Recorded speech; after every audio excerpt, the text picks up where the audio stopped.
the player who I think has done the most for you in terms of tempo in that early mid game. So I just think saying, okay, copy, you tank this bad lane, and we're gonna get some good picks because of this. I don't think it'll work here. So I'd love to be proven wrong, but I just hate this. Yeah, I mean, a lot of teams have been opening with Earth Spirit instead, and like we've been saying time and time again, the benefit of it is that Earth Spirit can be flexed to support. Right. And now, I'm going to go out on a limb here and say that Ember Spirit cannot be flexed as support. You know, maybe we'll get shocked by an Eki Ember Spirit, but like that's something that's only happened in like 1 or 2 patches ever in the past. And by opening up this Ember, you are laying your cards on the table. And as Mira mentioned, like you've done this before, so there's like a reason why you think you can get away with it. Yeah. But if you fall behind to a team like Aurora, it ain't going to work. And they follow it up with Centaur, who's been, I would say, one of the most formidable laning offlaners. Yeah. And the thing about Viper is, so he's going to get that early, it's going to make it difficult for Ember to have any meaningful impact. Centaur then is a hero that is going Helm of the Dominator straight into Heart. You need Ember Spirit to have Spirit Vessel, to have meaningful items and impact to take down this Centaur. So suddenly you're like, we've got a strong offlaner who's presenting you with a big problem in 15 minutes. Viper himself often becomes unkillable to some degree around that stage in the game. And so it's like, what I'm hoping to see from Rune Eaters is some kill combo that does not require Ember Spirit to be a part of it. Otherwise, they're barking up the wrong tree, I think. Yeah, I mean, again, I would love to be proven wrong, but this doesn't fill me with a lot of faith. I'm like, oh, what did they talk about from yesterday to today? But hey, it is game 1. Things can change, and this lifesteal does come out to play versus Centaur, and while on paper it is good, I do feel there's the lack of hard disable versus Stampede. Like, there's the Searing Chain and the Sinister Gaze and the open wounds, but, you know, that's not something Centaur is going to struggle against. Yeah, and I think if you, I mean, the thing about Lifestealer, I love Lifestealer, we've seen him. He's not a strong laner. Like, at the end of the day, he's not. Really high HP. Lifestealer who has an ability Energy to drink. lifesteals and does damage based on how much HP you have. ဒီတော့တီးတဲ့ဘီယာဘူးထုံးနေတော့အဲ့ထုတ်တဲ့ You're not winning this lane. ပုံမကြီးကတော့ In my မင်း opinion, မွဲမှာပဲ they pick like a Willow or some other just generically strong laning for. They ban out the Hoodwink and even a hero like Lion's taken out, but now that you have Bane, like ဒီကွက်ဝဲကခုမှ so Lifestealer ဒီပုံ mouse ထိုးတော့မရှိသေး single target FU Disable, ။ခဏနေတော့လက်ဝက်ပွဲသွားကြ and I Bane's hate pretty good at that. Bane is the ultimate single target. You're not going to get to play Dota kind of hero. Viper also, even though you can, Lifestealer has plays around Viper's ulti and stuff. Even Viper's ulti is very annoying for him. So it's like, I think you're already losing 2 lanes, or at least at best drawing even, but I don't think there's really much that beats Centaur. So now the thing about Lifestealer is he wants to do literally nothing in the game until 15 minutes. ကောင်းတာပစ်တီပဲဆွဲတာ He just sits and hits creeps. So I literally said I need them to have playmaking potential to deal with these ဖို guys. က်ပါအမစပရီလိုက်ကောင်းတာထောက်တယ်စန်တော့က And we've been seeing him စန်တော့လက်စီတာလိုက်ပြီးကောင်းတာထောက်တယ် the heroes that come online a bit earlier. And now I'm seeing the complete opposite of that. Like when I think of Lifestealer, I think I want my team to do all the work for the first 15 minutes. I'm going to go sit up here and hit creeps. And I feel like as Ember Spirit, I'm like, I need you guys to go do something. I'm laning against a Viper. I just don't. I want to have. I want to be like Mirrors. I want to say like I want to have more faith in this. I hear you. But I I'm hear scared. You. I'm scared. I do think it's curious that they go for Jakiro over the Dark Willow. To me, that's a 4 Bane. Yeah, it's a 4 Bane. Yeah. ဂျာကီတို့တွေရောဘိန်းနေရောအိုး Bane offers ဟုတ်သေးပါဘူး like interesting ဒိန်းနေမဲ့ဆော့ကြမယ်ထင်တယ် levels that maybe a Nightmare Willow is- wouldn't လေးပေး have. နေတာ Nightmare ဟီးရိုး to တွေ Centaur Sun, maybe they can exploit Lifestealer when he's weakest. That could be the concept that they're going here, and they got a lot of magic damage coming out of Jakiro, which is nice because we're just playing with that physical damage reduction from his armor, and you pick a support that's like, I don't care I about don't that. care about that. I also think it's a bit interesting that Rune Eaters go ရူ for ပစ် the တယ် Lich ကောင်းတယ် here ရူပစ်ရ instead တော့ of the Bane, because I do think they were kind of ရူပစ်ရတော့ going ကောင်း out မွန်တဲ့ for ဖစ် an ပဲ Overseer pick with this ice bed တွေ Ember ခိုး and လဲ with ရတယ် this ဘိန်း Lifestealer. ခိုးလဲရတယ် So ဖိုင် they ဘာ went ဟာ off ခိုး the လဲရ bombshell, but if you're laning against heroes like Bane, or if you don't cover that within your draft, it just feels a little bit weaker. Mira, what's missing right now in terms of this draft for Rune Eaters? What turns it around? They need big playmaking and team fight. So, you know, something like a Mars, I think, would actually be really great here because Mars would counter the Stampede from Centaur. The issue with Mars, though, is he's just a weaker hero than he used to be. But you need a team fight anchor, something that can go in first and, you know, take a little bit of the pressure off of this Ember Spirit. Brian, Lifestealer's kind of your niche, so to speak, and enabling him. Is that just Rune Eater's hope that somehow they can work around some of the disadvantages between Ember and Viper and just get Lifestealer to a point where he can take over? Yeah, so it's interesting. Yesterday we saw VP have what I thought was a really good Lifestealer game. And then he was very farmed and he had a lot of impact, but Lifestealer also doesn't like solo carry the game. He does need his team to rally around him. So when I'm looking at the offlane pick for Rune Eaters here, I'm thinking you're blind picking. You don't know what Nightfall's going to pick. Nightfall loves his really strong laners like the Wind Ranger and such. And you also kind of need to carry the torch for the first like 15 minutes of the game. And you ask like, how do you fix this problem? And I say, I don't know. Yeah. Yeah, I think they're just gonna go for, you know, Blink, Sun Hero, and Axe. I do think Mars is still would be a better fit, but that hero is very hard to pull off unless you're in Collapse or ATF. We didn't talk about the Rubik.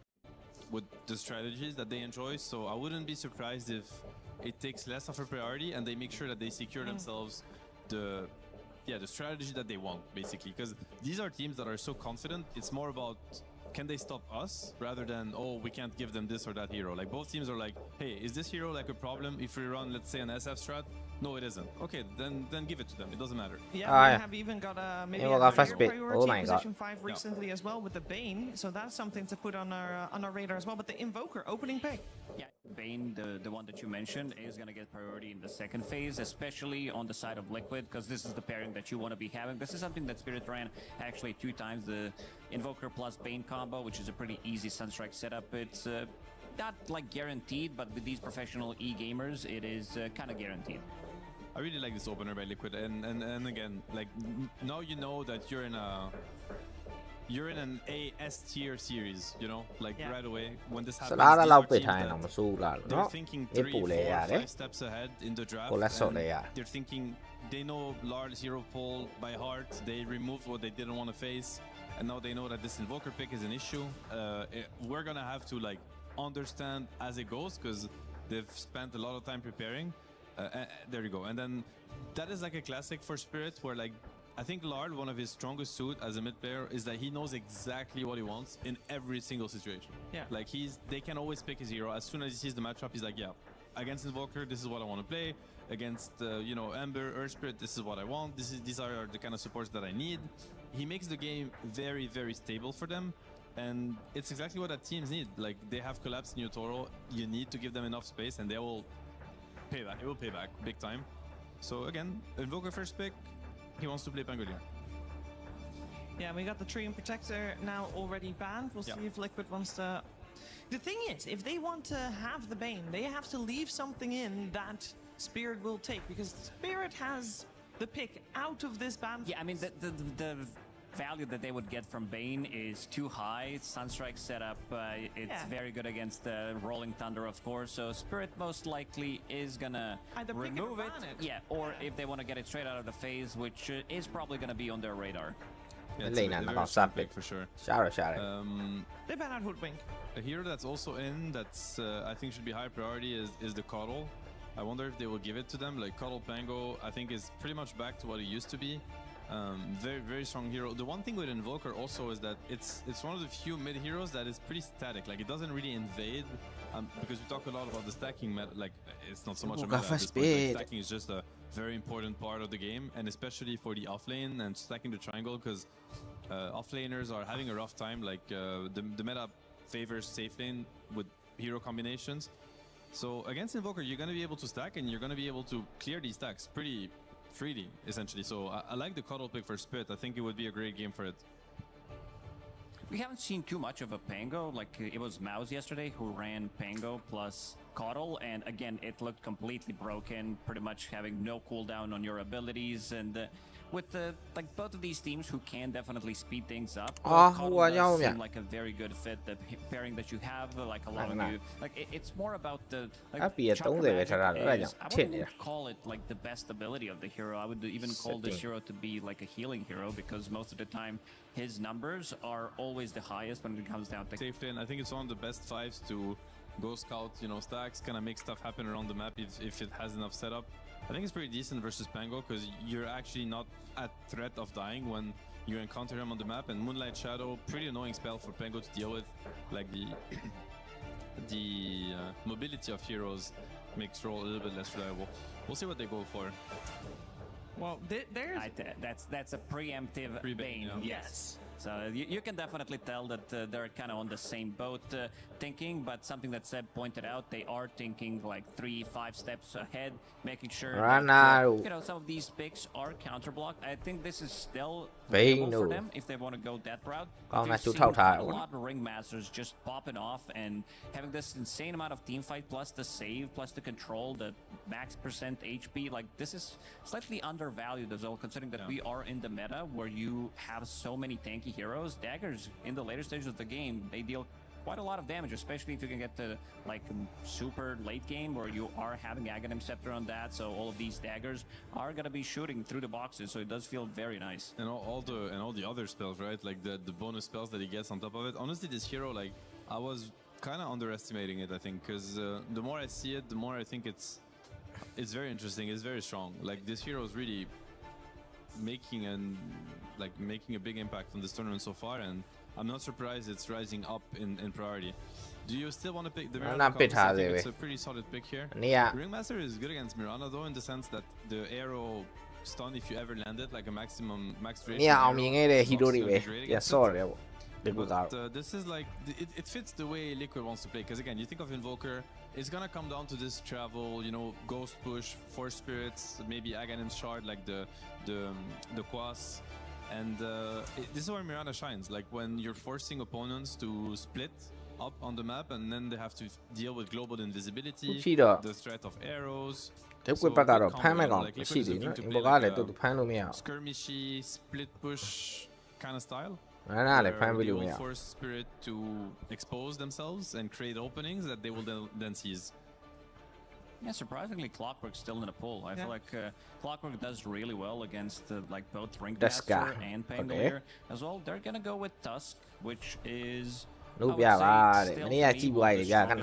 for, slightly underrated. I would, like his toolkit is similar in a way with Ringmaster, where you have like good amount of ways of like strong laning phase. You have a BKB piercing tool on one side. It's a hero that has been well-rounded for such a long time. It kind of gives you everything. And when you pick Mirana, I feel like you also need to have some kind of a setup. And this is also going to be a setup that with the combo, like with the 2 supports plus the mid, you can definitely go around and make stuff happen. It's a very good hero against Pango, the Tusk. Like one of the best. Great pairing with Invoker, of course, and with Mirana, because it makes you have chain stun, like you can keep your hero locked in, like chain locked for a while. Shards also make the arrow hit reliable. Obviously, Shard can mess up with the Pango's ultimate, simply, and it's just a reliable kill, right? When you go on Pango, you want to make sure he dies,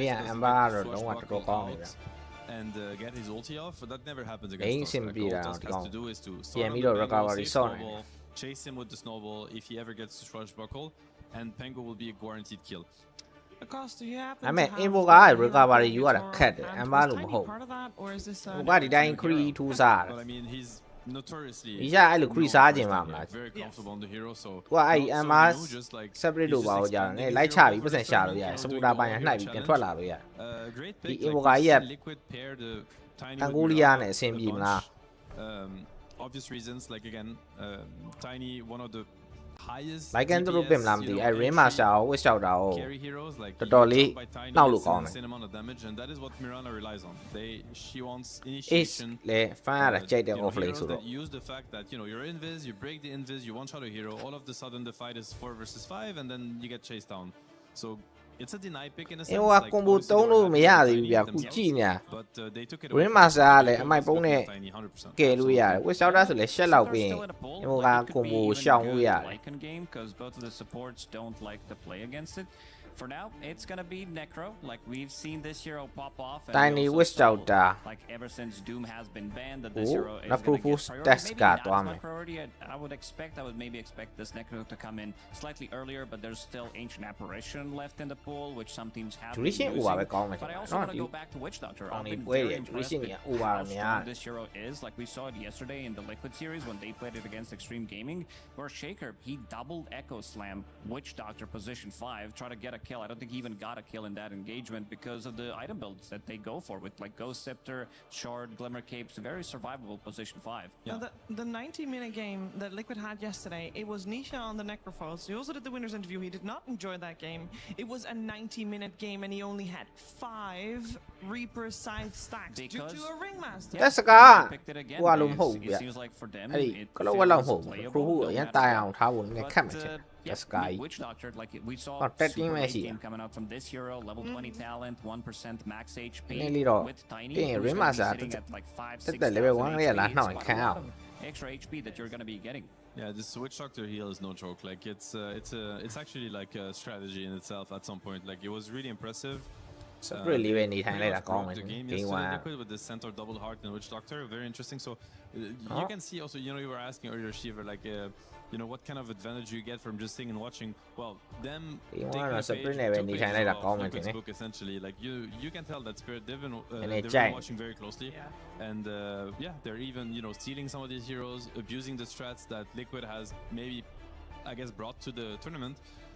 The Necro pick, though, what's interesting about it, I mean, it's playing versus Witch Doctor, a little bit scary versus Ringmaster. It's not the best Necro pick, it's not like a gotcha pick, but it is a great matchup versus Tiny. Like, and this is most likely going to be, I mean, actually, it could be Ace if you just go to the Tiny lane, because to be fair, Necro versus Witch Doctor, Tiny is very chill. Like, it's a good lane for Necro. And if it's on Mickey, then it's just a good carry matchup. Because Tiny at some point becomes so hard to kill, especially when you're running supports like Mirana, Tusk, like. But against Necro, he's always at threat of dying. He has to be very careful when he decides to enter the fight. Yeah, especially with the Invoker from the mid lane, like extra bit of a damage coming out from Sunstrike could definitely make the difference, but I do agree. I feel like this Necro plus Tusk is going to be the offlane duo for Liquid, because a lot of the times, Witch Doctor, not a lot of the times, like 100% of the time, he is the lane bully where he is completely dominating these melee offlaners, and against Necro, he can't really do that because of the extra bit of a heal that you're getting, and also he's a range hero. Yeah, Team Spirit agrees to ban out the Alchemist and the Kez, as we are most likely looking for that carry hero for Liquid, and they do not get overall last pick, so... a lot of the Mickey heroes are out, to be honest. Like, a lot of them are banned. Okay, he goes back to something else, the Sven. It's a cool approach. I think it's cool with the Mirana, like, good synergy between these two heroes. And again, like, they have this play style of, like, Invoker's gonna split the map, Mirana, Moonlight Shadow, like, they want... like a lot of damage when they enter the fight. Like the first hero that takes contact needs to die. So Sven really plays into that. Oh, and we see Alina. That is interesting. Could it be offlane Pango? Offlane Pango, and this could either be Alina mid. It's going to be Alina mid. Okay. How does Lina do against Invoker? Quite decent, no? I guess Lina does well in every matchup, but I have to say that this is a game where Lina can easily die. And I'm not the biggest fan of Lina Witch Doctor Ringmaster combo. Like, I think. အေးဗျာဟိုကောင်စပန်ဖန်တော့ then there's no debate. Like တစ်ချက်နှစ်ချက်ပဲကုတ်ခံရမယ့်ကောင်လေးတွေ if it's somewhat even, I would give a big edge to Tusk, Invoker, and Mirana. Like yeah, Tusk, one of the better heroes and against BKB piercing ability. It just feels good overall. I feel like Liquid, they kind of cooked with this map, and I'm looking at the itemization for like, carry in general, and especially for Mickey in this series. Like they have no BKB piercing abilities. Like once Sven gets to his like 3/4 item timings, quickly, like, once Sven jumps in, I don't think you have many counterplays. Maybe you can put somebody in the box, but this is also a hero that we have seen use quite to success against hero like a draw range, but with the extra bit of armor, it feels really good against Tiny as well. So I feel like this Sven pick can be really good for this game. Yeah, and again, like I think Lina plays into Liquid's plan. Like they want to split the map, you know, they want to scale, and Lina is a rather slow hero. Even if it dominates the early game, it needs a lot of time, like a lot of quiet farming time. And again, you know, I'm thinking of Lina trying to deep push waves against Invoker, running around in Invis every time he catches her. Lane state တွေကတော့နည်းနည်းနေနေဗျ။ကောင်းနေမနေ့ကလည်း lane နေကိုအနေမဲ့ဆော့တာနော်။ပြီးတော့မှ game လေးကိုချက်ပြန်ဝင်တယ်ဒါပေမဲ့ but I have to give Liquid an advantage with the မနေ့က A string လို့ပဲ Are we gonna see a Spirit focus on ပြန်လာနိုင်လားကြည့်ရမယ်။အခု3 lane လုံးနည်းနည်း extreme attempt to they brought နည်းနည်းလေးတွေနေနေလို့ပြောလို့ရတယ်။နေ့မှာဆိုလဲ Lina Yeah, probably, but Invoker again, နောက်မှ live ပစ်ထားတယ်သူတားလို့ပစ်ထားဗျာမတားဘဲနဲ့တော့သူမပစ်ထားတော့ This also came down to Extreme Gaming, needed to fix the issues that they did. အော်လီနာပေးအဲ့ကောင်ကရိုက်ခွဲမယ်ဆိုအဲ့လိုနော်တက်စကာပါတော့မှလီနာပြည့်ရဲဆိုတော့ဒါလာချက်ရှိုးရမယ် because we've seen Lina do really well. We're going to find out exactly how much she can get out of this draft and how much Liquid can get out of this game as well. As we're heading over to camp at SPG for game 1. Two different two-time TI winning organizations clashing here, and this season it has definitely gone the way of Team Spirit. But while they both have 2 TI wins apiece in this organization, do you know what the win rate matchup is, Avery? I think it's like 65% Spirit. Incorrect. It is a dead even 50-50, 25 wins apiece between the two of them. But again, this roster of Liquid has suffered at the hands of Team Spirit. Maybe I have some recency bias. Could be. Thinking about this year, some of the recent matchups, because I feel like it has gone Spirit's way lately. Maybe some of that's just Angolia top form. I think if they figure out this meta, they get cooking. We're starting to see some of the pieces come together. This matchup is going to close significantly in terms of that one. I do think these two teams are evenly matched in their primes. Separate ပဲစေးပါဆက်မယ်ထင်ပါတယ်နော်ကိုလည်း separate ပဲဆက်ပြီးတော့ဆက်ပြီးက diffuse ကိုတည်ထားတော့ separate တယောက်တော့ဆက်မှရမယ်ထင်တယ်နော်ဟုတ်ကိုကြီးတည်ရတယ် perceived underdog. And then there's more pressure on Spirit. Not necessarily a team that feels pressure a lot of times, but it can relieve a little bit from you. I'm surprised that you thought it was so heavily in the favor of Team Spirit, given what we talked about yesterday, which was that you feel like Team Liquid's playstyle matches up very well against Team Spirit, and that does persist through many of their rosters. When they're able to cook that, I guess when I'm thinking about this year, I feel like the meta has slowed down a lot, and Liquid haven't been able to drive that tempo we're used to seeing from this squad. We haven't seen like a game where he ends the game at 30 minutes. Yeah, it just so. To me, that alleviates a lot of the pressure from Spirit in this matchup. I don't think Spirit are going into this series worried about getting run over. I think if anything, you're more worried about the speed Liquid play with in terms of connecting to moves, ganking you, the threat on the lanes. I think whenever the Mirana comes out, you have to think about how do we push lanes out without chain feeding across the map. That is why Liquid like this hero and what it gives you. It gives you that chain stun potential and it gives you Moonlight Shadow to maneuver the map quickly. You need like Ghost Shove, or you need heroes that can impose a similar threat onto Liquid's cores. That is one thing I do like about the Lina pick and the Tiny here for Team Spirit. It gives you a counter threat. Like maybe you don't want to shove that next wave with the Necropost. Maybe you don't want to shove that next wave with the Spell. I think Lina is a hero that can cause Invoker some issues, but you have to understand the matchup really well. You have to execute it super well. The ceiling's really high, the floor is really low between these two heroes. And I think a lot of it comes down to knowing how to scale the Lina and at some point getting Blink Dagger or potentially the Shadow Blade buildup, finding this Invoker in the fight and just ruining his day, which you can absolutely do. There's a lot of room for execution there. I'm excited to see this Lina come out. I'm a big fan of this hero. I still think this hero's busted. I also think this hero has a lot of gameplay against Necropost. If you opt to take the Magic versus Talon at 15, you can just tank some Reaper Scythe. Straight up. It gets really interesting. And we'll see what Laurel opts for here. So far, lane's going pretty well for him. I mean, most of the time, he's not going to be aiming to use that Reaper Scythe on Lina anyway. No, right? for sure. His biggest modus operandi is going to be, go lost tiny, get him to have HP. That's why, in some ways, I kind of like what Liquid got here in the draft, game 1. I think they cooked. I think Spirit were trying to block a lot of Ace's hero pool with this tiny Witch Doctor, saying, we're going to preemptively pick the Witch Doctor. We know you want one of these fatty boys in the off lane, the Centaur archetype. We're going to punch you. Shards. Nice tag team. It's going to do a lot of damage to Rue. And with the Sunstrike, doesn't get the kill for the Invoker. And the result is that Boxy might end up dying. Maledict, that final take isn't going to do quite enough. But it does get low. Meanwhile, top lane, Tofu is giving up his life to try and secure this Lotus. It's not gonna happen in 2v1, even if they are both low, Sven simply does not do enough. Not terribly surprising about this matchup. Yeah, he's stuck around. No more daggers, it seems, from Not Me. They got the lane back, though. Pretty nice position here for Spirit, as, man, they use this Ringmaster really well in the laning phase.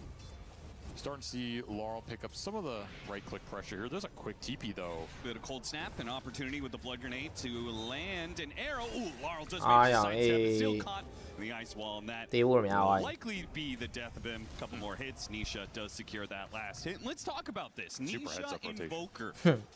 something that was auto banned in the Extreme Gaming Series. Presumably because, you know, those two teams know each other quite a bit. They scrim against each other. You know, Extreme very often is at the Team Liquid facilities when they're in Europe. So they feel like it is a big enough threat that they just don't even want to deal with it. Why do you feel like Team Spirit let Liquid have this? I think Spirit are not afraid of giving a hero like that to a team that will first pick it and they have a lot of time to react. Okay. Because their MO is we're going to counter your strategies. They're a very good team at reactionary drafting. That kind of makes it sound bad in a way, like, oh, you shouldn't be reactionary, but they're very good at coming up with counter picks, destroying your idea. I mean, the first 10 to 12 years of Dota, that was the way to draft. Yeah, it's kind of an old school idea, and I think it's where Maposhka excels. So I don't think he's afraid of giving you an Invoker and then be like, we have answers to it. We know what you want to do with this hero. We're going to counter it, and then we're going to be really confident in that gameplay. He's going to take a lot of damage. Too much. Yeah, pop the Fairy Fire, and it still wasn't even close. That's super nice. Any bonus kills you get down here with the Witch Doctor against the Necrophos are going to feel really good because you are playing this tiny into Necro. It's one of his worst matchups. So you need Yatoro to have a good start here so you can run around and threaten some of the heroes in this game. I mean, that was just flat out just bad mistake there from Ace. A little far up. Maybe a bit different if he's level 4 and he has Gold Shroud to dodge some of those hits, but another dagger lands. Mickey ticking, but not quite dying. The Sunstrike tries to find the kill onto not quite enough though. Tag team turns some damage back around. Boxy wants to make sure that Ace is not under threat here. And taking a look at the CS, Team Spirit is doing very well for themselves. They are leading in all 3 lanes, not by a massive margin, but just a bit. Meanwhile, it seems like the supports on Liquid have still managed to maybe make up for that loss of CS. Some nice rotations. The rotation mid helped the Invoker a lot. So Hammer? Could be nice to get some tower pressure in this game. 6-minute power rune. Maybe you can deny it. Unlikely. Oh, that's a good one. That's a real nice one here for the Lina. I'll see. Brawl just continues bottom. This is Dude, Boxy's got to be so angry about that one. The Sunstrike is between the 2 heroes. But Ace might be able to run the bolt down here. The heal's doing a lot, but Tofu adds some things completely on the side of Spirit. They even find an extra kill on Tofu. He's got one more leap charge. As long as he pops it before an avalanche or something comes through. Timing. That rotation from Laurel was so important because otherwise that might have been Sometimes pretty difficult to connect these LSAs in the early game when you don't have that move speed. And it's Witch Doctor heal, MVP of this bottom lane. Doing a lot against the Necrophos early. I thought the Witch Doctor pick was going to struggle more because they managed to find a tanky offlaner that doesn't care about Maledict as much since you have some sustain. Yep. But he went to early heal point. Lane pressure from the Necro, and then they're just getting these all-in attempts with the level 2 Maledict. They played this lane really, really well. This is not lane for them to run away with. They came out with, you know, a 700 gold disparity between this Tiny and Necrophos. Just straight up outplaying Liquid here. EDF ပုံစံဆော့ရတယ် travel ရင်ဆက်မယ်ဆိုပြီး This season is that there are some times where this Boxy Ace duo are not up to snuff with the rest of the competition. ဒီကောင်လေး3កောင် fan နေတဲ့အချိန်မှာ split ကောင်းမွန်လိုက်ပြီးတော့နှောက်နိုင်မှရမယ်ဒီဘောကလည်း fan span ကလည်း fan necropho ကလည်း fan အဲ fan 3កောင် fan နေချိန် split အနေနဲ့ရသမျှ advantage ကိုလိုက်ပြီးတော့ယူမှရမှာချင်နော် You want to get the Fusel Pango, you want to get the Tiny to the Echo. ဒီတိုင်းပဲ2 fan 9 fan လိုက် fan မယ်ဆိုမလွယ်တော့ This hero's a lot slower than it used to be. I think people still have this concept of ဝမ်းရှုံးနေမတူအောင်ရင်ဟာစိုးနေပြီ LS မဟုတ် But this hero, she needs levels. She needs boots of travel. Almost every game, you need the item after that. Usually boots of travel, Kaya, like level 10. Then you can start to like boots into a fight, throw out 2 rounds of spells. You're pretty effective at that point. But it can be a little slow to get there, especially if you get ganked. Yeah, again, the meta is kind of slow right now. So many of these heroes are going to be played differently than they were in the past. Liquid as a နေ့က game 3 မှာတော့ ace ကတော့လုတ်ချက်ပဲเนาะဒီမှာ sorry ပါ see it from the draft. Sven, Invoker, Necrophos. I mean, this is just not a lineup that I feel like Liquid of 1 or 2 years ago would be no chance of them picking something like this. Does scale pretty damn hard though. Yes. You're gonna have Alacrity Sven, the Invoker late game, and then this from ဒီက collect ကြီးပျော်ရွှင်နေ split ကနိုင်ဖို့များတယ် collect ကိုနည်းနည်းပျော်ရွှင်ထား And that's where I wanted to lead to. Do you have ခုပုံစံကြည့်ရတော့ကော်လက်နေနေတော့ပျော်နေပုံစံပဲ both are going to scale a lot. I have to favor Liquid a little bit just with if it goes ultra like we saw yesterday 60 minutes plus and you have Invoker Mirana and the Tusk snowball save. Yeah, I think it's going to be really hard for Spirit to lock on to heroes and find the big kills. Oh. But this Lina is a real wild card. Like, this hero can do some insane things in 5 or 6 slot territory, especially just starting the fight in a weird way where you have this flame cloak, you find some initial stun into burst damage. If the snowball doesn't come out, maybe you're just able to sit there and deal the highest DPS in the fight. It could get real weird. So that's my one wild card. Lina နဲ့ Travel နဲ့ Lina Travel ရရင်တော့ action in the mid game, particularly bringing နည်း side lane into this game က with the ဒီ Necropole တော့ဒုက္ခပေးလို့ကောင်း whatever သွား he prefers. Get him active. Arrow, not the ဒီဦးတော့များသွားပြီကော်လက် still going to land though, and they'll catch him on the Reaper site. So အောင်းနေရ Travel ရရင်တိုင်မှာ Previous side ကြီးရရသွား rousing success. You got to be very happy with that. Super efficient. He can go back through the gate. Liquid ရ support တွေကမြန်နေဗျကစကာ Marana ဟိုကောင်းနေ support တွေကအထောက်တော်ကြီးနှကောင်ဖြစ်နောက်မှပဲနေလို့ရ Not being pressured at all in this early game. Liquid have to be very happy with the first pick Invoker going unscathed. You don't get that every day of the week here. Yeah, that is one thing Team Spirit do. Their two supports are much worse at putting pressure on mid lane. 100%. They don't interact with Invoker well at all. And I was going to be... My thought စပန်ကတော့ဘဝစပြီမှာ Spirit were going to first pick. အဆောမကနေရ Clockwork. တော့ပြောကြီးလုံးတော့ A hero that's annoying for him that can maybe enable some other heroes that aren't as good as directly interacting with him. Suddenly you have a gap close mechanism. The other answer used to be Void Spirit, but they probably feel that hero is just not good enough. Yeah. I think Pango's ပေါ်လန်းကိုတော့ချွတ်ဖို့တော့ဝိုင်းတော့ဝိုင်းထားတယ် solid against Invoker, but it hasn't interacted with him so far. So you're giving ဟိုလိုက်ရှယ်လို့ရသွားပြီတိဒီပါမလား I mean, Ringmaster does have to be that's what they allow. Invoker in a different way, right? With That's- that box save is ဒါမပါဘူးလား super good against him. Tofu not dead yet. Moonlight Shadow is going to allow him to live a while longer. In fact, he even has some launch charges, so he's pretty good. Speed created While the Tiny actually came through the gates. ဒီနာ physical နဲ့ magic တိုက်ဘယ်ကပူကြိုက်လဲကျွန်တော်ကတော့ magic တိုက်ပူကြိုက်တယ် Fight up here into the tower, especially with the rolling thunder potential. They'll just take the nukes, farm up the diffusal, send the Tiny back bottom. No pressure. carry ဆိုရင်တော့ physical ပေါ့ဗျာ mid laner ဆိုရင်တော့ magic ကတော့ It's gonna be ကောင်း the တာ Hammer Invoker. If Nisha feels he can start running at some towers and ဟုတ်လဲဆို mid laner magic တိုက်မဟုတ်ပဲ physical တိုက်ဆိုသူ့ 5 minute တော်တော်ပေးနေရ အဲ့ကျန် carry ကတိတ်မစားတော့ magic တိုက်ဆိုကာယရရှာရဲ့စီသာလန်းရဲ့ travel လောက်ဆိုရင်ဒီကောင်နည်းနည်းဆော့လို့ရပြီ So Liquid likely looking to be dodging fights right now. Nisha trying to This is a nasty invis rune. Yeah, he's got double sentries, so he is already spotted Laurel. I think Nisha's just trying to waste his time a little bit, act like, oh, maybe you could get me. Maybe I don't know you're invis. 12-minute power rune easily picked up and Laurel ပြတ်သားလိုက်တာ rune is going to go full offensive. Creo ထောက်တာ Creo ထောက်တာ Does push in, allowing Boxy to get a snowball. ဒီဘောလေးတင်ပေးလိုက်မလား Land the dagger off a bit. Damage over time from the slow burn and the dagger ပုံ is ထည့်တာနော် enough to get the တွေ့ kill. တွေ့တဲ့ကောင်အလုံးမပေးဘူး Still have that shield rune in the bottle, so you can definitely push the lane and try and pressure this a little bit. Oh, and they're going to smoke supports. Are you going to hit top again, though? It feels hard to connect on this top lane. It's just Mirana sitting up here. Maybe you look for Sven in the jungle. He's a very tanky boy. Hey, if you catch စ him ပန် on ကိုရပါမလားအေးရတော့ရတယ်နော် free for a good free နဲ့ cast. ပိန်အောင်ဖြစ်နေလွယ်လောက်တယ် The Mickey should be dead here. They have the whip and the wheel. Hey, and I'm the over LC here. might Hey, not that's- stay through every bit of suns. They wanted to take no risk whatsoever. Make sure Mickey Who's started dies, on the auto, punish isပြန်ထားခဲ့ gonna မှ be ရမယ် here, but well, actually, it's not the worst punish. I was going to say core for support, but somehow Rue had a killing spree, so That that kill Rue isကတော့ actually worth a နောက်တော့ little ထိတ်ဆုံး bit ပဲဗျ extra. 303 gold at its base. That said, you're taking a level 10 Sven off the map during this Mask of Madness period where he's trying to accelerate against the Tiny. Big win for Spirit here. Did commit a lot of ults. Maybe a little overkill, but နောက်ထပ် again, that Sven was pretty 2000 tanky, ကျော် so လောက် he ဆို didn't ရင် need it at all. shadow play ရပြီ Collapse. အဲ့ကြရင် Marana တို့ The pressure ဒီ he ဘောကတော့ exudes လိုက်ပြီး with these နှိုက်တော့မှ swamp ထင်ပါ struggles. Just one's round on Tofu brought away half his HP and burned a bunch of mana.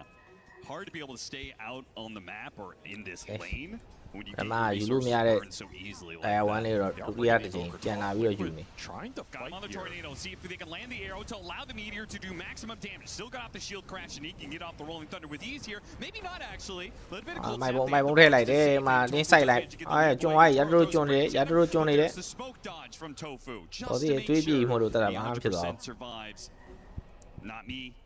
And going back up to that high ground, trying to bait him in. I mean, Team Spirit got ချကျင်နေသေးတယ် rolling တနာရှိတော့ဘောစီတော့ show သွားပြီဗျာတဖြည်းဖြည်းအရင် solid လို့ပဲเนาะ off laner တကောင်အတွက်တော့နော်မီကျွန်တော်ကြုံသွားပြီပြေးတာ VPS Ace ကတော့ show ဖို့တော့များသွားပြီ And now he's in big trouble. Yeah, mana burn. He's going to pop his ghost shroud to dodge this damage. ခုနထိုးမလားခုနတော့မလို့ဒီတိုင်းလေးပဲကောင်းနေစပရစ်တော့ shot တွေဖိနေဒီချောင်းရတာနဲ့ပြေးလိုက်လို့တော့ရပါတယ်နော် liquid ကတာဝါယူသူတို့ကရင်း force to fight ကြီးသူတို့ဘက်ကတော့လှုပ်ချင်နေပြီ Okay, I'm going to go far. သူတို့က Because you don't have God strength there. If you have God ပြတ် strength, သွားမယ်ထင်ပါတ I ယ် think you could maybe take Runner ရဲ့ Star for Arrow နဲ့ဒီ Invoker ရဲ့ You're going to get God strength. You're going to maybe get မီလုံး Sunshine နဲ့ Centaur did him no favors, but I don't even အဲ့ပန်ကိုလေးပြန်ရင်တော့သူတို့လိုချင်တဲ့အတဲကောင်းတစ်ခုသူတို့ဆိုင်လို့ရနိုင် You have to be very careful with going for the Reaper kills. အဲ့နေရာ feel ကတော့ We saw နည်း how နည်း much the ရှုပ် Ringmaster ကုန် can do a disservice to the Necrophos in that regard. Right. Like you go in, this guy's low. I'm going to Reaper him. He gets boxed, and then you're just. စတက်ကလည်းရှိတယ်စိတ်ပိုင်တော့စတက်ကစားလို့ရတယ် Then has to try and Reaper the Ringmaster, and that's It gets weird. Positioning wise, not really where it wants to be. I'm also surprised. ဟိုတုံးအောင်တော့ထိတ်ဆုံးရောက်သွားပြီဗျ liquid ပုံစံနိုင်မနေ့ကလိုကမ်းဘက်လေးပဲလာမလားပဲကြည့်ရမယ် Boots of travel necro. You have a meteor hammer, boots of travel. လာလည်းကိစ္စမရှိပါဘူးငါတို့က split ချတာ These are all items designed to accelerate you across the map in the jungle to get you to your fighting items. Like I don't get boots of travel and I want to fight, right? I want to get a Reaper kill or I want to get some random. နောက်တော့ဘောတော်တော်ကြံခဲ့ပြီဗျနောက်တော့9800ရတယ်ကိုးတွေကြားတယ်အကုန်လုံးကိုးတွေ9000ထပ်ဖြစ်နေတဲ့အနေထားမှာကဲဆန်စရိုင်းနဲ့တော့တော့မီရှော့ပြီလားပြန်တော့ရနိုင်တယ်ဘောက်စီကိုပြန်ရမလားမသိဘူးပြာကြောင်းတန်းသွားတာဟာအဲ့ဒါလည်းကာယပညာတော့မခံဘူးနော်လာကဲ item pick ကတော့နည်းနည်းလေးထူးဆန်းတယ်ဒါတူတူစလုပ်နေပြီသူ့ဒုက္ခပေးမယ်နောက်ခုဖို့တော့ရှော့ချယ်ရူပလင်းနဲ့ပြန်လိုက်ဖို့ကြိုးစားတယ်ဓမ္မတစ်ခေါက်တော့တက်လိုက်ရ He's so bad. We saw how effective this tiny was in Mickey's hands yesterday. I think Liquid understand the strength this hero. ဒါတူရဲ့ fan မရတော့တော့ရှုပ်လို့မရအောင်နော်ဟိုဘက် carry နဲ့တော်တော်ဟာတယ် Savannah နဲ့ faster version. He creates more threat on the map. He invades your area sooner. This could be a big problem for Liquid. They don't have good heroes. တော့ရှော့မေတာဝါတွေတော့တလုံးချင်းစီ You just have to AC dodge him. Yeah, Toro, he's မနာကုန်ပြီ he is great with these Shadow Blade carries. ဒါတူတူအဲ့တင်းကိုလိုက်ကြည့်ပြီးတာလေးတော့နည်းနည်းကောင်းနေတယ်ဗျ Easy kills for Yatoro. Making these rotations like this, I mean, And it's not slowing him down at all. ဒီနာကိုစပစ်ပေးပြီးတော့သူလိုက်ချနေတဲ့ပုံစံလေးနဲ့ဆော့နေတာ Squishy heroes in this game. You invested in early boots of travel, but you're losing map control. And this is where the pickoff game between the Lina and the Tiny is going to cause Liquid some issues. Scarlet လေးတောင်မရသေးဘူးဗျဒီကောင်မှ ADF လို့ဆော့တာဒါပေမဲ့ဒီကောင်တိကျပိုင်နိုင်သွားမဆော့နိုင်ဘူးဖြစ်နေ Ace က linger in some areas, and that's where you're just afraid of where these two cores are right now. Yeah, things like ADF ဆိုရင်ဒီအချိန်လောက်ဆိုရင် Radiant ပြီးသွားပြီ Boots of travels, then a radiance like this. He's very until you get that third item that actually takes you up a little bit. And even then, at the rate, if you're behind a net worth like this, like Lina and Tiny are just going to be always able to one-shot you. This is where winning that lane is really important. If you're ahead on the map as the Necrophos, you get more ahead. When you're behind, the Tiny pushes you farther behind because you're afraid of where you're going to show. Even if you buy a Wraps right now, I'm not sure it saves you from the full Tiny combo with any follow-up. ဒီနာကိုဖမ်းပေးမဲ့တက်စကားလည်းနည်းနည်းတော့မွတ်နေတယ်ဗျဥပမာ900ပဲရှိတယ်တက်ကဒီကတက်စကားတက်ကရသွားရင်နောက်ကအဲလို့ပါဘူး follow နဲ့တက်လို့ရတယ်အဲ့တက်စကားပါတော်တော်မွတ်နေ hit တော့ရသွားပြီဒီနာကိုရှာပြီဒီနာကိုရှာပြီအာရောင်အေး spare တွေလွဲသွားပြီအဲ့ဒါဆိုရင်တော့လာပြီအုံလိုက်ကြီးပြန်ပါပြီရောင်အေး arrow လေးလွဲသွားတာနော်အနေများတယ်ဗျလောက်လိုက်တဲ့လောက်ကတော့ Two supports and the invoker. တော်တော်ပေးဆက်လိုက်ရတယ် Spirit looking in prime form right now. They're not forcing any bad moves. They're connecting everybody to the အောက်လျှောက်ချမယ်ဆိုတဲ့ line ပဲ And it's Liquid who look pressured to make something happen. မီကေကိုပါထပ်မိဖို့များသွားပြီ You just don't have the items for it right now. Mickey's going to try and get something here. Trying to get a fast kill on Reaper. Now he's going to get avalanche. Now he's going to be stunned up. The Reaper side does manage to cut down. And at the same time, Ruby ဆိုင်တော့မရှိတော့ဘူးကြားဖို့ရိုက်တယ်ဒါတို့တေးဖို့များသွားပြီလားအာ share လုပ်လေးရှိရနော်မသိပါဘူး Well, do enough. It's close. 150 HP left over in the end. That's something.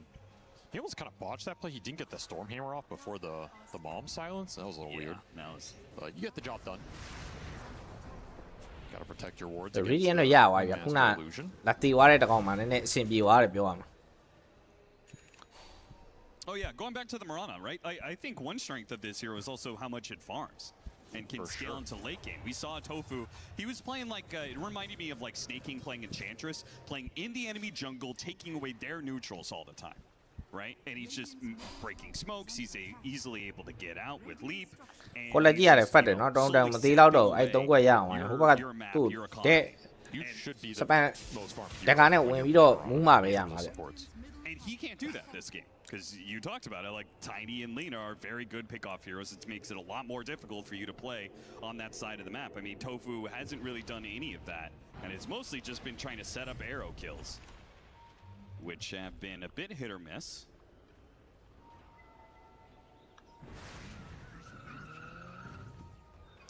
Online PMD. It's scary in this game. Taking Tormentor while the safe lane Radiant Tier 1 tower is still up. A little risky. Should get it here though. Yeah, how many heroes are going to get out afterwards though? They're going to be smoke and make a run for it. Some are TPing, some are running. And here it comes. Oh, look at not me.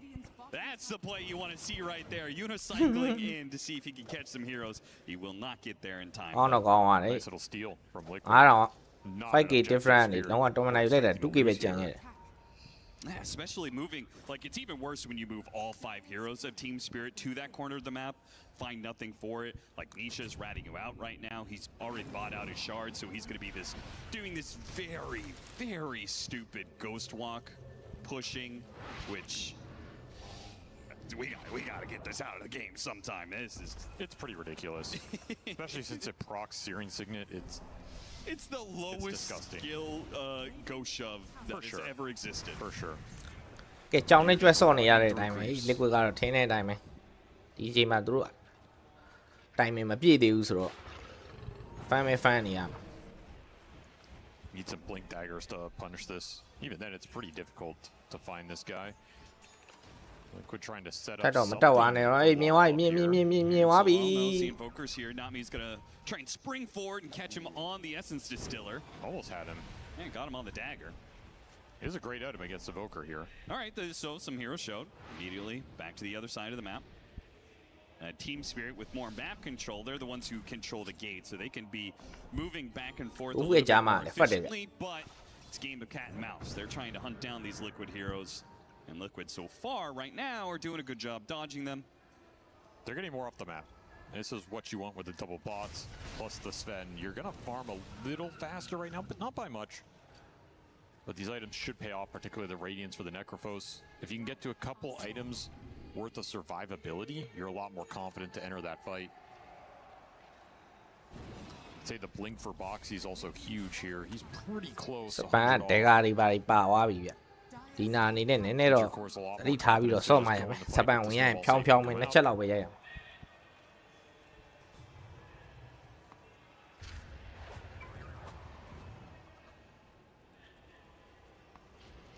Be interesting to see who's pressured to force a move in this kind of stalemate. Yeah, I think both teams are pretty confident scaling their cores up here. To me, Spirit have a little more onus on them. Find a core pickoff. It's not a huge margin, but you have this Tiny running around invis. Team culture-wise, like, when have you ever seen Team Spirit overdo it in the aggression?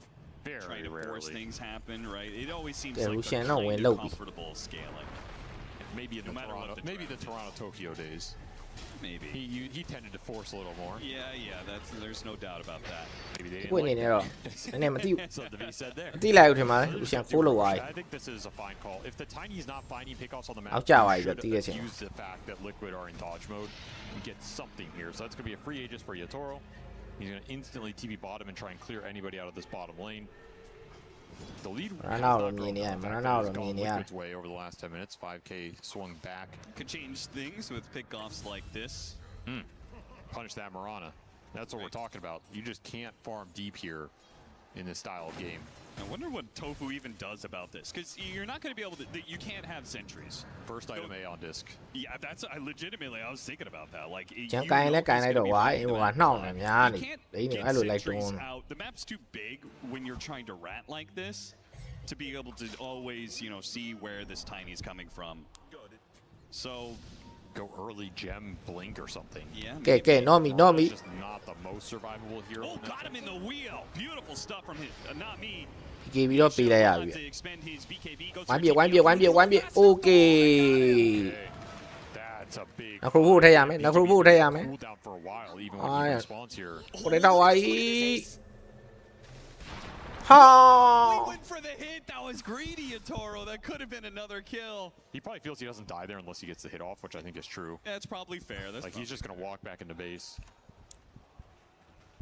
Still, huge find on this Invoker. This is the map every time. It's going to give you a lot of room, a lot of space. 40k right there. Nice blink away there from Boxy. Let's see the support ones trying out these lanes. If Tiny goes and catches them. What a sick catch. Yeah, that was really well done. But to catch Invoker with wheel, just straight up. Like the execution of casting the spells is kind of like whatever, because Invoker's running in a straight line, but to have that set up in the first place, right? Exactly. To have those wards in that position, be ready for the idea, the timing. Linking. Not get counterplayed, you're hiding behind a tree, all those little vision things is what makes that play work. Buys you a lot of breathing room here as Liquid just trying to get to BKBs. They're going to hit a really nice triple BKB timing in this game very soon if that Necro BKB arrives. All right, so Avery, are they going to fight with those BKBs, those BKBs that allow them to pull the Nightfall? No. You're fighting with that. Okay. You have Gem on the Invoker too. They did purchase it up off the back of Tofu being mega rich here. You get those triple BKBs, you have Gem, you have Mirana ulti. You want to start fights on your terms and get this Sven on top. He's going to demolish these spirit heroes. No, his device, yeah, and lúc sẽ ra số là ya Shiro này bù ngon ngon đi, sắp đến bài tây bị rồi, đi sai điểm rồi. I wonder what they see from their perspective that says this is an opportunity. Right, the only reason you go before your item timings is you think there's an opportunity. You see something on the map. Must have just been some quick call from Boxy that they're gonna try and pick somebody, like try and find Lina on the enemy triangle. I think. Cô gái cũng chỉ được ý này à, mấy bé thì mà chạm này là gì thế? Áo sau EWC son. You have the extra magic resist from the flame cloak. Do not want to underestimate how tanky this Lina is. Now the Sven will chop him down because he has no armor. But outside of that, he can take I do think that this little move here from Team Spirit, pushing in the mid lane, now looking to take this top tier 2, delayed by the glyph a little bit, but I think this, they're accelerating the game a little bit nicely. They scan their own triangle. They know. I mean, they're playing so much of the enemy side of the map, and they're going to go for the kill. The entirety of Team Spirit is BKB đi bà baby đó. So we could just BKB TP out. This time around, they will definitely not have the damage. That was BKB bị lại, có chuyện bị lại. Knowing they're there. Smoke chain nó smoke lui à? Some linger around from Liquid. Sure, if they don't have BKB on Sven, he likely gets caught and killed, right? So he probably says whatever. You can take the Witch Doctor here for some nice catch. Not me. Whip on Boxy when he was trying to do the shard snowball play. And they're attacking him with damage, making sure he can't get the blink out. So me. Very nice. Look at the positioning on the map. The Lina's up top, the Tiny's down bottom. They're spreading. Yeah, you can continue to just ghost walk a bunch of neutral camps, but you're not. So we're gonna have to find out just how hard this Sven's gonna scale in this game. Yeah, we haven't seen Sven in a hot minute as a top meta hero, and I think there's a good reason why. Who knows, man? It's a true wild card. I don't even know what talents you go for nowadays. He's probably gonna go the Warcry armor. BKB. Or does he? ရန်လိုက်ပြီးတော့လုံးထွေးတပ်ပုတ်ချင်လို့ရ I think it's still a mixed bag. We see Subscribe people take the god strength damage a little 69 ဖြစ်သွားပြီတဲ့မိုင်းလိုက်လား especially since they removed the Nah, damage on the stun. I think that goes up even farther. It's interesting the way this game is ဗမာလူစားတန်းထိုးလိုက်လို့ထင်တယ်ဗျာကနောက်နေ့ကျရင်ဗမာလူစားတန်းထိုးပြီးပဲဝဲပြမဟုတ်ရင်တုံတောင်ကအင်္ဂလိပ်လို့ဆိုတော့သူလိုလိုကိုလိုလိုနဲ့ကြော်သွားကြတယ်ဗမာဆိုတော့ဗမာကောင်လေးဆိုရုံချိုးရတယ်တဲ့အားကြရင်ဗမာလူအဲ့လိုတော့ I could see it. Probably nice in the late game too. စမ်းသက်ကြည့်လိုက်တာ That is for sure.ပေါစီရေစိတ်လက်မှာလောက်တာပဲပေါစီဘလို့ဖြစ်တာလဲ Which would have been disastrous. I mean, it probably would have been another BKB scenario as it is. best to ထဲပြီးတော့ college ဟိုကောင်လေးက BKB TV ထထောက်သွား night follow လုပ်သွားတယ် And that's the difference between a team that ဟုတ်တယ်ထဲနေပြီ in these lanes ကောင်းတယ် and where the စကားနားထောင်တယ် and you just like casually walking in and feeding there. Nisha showed himself. Yutoro's hunting. တေးလောက်ပါဘူးနော်ရှီဘကက်ကြီးနေဆိုတော့ have a gem, right? တွေးခဲ့ It's on the Pango. ဘယ်နာအိုင်ဒန်နိုင်လာမလဲ Giving it to Tiny. လေကိုကနည်းနည်း play off မှာကစားကွက်လေးနည်းနည်းပြောင်းလိုက်တယ်လို့ပဲတက်လား Go on, especially with the saves behind him. နည်းနည်းလေး But isn't the Tiny ဆော့တာဟုတ်တယ်နော်ဒီဘက်တော့ကမ်ဘတ်ထပ်ဖြစ်သွားမလားမသိ Well, I guess they both like if they both သူတို့ဆော့တာလေးတမျိုးလေးဟုတ်တော့ဟုတ် It's pretty tough to find Nisha in this game. I don't think you want to overemphasize it. You're going to spend time chasing ghosts literally and just lose out on opportunities or farm. You have to let the game come to you. Fair enough, and it is coming to them right အောက်လျှောက်ကိုလက်ကြီးနဲ့ပဲတွေ့တာဟေးဘောက်စီနဲ့ကိုလက်ကလည်းလုံးဝကိုရီးယားလွဲလေးတွေပဲတောက်လျှောက်လွဲတာ Just collapse things. BG play time လို့ဖြစ်တာလေကျွန်တော်တင်အဲ့ play time အကောင်တွေကဒီကောင်တွေဒွန်းလားမသိဘူးပစ်ပြီးတော့ဗျာသလားဘတ်နေတဲ့ဥစ္စာကို abuse လုပ်သွားတာအဲ့မှာဟို tournament ဘယ်လိုပြောရမလဲဒိုင်နေပေါ့ဒိုင်နေကအဲ့ဒီပွဲတစ်ပွဲကိုမြင်ပြီးတော့ဒီကောင်တွေအဲ့လိုလုပ်တဲ့ဥစ္စာကိုလက်မခံဘူးဘတ်နေတဲ့ဥစ္စာကိုအဲ့လိုဆော်လို့လက်မခံမနဲ့ BGO ဟာ DQ ပေးပြီးတော့ဝင်းလောက်လိုက်တာပလီတိုင်းဟိုမှာပွဲရနေဆော့စရာမလိုပဲဗျာအခါအရှုံးပေးလိုက်ရအဲ့လိုပုံစံ I fully expect to see some A on this.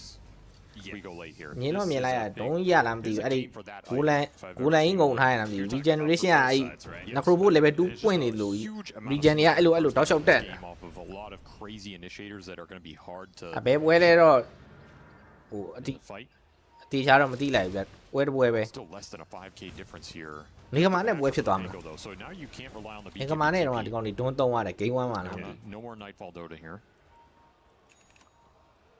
မရှုံးသွားပါတယ်နေကမာနဲ့ကတော့ To me this is when this Lina Invoker matchup starts to shift a little bit, or at least the threat of Laurel onto Nisha goes up ဒီနာ considerably. ပြတ်သွားရင်တော့နည်းနည်းဆော့ရတာခတ်သွားမယ်ဗျလီနာကိုနည်းနည်း Aaron တစ်တွေပါထဲစီခြင်း And even if you BKB as the right click ဒီ picks က up သူ here, လုံးဝရင်လာကောင်းတာ तू ပြန်လုံးခန့်တယ်ခဏပဲလုံးခန့် talent, the attack crit. that's a big one. Hex would also be nice here. You can continue to scale the magical single target burst threat. You can also go back into right click with items like Parasma. We'll see what Laurel opts for here. ကဲဒုတိယရိုရှန်အတွက်တော့နှစ်သင်းလုံးကတော့ကြံနေပြီစမုတ်တွေနဲ့ထိတ်တိုက်တွေ့ရင်တော့မလွယ်ဘူးဗျမလွယ်ဘူးဆိုတော့ liquid ဘက်ကတာဖို့များတယ် So BKB 3កောင်တိုင်မယ် mixing the damage here feels a little bit better. They're gonna run into the invoker. မိုင်ပုံဟုတ်တယ်ကိုလက်ကြီးပြေးလို့ရမလားဟုတ်တယ်မသေးတော့ဘူးလွဲကုန်ပြီ liquid spell ပုံ spell ပေးတဲ့ပုံစံနေမဟုတ်ဘူးကောင်းတယ်ဗျာမိုင်ပုံလေးကောင်းသွားလို့သလား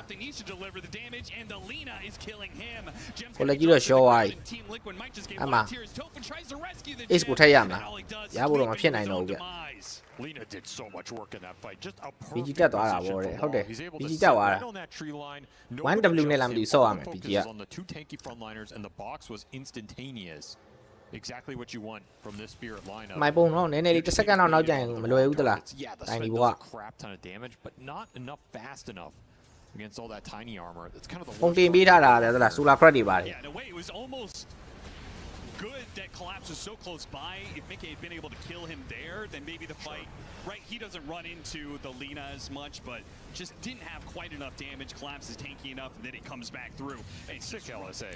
Absolute havoc on him. He landed stun on the Invoker and the Tusk as Boxy was in the space 3ချက်တည်းရတယ်တော်တော်ကောင်းတာဗျကောင်းဟိုရတူထက်တော့ damage ထွက်မလားမသိဘူးပြီးခဲ့တဲ့ခုဆိုင်သွားတဲ့ဘက်တည်းလက်တက်အိမ်မှာတောက်လျှောက်တုံးတာ space ဒီနိုင်နဲ့ဒီနာ free ဖြစ်သွားရပါတော့တိုင်းဒီကိုအိမ်လိုက်ပန်ကိုအိမ်လိုက်လုံးနေတဲ့အချိန်မှာ liquid ဒီလိုပဲထပ်ပြီးတော့အိမ်အောင်မှလားလီနာကိုပြောင်းအိမ်မလားပဲကြည့်ရမှာအခုက smoke to smoke တွေ့တာဆိုတော့မနေ့ plan ကောင်းကောင်းနဲ့ပဲပြန်ချမလားတော့မသိအဲ့ပန်ကိုလေးရောက်ဟုတ်ပဲနဲ့လီနာအဲ့လိုတောက်လျှောက်လိုက်ခေါ်ရင်တော့လီနာတေးနိုင်မယ်ထင်တာပဲเนาะ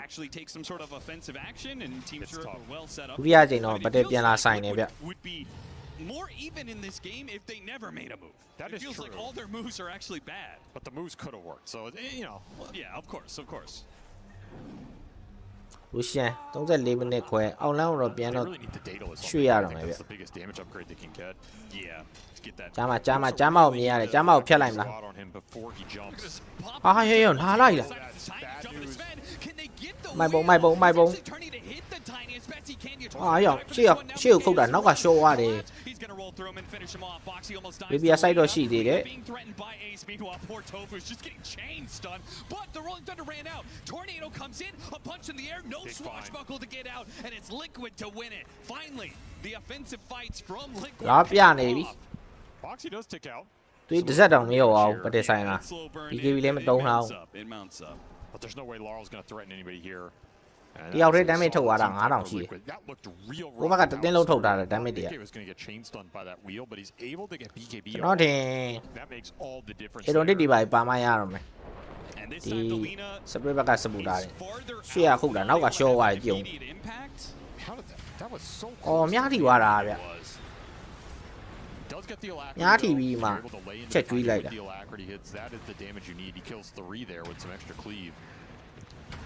Ends up being a pretty good team fight for him, even though it goes down. Beautiful tornado timing.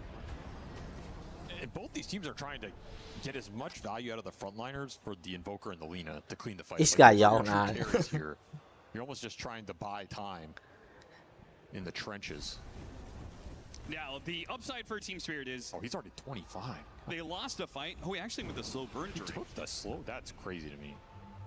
I think that's the way more unreliable talent with how the slow burn can get removed. Is it just basic dispellable? Yeah, as far as I understand. Okay. I think when you go this magic build, he's thinking I'm not going to be trying to play for right clicks too much. I just want to get a volley of spells off, kind of reset position, get another volley of spells off. It does do a crazy time with the spell amp is amping the slow burn. နဲ့ထက်ကျန်းလာဖို့မရှိဘူးဟိုဘက်ကစပန်ကကျန်းလာအောင်မှာတောင်းကူအောင်တော့တစ်ကွက်နှစ်ကွက်လောက်လူသေးတယ်ပြီးရင်နောက်ခုလည်းကျန်းလာအောင်မှာပဲအဲ့တခုတော့ရှိအဲ့ဒါလေးကိုတော့ချက်ရှိုးရ It's a scary amount of DPS for sure. No question about it. Oh well, time for tier 4s, time for some Conjurer's Catalyst. ကိုရှင်ကတော့ရမလို့နေတော့ထပ်ပြီးတော့ Well, he kept the searing signet. ချင်းကြသွားပြီ On the lane. ဒီတစ်ခေါက် fight ကြတော့ဟိုဟာတွေပါလာမယ်နဲ့ပိုင်းဘက်တွေပါလာမယ်ထင်တယ် Not get Conjurer's Catalyst. For sure. Well, Liquid got 2 of them. Tofu and Ace had theirs. Now one on Nisha as well. Oh yeah. The Invoker one's the juiciest here. That's what you wish you had on the Lina. Liquid will have the spellcaster advantage here. Also pushing towards a Hex. Yatoro is still holding on to a Dorman Curio. Do you think he actually uses it on tier 4?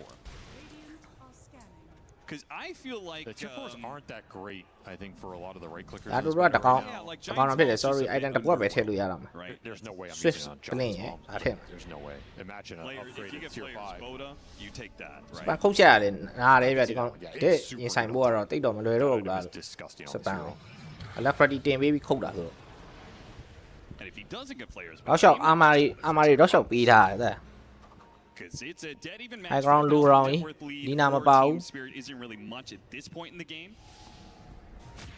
They the initiation. Here comes the arrow. Nice force staff getting not me away and putting. ကောင်းတယ်ဘောက်စီတော့အရင်ပြောက်သွားပြီအောင်ကြီးစပန်ပြတ်ဖို့တော့များလားမများဘူးအောင်ကြီးbest to win နှောက်သွားတယ်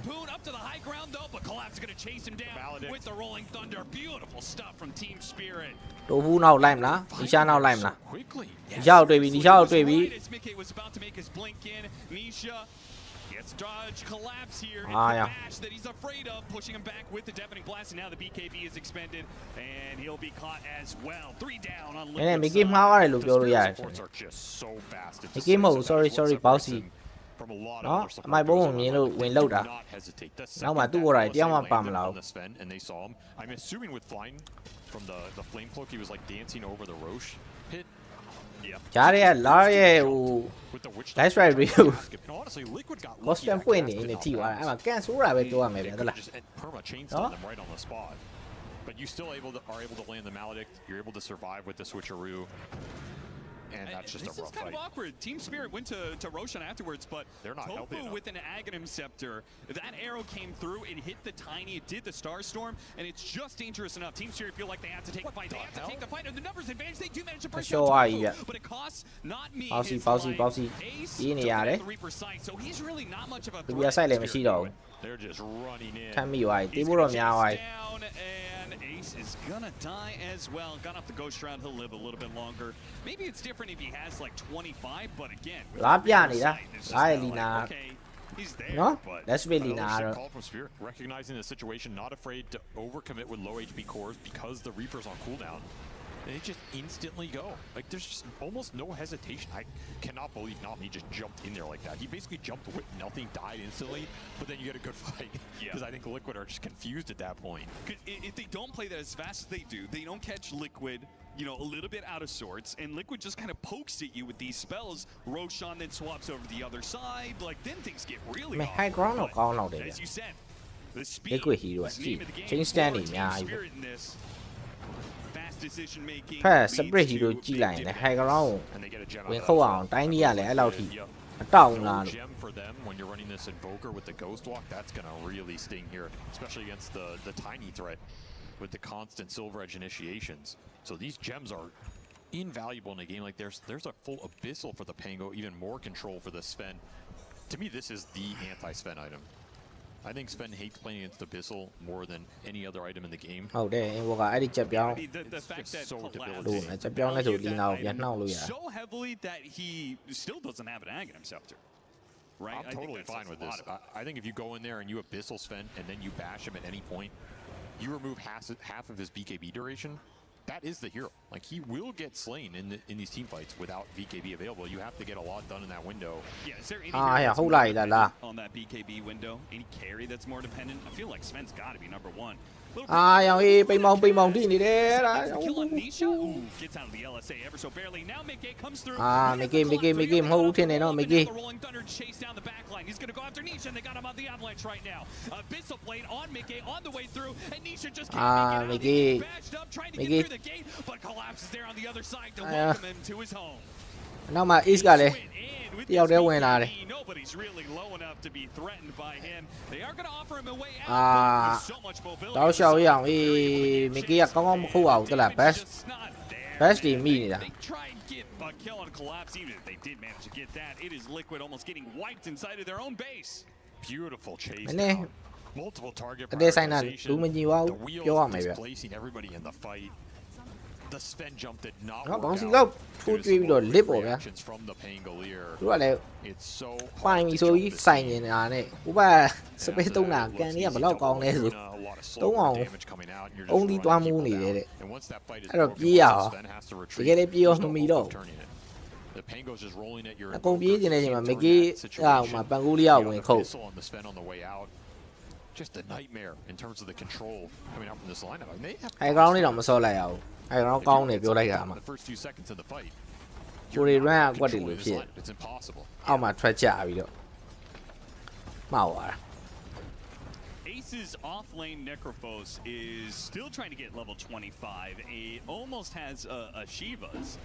But frankly, this is twice or maybe the third time now that we've seen this hero just even as it gets the နောက်ဆုံးတလန်းကို Aegis there are times where နှစ် in သက် certain matchups it just can't seem to do anything. ဘန်နာ Anytime these အများ Reaper ဘန်နာ sizes လည်းမထောင်ထားတယ်ဗျ just difficult to land. Spirit did a decent job addressing ချိန်တော့ပြီးတော့မှ the မထင်ဘူးလေ box တောက်လျှောက် and the ထပ်ပြီးတော့ Reaper, PR ပေး very တော့ good မှာ matchup in this Lina that's going to always cause Necrophos problems. Very tough hero to gap close, very high move speed hero, very high magic resist hero. You don't have a lot of options here. And as Lina's pushing towards 30, all the talents န are ည်းနည်း playing AC က Necrophos ပုံ here. နေလို့ခံစားရတာဒီပွဲမှာ He's going to scale even more. Yatoro's out သူ of စီက control. ကစားကွက် These two တိတ်မထွက်ဘူး carries လား are just behemoths. If you bring down one, it feels like the other is going to have so much time to just wreak havoc in the fight.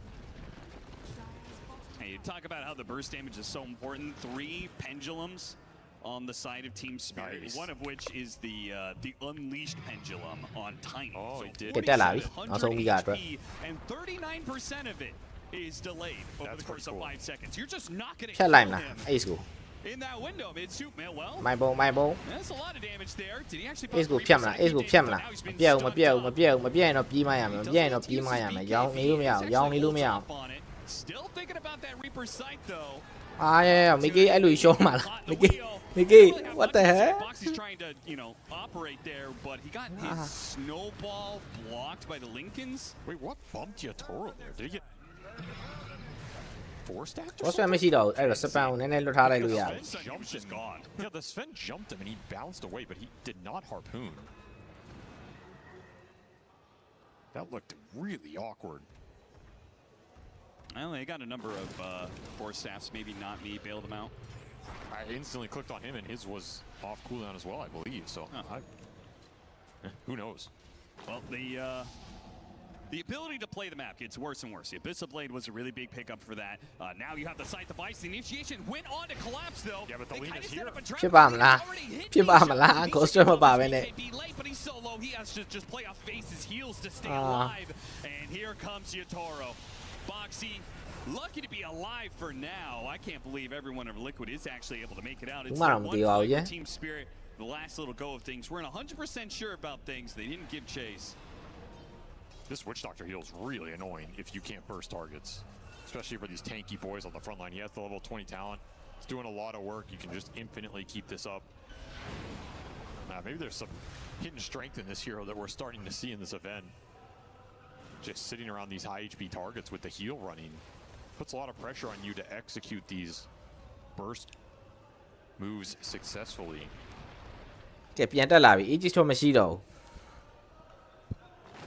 Scythe device for Laurel, and he's getting to the level 20. So not as me, soon as we get the not other me. round of talents and actually be a lot more dangerous in the right-click department. AD Yatoro has his ဒီနောက် 25 AD with the ဒီရင် toss ပေးလိုက်ရင် charges. ကောင်းမယ် So another thing that can threaten these heroes. Liquid are so dependent on Oh, what, my BKBs, but what happens if you get blink tossed, chain tossed into the follow-up stuns of Team Spirit? Nothing good for you. I can guarantee that. Yeah, Boxy's going to have to be super clutch. He went BKB specifically so he can pop BKB, blink in, snowball save somebody, but does that even really bail you out? Or are you just setting up for a bigger LSA at the end of it? You have to connect the Alacrity Sven on one of the Pango or the Lina, I believe. That is your one way to winning a fight. And the Invoker combo has to come out. Somebody has to get Reapered successfully. There's a lot of things that need to connect here for Liquid, down 30k. And if they could stall this game a bit, they can get 25s on a couple of their cores, which They just don't even have that influential 25 talents.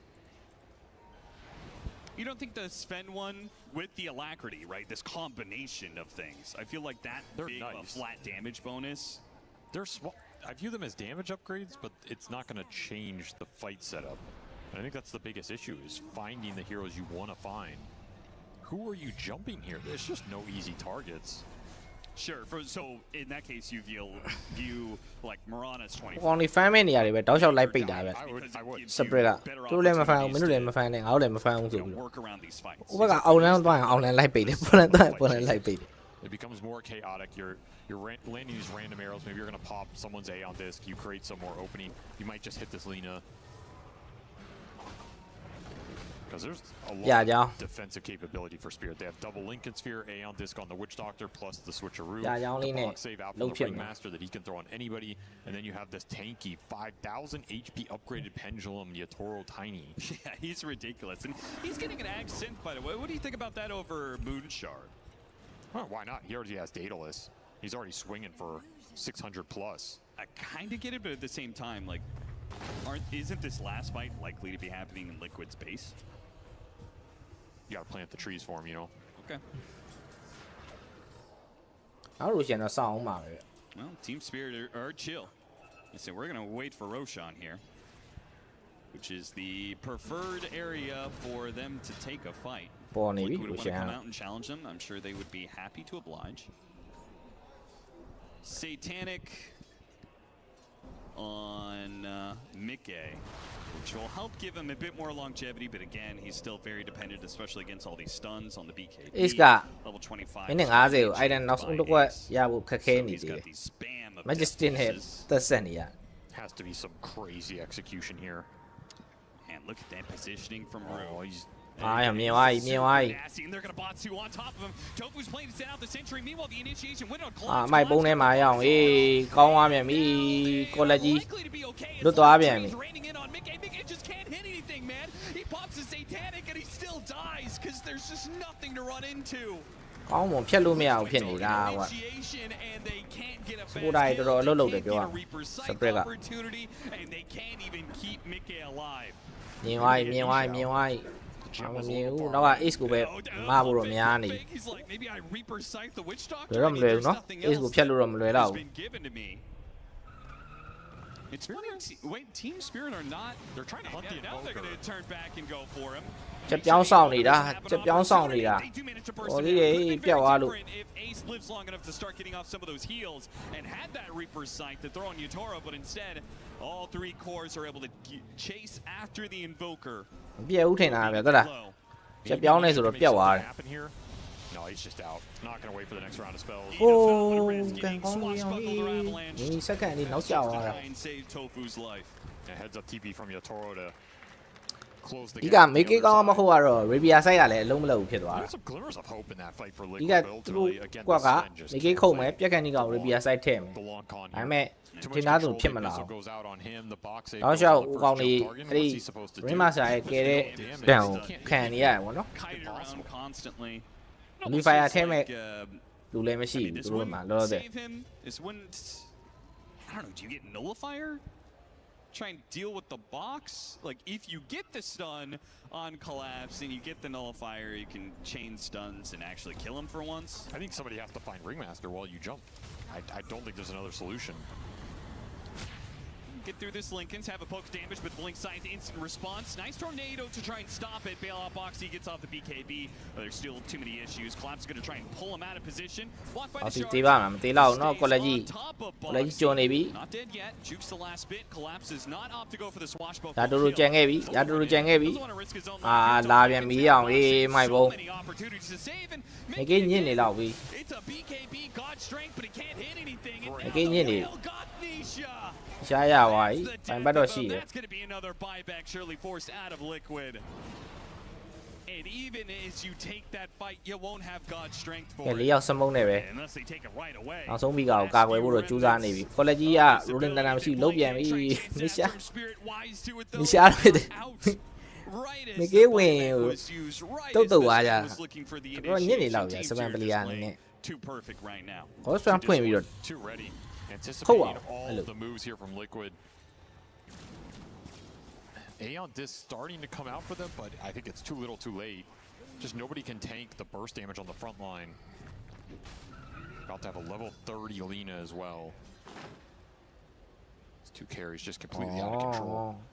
And you're saying, what can Sven buy in this game to change it? I mean, that's the issue with Sven. He's always struggled in these ultra late games. Yeah. His kit just doesn't scale as well. I mean, you just compare what Mickey's capable of to this tiny. လူရှင်တော့ပေါ်နေပြီဗျယူချင်းအောင်ယူလို့ရ matchup, man. Yeah, and the thought process was like, okay, the other two are going to be, you know, creating enough threats that, you know, maybe he only gets one kill on this Sven, and then he gets kited around. But you have a Necrophos coming in, maybe giving you another kill. The Invoker's going to burst down in third person, then you've got numbers advantage. And be able to do what you want, but Necrophos is also suffering and feels like the only core who's actually able to deliver consistent damage every team fight, able to put out a lot, is the Invoker, and it's never enough to get a kill. Even then. တဲ့နဲ့တက်လိုက်တော့လေလို့ရှိရင်သူကကြောက်နေလို့ဆိုတော့သူတို့ကမလုပ်ရဲဘူး It's really tough to kill. ရှင်းလင်းရေးလုပ်နေတာထင်ပါတယ် And a 40,000 net worth lead makes that even more difficult, and Aegis might make that nigh impossible. So Liquid, compelled that they have to contest this or make Maranaဖြစ်နေတော့ so Nisha is not going to join them. အရင်ဆန်သွားတယ်အမှဒီ Ring Master အရင် free ဖြစ်သွားတယ် Looking to break any smokes once again. Check inside the pit with Sunstrike. Get hit 25 on the Invoker for the Radio Blast. It's a minor control upgrade here. မြာ Land on the Tiny. Opportunity, collapse sitting on the high ground, ready to go with the Rolling Thunder Blink. ကောင်းသွားပြီအောင်အေး Rolling Thunder ပါဝါကြီးမိုက်ဘုံပါဝါကြီးဒါတို့လိုလဲနာနေပြီအေးအောင်အေး Radius site ထည့်ကန်လေးလေးမှာရှော့ပြီRadius site ကိုရအောင်အေးစပုတ်တောင်းအဲ့လိုကြီးထည့်လိုက်တာ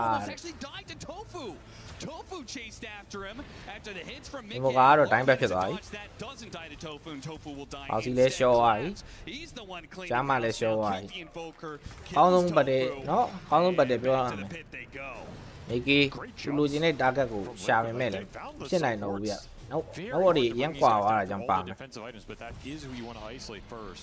And they almost got Laurel there. Could have changed a lot if they can keep Nisha alive and slay Laurel. That fight may go their way in the long run. It's just overwhelming advantage at this point. Yeah. And that's the Lina problem. This hero is insanely tanky for a ranged damage dealer this late in the game. Like, he has so much magic resist, it's ridiculous. Yeah, no, areas like the Roshan pit, right? It's a central area where he's able to play on a cliff. No other hero is able to play on the cliff like he is. ကဲ10မိနစ်အဘောကမရှိဘူးအဘောကရှိတာတော့မလွယ်ကူတဲ့ team fight တွေကိုရင်ဆိုင်နေရတာနော်ပွဲကတော့ပြီးဖို့တော့များအောင် The Roshan pit walls, and the Invoker is not going to kill him with that much magic resistance. It's going to be Megas. Liquid here for the long haul, though. It may not last. စောင်းနိုင်မှာစောင်းမရတော့ဘူးဝင်တီးနေပြီ They're just going to keep the pressure on. Banner drop. Tier 4s are going to be falling. More disciplined gameplay. မိကေလူချင်းတဲ့ target ကိုရှာတယ်ဘယ်ဝင်ရနေမြင်ရပြီထင်တယ်တောက်လျှောက် Ace ကတော့ဗိတ်ထားတဲ့ပုံစံနဲ့ပဲတောက်လျှောက်ရှိမှတောင်းနေပြီးထားတယ်မိသွားပြီလူချင်းတဲ့ target ကိုမိသွားပြီ Mickey on the back lines. Will be able to do what he can, but it's just a BKB TP out. မရတော့ပါဘူးဂိမ်းကရန်နောက်ကျသွားပြီလူချင်းတဲ့ target မိသွားတဲ့အချိန်မှာ Some team spirit collapse, and Yatoro just simply too tanky, too much of a menace to defend. And yeah, these ကိုတိုင်းအဲ့လိုကြီးလိုက်ဖမ်းပြီးလိုက်ခုတ်နေရတာအဆင်မပြေဘူးလေနော်ဒီ Ring Master ကိုစပန်အဲ့လိုလိုက်ခုတ်ပေးနေရတာကြတော့ဟီရိုပစ်လေဟုတ်လားရန်ကောင်းသွားတာ They took everything they have to kill this tanky Tiny. Now he's going to come back in his second life and get both of them inside that avalanche. A celebratory toss up in the air as Team Spirits will claim victory in Game 1. Crucial finish the job while they're farming some heroes. Adding to the stat pool here as a very convincing win for Spirit in Game 1. I mean, what point in that game, looking back, did Liquid have momentum? It's pretty hard to pinpoint.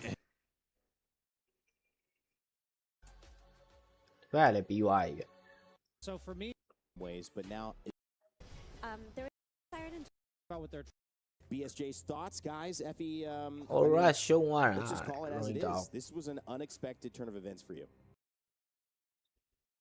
94 Naga Siren Viper Center ကျွန်တော်ထင်ပါတယ်ရူပစ်အရင်ကောင်းတယ်ဆိုတော့ရူပစ်အပြာကြောင်ရှက်နေဆိုတော့ရူပစ်ရဲ့လောက်ကွက်တွေအောက်မှာပဲမျောရတယ်ထင်ပါတယ်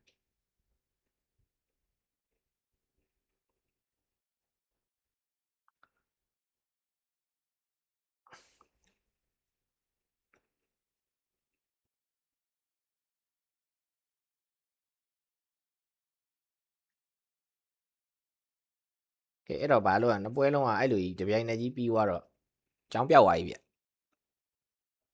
ဟိုကြည့်ရတော့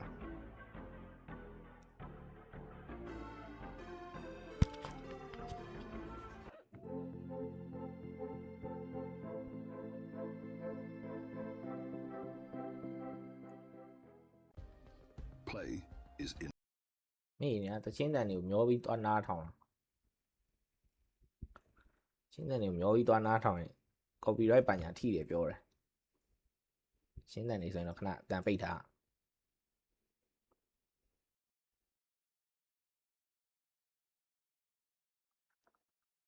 game 2 liquid hero pit တော့ပြောင်းဖို့လိုပြီ Miranda ကြီးကိုဆွန့်လို့ရတော့မှာ game သူတို့ Miranda ထပ်ပင်ဟိုကောင်နဲ့ရှင်းရှင်းလေးပဲ Ring Master ထပ်ပင်မှာအဲ့ဒီအတွက်ကြောင့်မို့လို့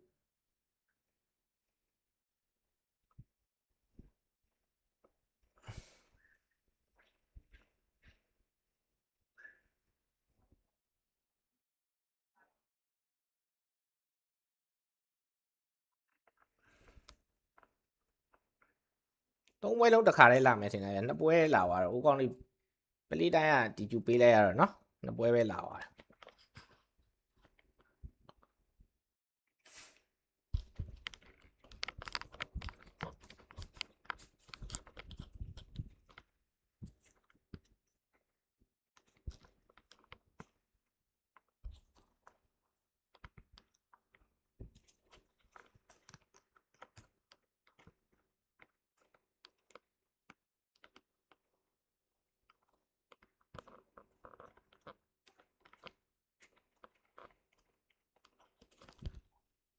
Aura ပွဲပြန်လာမယ်ထင်ပါတယ် Aura အရင်ပြီးသွားဆိုတော့တမ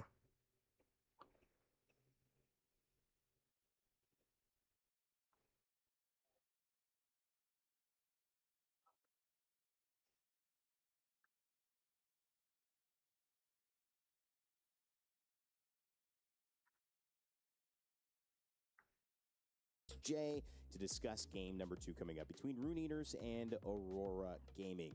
Big news, Aurora Gaming finds himself behind the underdog, Rune Eaters, after a major game. Copy cannot be stopped, 14-4 after an incredible performance yet again on the Ember Spirit, even going into the Viper. And Brian, I kind of want to shift this conversation towards another player that if you look at Copy is having a big impact. Aurora. Is Nightfall a guy that you've focused on that said he's so improved this year? You've seen him take risks, you've seen him grow as a player. Is he somebody that needs to perform for Aurora to get a result here? I mean, absolutely. I mean, what I was talking about behind the scenes. Show wise ဆိုတော့ပုံမှန်ကိုင်းနေကြဟိုပြန်ခိုင်းရတော့မယ်ထင်တယ်ဝင်ရင်းကြတွေပါတယ် And then Dota just has its way sometimes where on paper something looks amazing and then it doesn't play out that way. And what we saw from Rune Eaters yesterday in game 1 was they lost because it looked like they had no plays to be made. And then suddenly you give this team plays to make and they show us what they can do. I really, truly feel like when you're Naga and you have that one crucial death and you're playing like a pseudo-even game from behind-ish, there isn't a play for this hero to have. So I don't think Nightfall got to show himself truly in that game. And like I can also so deeply relate to this mistake because when things look good on paper and then they just don't play out that way, oftentimes, especially in like an individual best of 3, you're just like, we don't have time to figure out why this worked this way. Let's just like bend that for now and try a new one. I think they can come back strong in this one. Effie, with Lycan as a last pick, it had a tremendous amount of impact on Malik's play. Yeah, it did. I'm glad you bring that up because there's so much to talk about in that last game that we kind of glossed over Malik. I think his Lycan performance was really crucial in them winning this game. I mean, all of the players stepped up, but if it weren't for that Lycan constantly running at the supports on Aurora, the team fights would have actually looked acceptable, right? You pick Lycan as an anti-support hero, you're against Bane, who's a single target focus hero, you're against Jakiro, who can't really defend himself against these Lycan summons, and he really delivered. Like, if it weren't for him making this space in the fights, then Lifestealer wouldn't have had the ability to just sit on the Viper and click him, which is what the team fights looked like in the late game. I mean, transitioning into now, what do? I think we have to look again at the most important part, which is upcoming soon, the draft. What's a win condition here for Nightfall? And I say Nightfall because that's what I was thinking, but when I think of Aurora and KP, I go, we talk about his ability to enhance players and what they already do, to lean into their strengths and pick around them. If you're KP, Brian, what do you do in this draft that kind of sets you up for success? Because clearly, Rune Eater set Copy up for success. It worked 2 games yesterday on Puck. It works on the Ember Spirit. They're doing that. Can they counterpick him? Do they just need to prioritize what works for them? I genuinely believe Keep that up, man, the impressions of the draft that Aurora thought the same thing coming out of the end of the draft of game 1. Like we're gonna stomp these. ရိုအီတာပြီးသွားပြီ Viper နဲ့တောင်ဒီကောင်တွေ Amber Spirit က lane ထိန်းနိုင်နေဆိုတော့ Amber Spirit ထပ်ပင့်မှာပဲ I don't even want to say that's like a disrespect to the other team. Like I feel like မနေ့က liquid pit အနေထားလိုမျိုး And what I would, if I was KP, I would just say like, hey guys, these guys came to play. Like we can afford to counterpick for sure, but let's like not get too close to the sauce. Like if we counterpick for Makoto, then let's give Nightfall the win. If we counterpick for Makoto and we open up early with Nightfall, ငါတို့လည်းစဉ်းစားသိမကြက်ဘူးပေါ့ let's give Makoto a win condition like Invoker or Puck. Like let's have somebody on their team be drafted purely for that late game presence, because that's something that they're very good at getting there. We expect their individual skill will play the lanes out accordingly, and yeah, I think KP is going to basically tell the team, let's mentally reset. This is our one shift in approach, something along these lines going into game 2. And I know this is the type of game you kind of have to forget about. I think if you're Aurora. Yeah, I mean, if we want to simplify it, like Aurora are a team that are a lot about momentum and a lot about being able to constantly fight at all stages of the game. Whereas Naga Siren, she's more of a macro hero.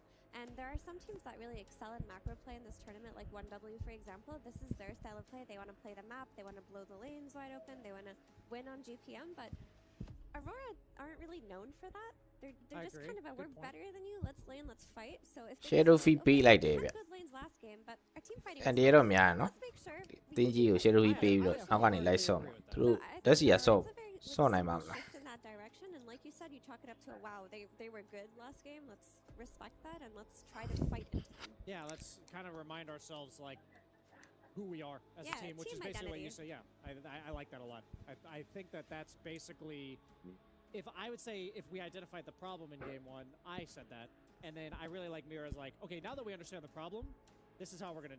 This is what we're going to do in game 2. I like that a lot, yeah. And in come the Shadow Fiend, which is one of our most banned, one of our most picked, and highest winning picked legends, and I think the 60th percentile for this tournament so far, and it's something Nightfall knows well and has played very well. Yeah, extremely well, and it gives them that fighting and that scaling throughout the game. The cool thing about SF as a hero is tick, strong at early game fights, so long as his lane is good, tick. Strong at mid-game fights, tick. Strong in the late game. So they're like, okay, with this Shadow Fiend as opposed to the Naga Siren, we know we're going to be able to be strong at all stages, and that changes things. And like Brian mentioned, that's a ban like to see it be let through, but it seems like Rune Eaters, they're a bit more scared of that puck. Okay, so what I had mentioned as one of my possible hypotheticals for their drafting approach was like just pick Nightfall's hero early, one of his stable ranged guys, and then allow Makoto to be the wing addition. Win rate negative, I we are leaning towards obviously that with this early Shadow Fiend pick, potentially forced into that decision because Shadow Fiend was left in the pool. But you know, going into this, whenever I see Shadow Fiend, his late game is significantly polarizing based on the matchups that he's against. So like PL and Terrorblade are the two heroes that come to mind that just absolutely destroy this hero's late game. A hero like Lifestealer or having the built-in magic immunity like nice, but the biggest thing about SF is he has Requiem, but he can't deal with illusions or like multiple units like swarming him. So if we either see the Lycan or we see like a Terrorblade, something along these lines. Lens တို့ပါတော့ကြတော့ physical တိုက်ဆိုတော့ magic တိုက်နဲ့နာမဲကောင် Darkseer is the same idea. Still in the pool? No, it got removed just now. Oh, okay, good. Because I was like, if this gets let in with the Earth Sphere, this might be a big issue for them. Ike back on the Lich, you would assume? For Rune Yeah, absolutely. That why worked not? really well. Yeah, ain't broke, don't fix it. I mean, he owned. I did not expect him to own like that. That play he made with the Wisdom Rune where he just hid. And he got the last second Lina into the reminds me of the Call of Duty days when people just like camp waiting for the enemy to eventually walk through. Lina, that's a breaker. That is a very strange pick to me. So Makoto is a Lina specialist, like it is. Okay. Lina or Basula, no? Heroes, but maybe they're just assuming there's no possibility of an Earth Spirit flex because Eki has demonstrated that he has not demonstrated that he plays it. But during the group stage, Evan, is that when in Dota, when you're playing with a ranged carry, oftentimes that's gonna go make plays, and it's often very weird for your game plan if both of your mid and carry are ranged farming heroes with no stuns. Got it. And right now, that's what they have. ဘာရိုက်တာစနဖာရတယ်ဥပါလည်းဘာတွေလဲမသိဘူး No stuns, no real playmaking potential. So they're really strong laners, though. Right. So the best way to usually deal with these like one-to-one strong laners is to pick heroes that are happy to move around on a low cooldown. And Eki's getting his signature. Batrider, most likely a Snapfire for Malik, just based on what they've been doing. Like, it could theoretically be Ace. Spirit 4, Batrider 3, Snapfire Yes, mid. to For go on. any other team, I think that that's possible. But for this team, I think it's very likely that it's 4 Bat, 3 Snap, 2 Earth Spirit mid. Do you think they're going to swap it up at all, Mira, or are they just going to stick to their signatures there? It looks pretty much like where they're going to lane it, but Aurora's draft instills kind of a sense of dread in me.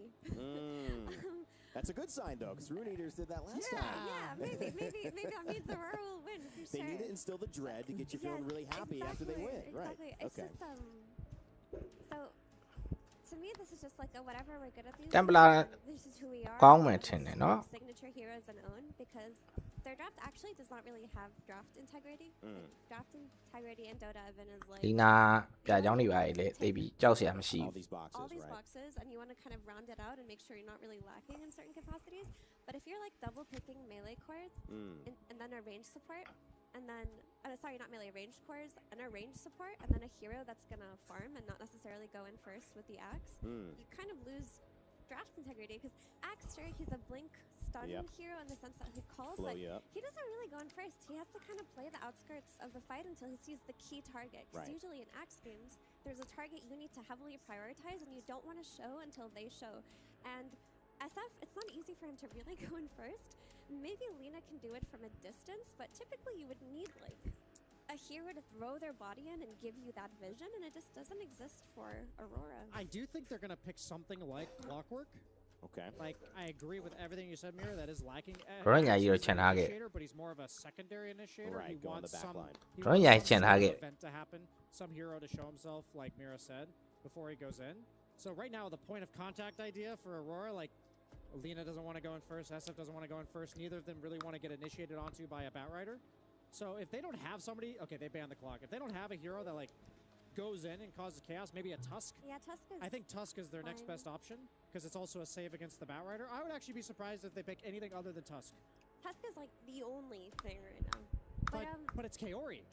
That's true. He's got the hero puddle. I don't even think he plays Tusk. Can he play Undying? Is Undying in the pool?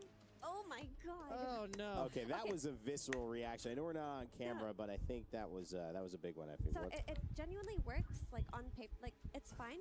It's a good Oracle game because you can dispel Frost Team armor. Banana soba ပြောနေတဲ့အတိုင်းပဲ With your ulti, you can dispel stacks. Like you can dispel Earth Spirit Silence if you're not the one silenced. It makes sense.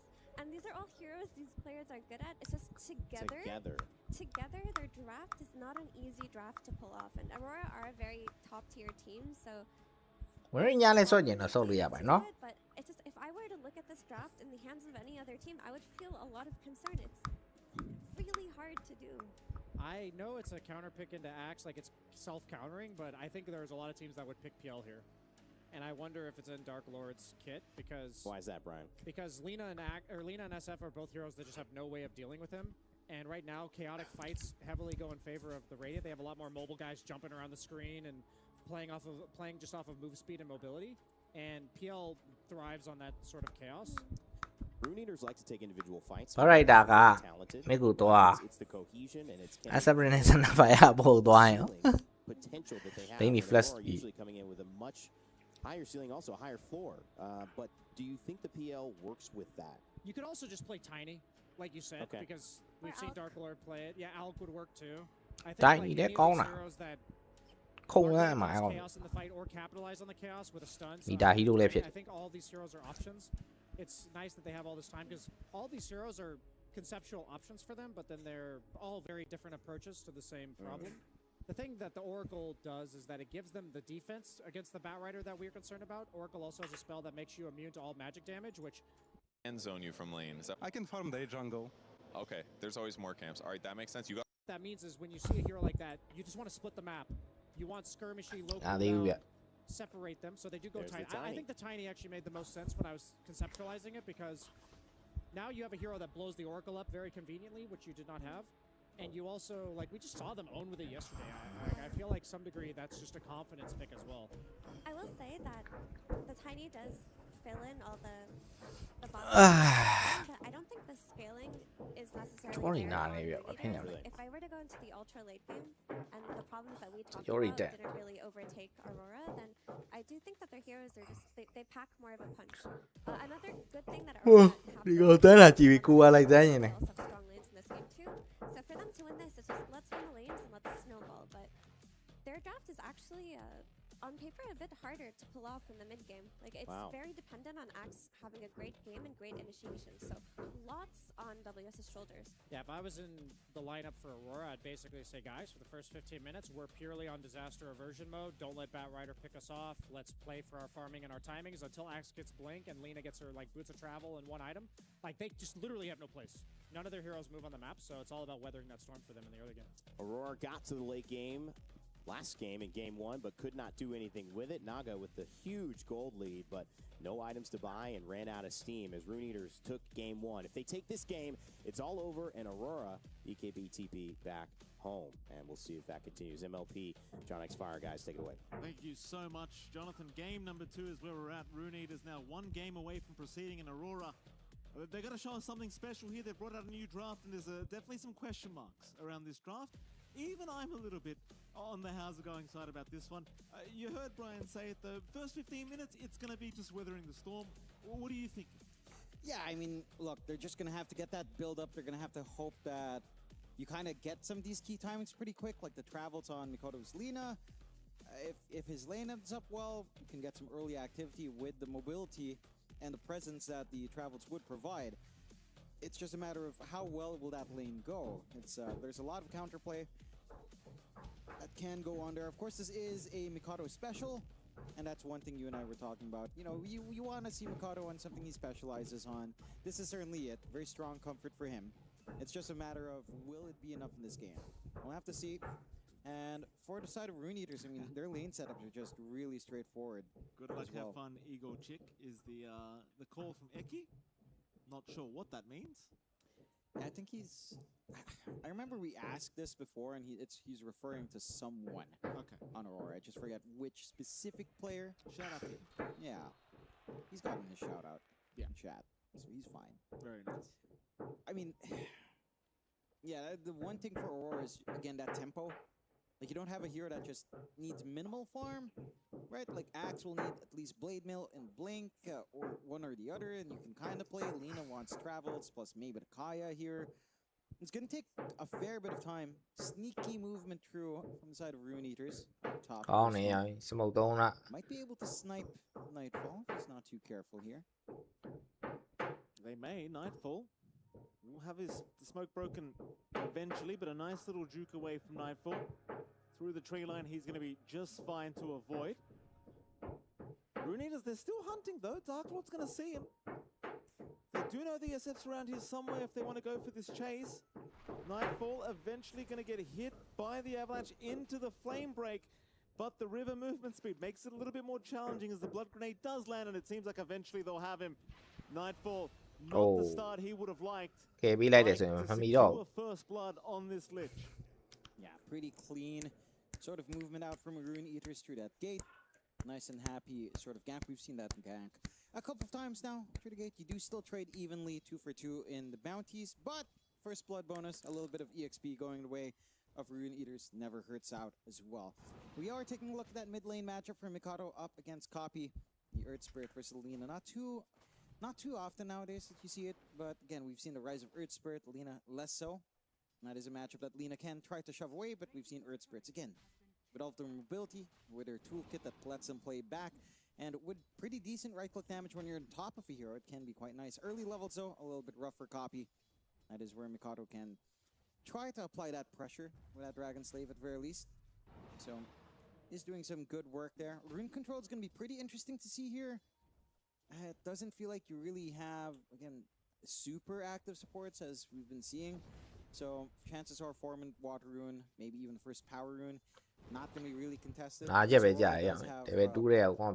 Oracle, so they can always tell which rune is going to be coming up for Mikado later on. That is going to be very helpful for our Lina. The other lanes, of course, You've got that Oracle played by Kauri up top with Nightfall hanging about.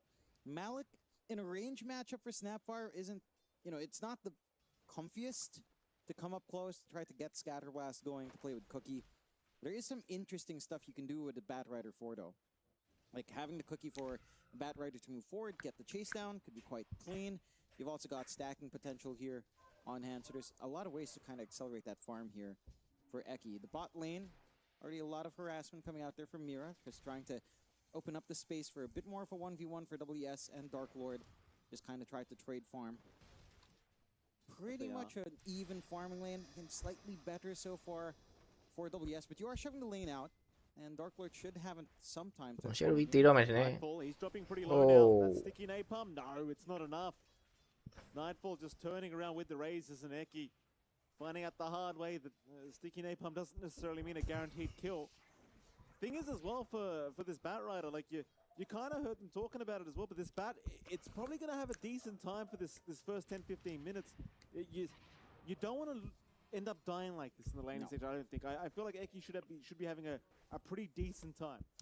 That he should be. You have to be a little bit careful about spamming out all those spells without finding the kill. It's just free stick charges as well. A little bit low, but no kill threat coming out from Mira just yet. And WS again just focusing on that early build-up you'd want here on the Axe. Again, try to get these timings lined up. Let's go for your standard 0-1-1. I'm wondering if it's going to be a 0-2-1-3 or 0-1-2, depending on what he'd want to do. Counter Helix or Battle Hunger priority. Still hanging on to the point. And again, so far, it's a little bit slower for the farm here on Dark Lord, but there is some good magic damage as level comes up. We're going to jump in onto WS. Trying to stop this pull away, and WS, he's got no help. Finally, it will come in from Mira. He'll try to go for the man fight, but Dark Lord's got enough. Along with Ike to finish off the job is now Mira. We'll try to trade the Dark Lord, trying to abuse that fog, and he's done it very well. Very nice from Dark Lord. Mira not going to be too happy. He does eventually get the kill, but it's going to be a double kill for Ike. And this Lich again off to a really good start. Ike really good, just patting around there from Dark Lord, stalling out, trying to ensure that you still get some value back, and they do. I mean, again, you're getting solo EXP on your Lich. Not ideal, but we've seen what Ike can do with a little bit of a stronger start. And he's setting that up for himself once again on the support. 3-2 start. Rune Eaters again, outside of the aggression, have not been the most efficient in farm. WS. Eki with a great rotation. Supporting the kill here into WS. Ike to pick up his 4th kill of the game. In fairness, John, this is what they needed to be careful of. This first 15 minutes, it can be pretty rough. And it can be, again, like BSJ said, disaster aversion mode for Aurora. It's certainly starting to pile up on the side of Rune Eater's top lane. You can just kind of leave your Snapfire alone. Ends up being a farming lane against the SF, and you can get some really sick activity elsewhere on the map. No way of relieving the pressure on mid just yet, though. Copy again, held back, although it's trying. Kick back onto Makoto is going to land. Malik misses the cookie. A very nice little sidestep from Makoto.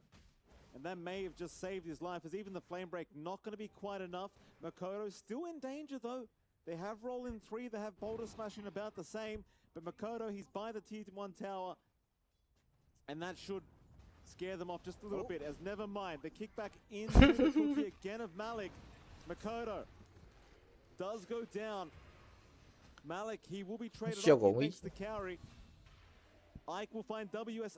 Ông mà này, WS của con này là tí nhanh nhỉ? I mean, they'll chase a little bit, but they're not going to have enough.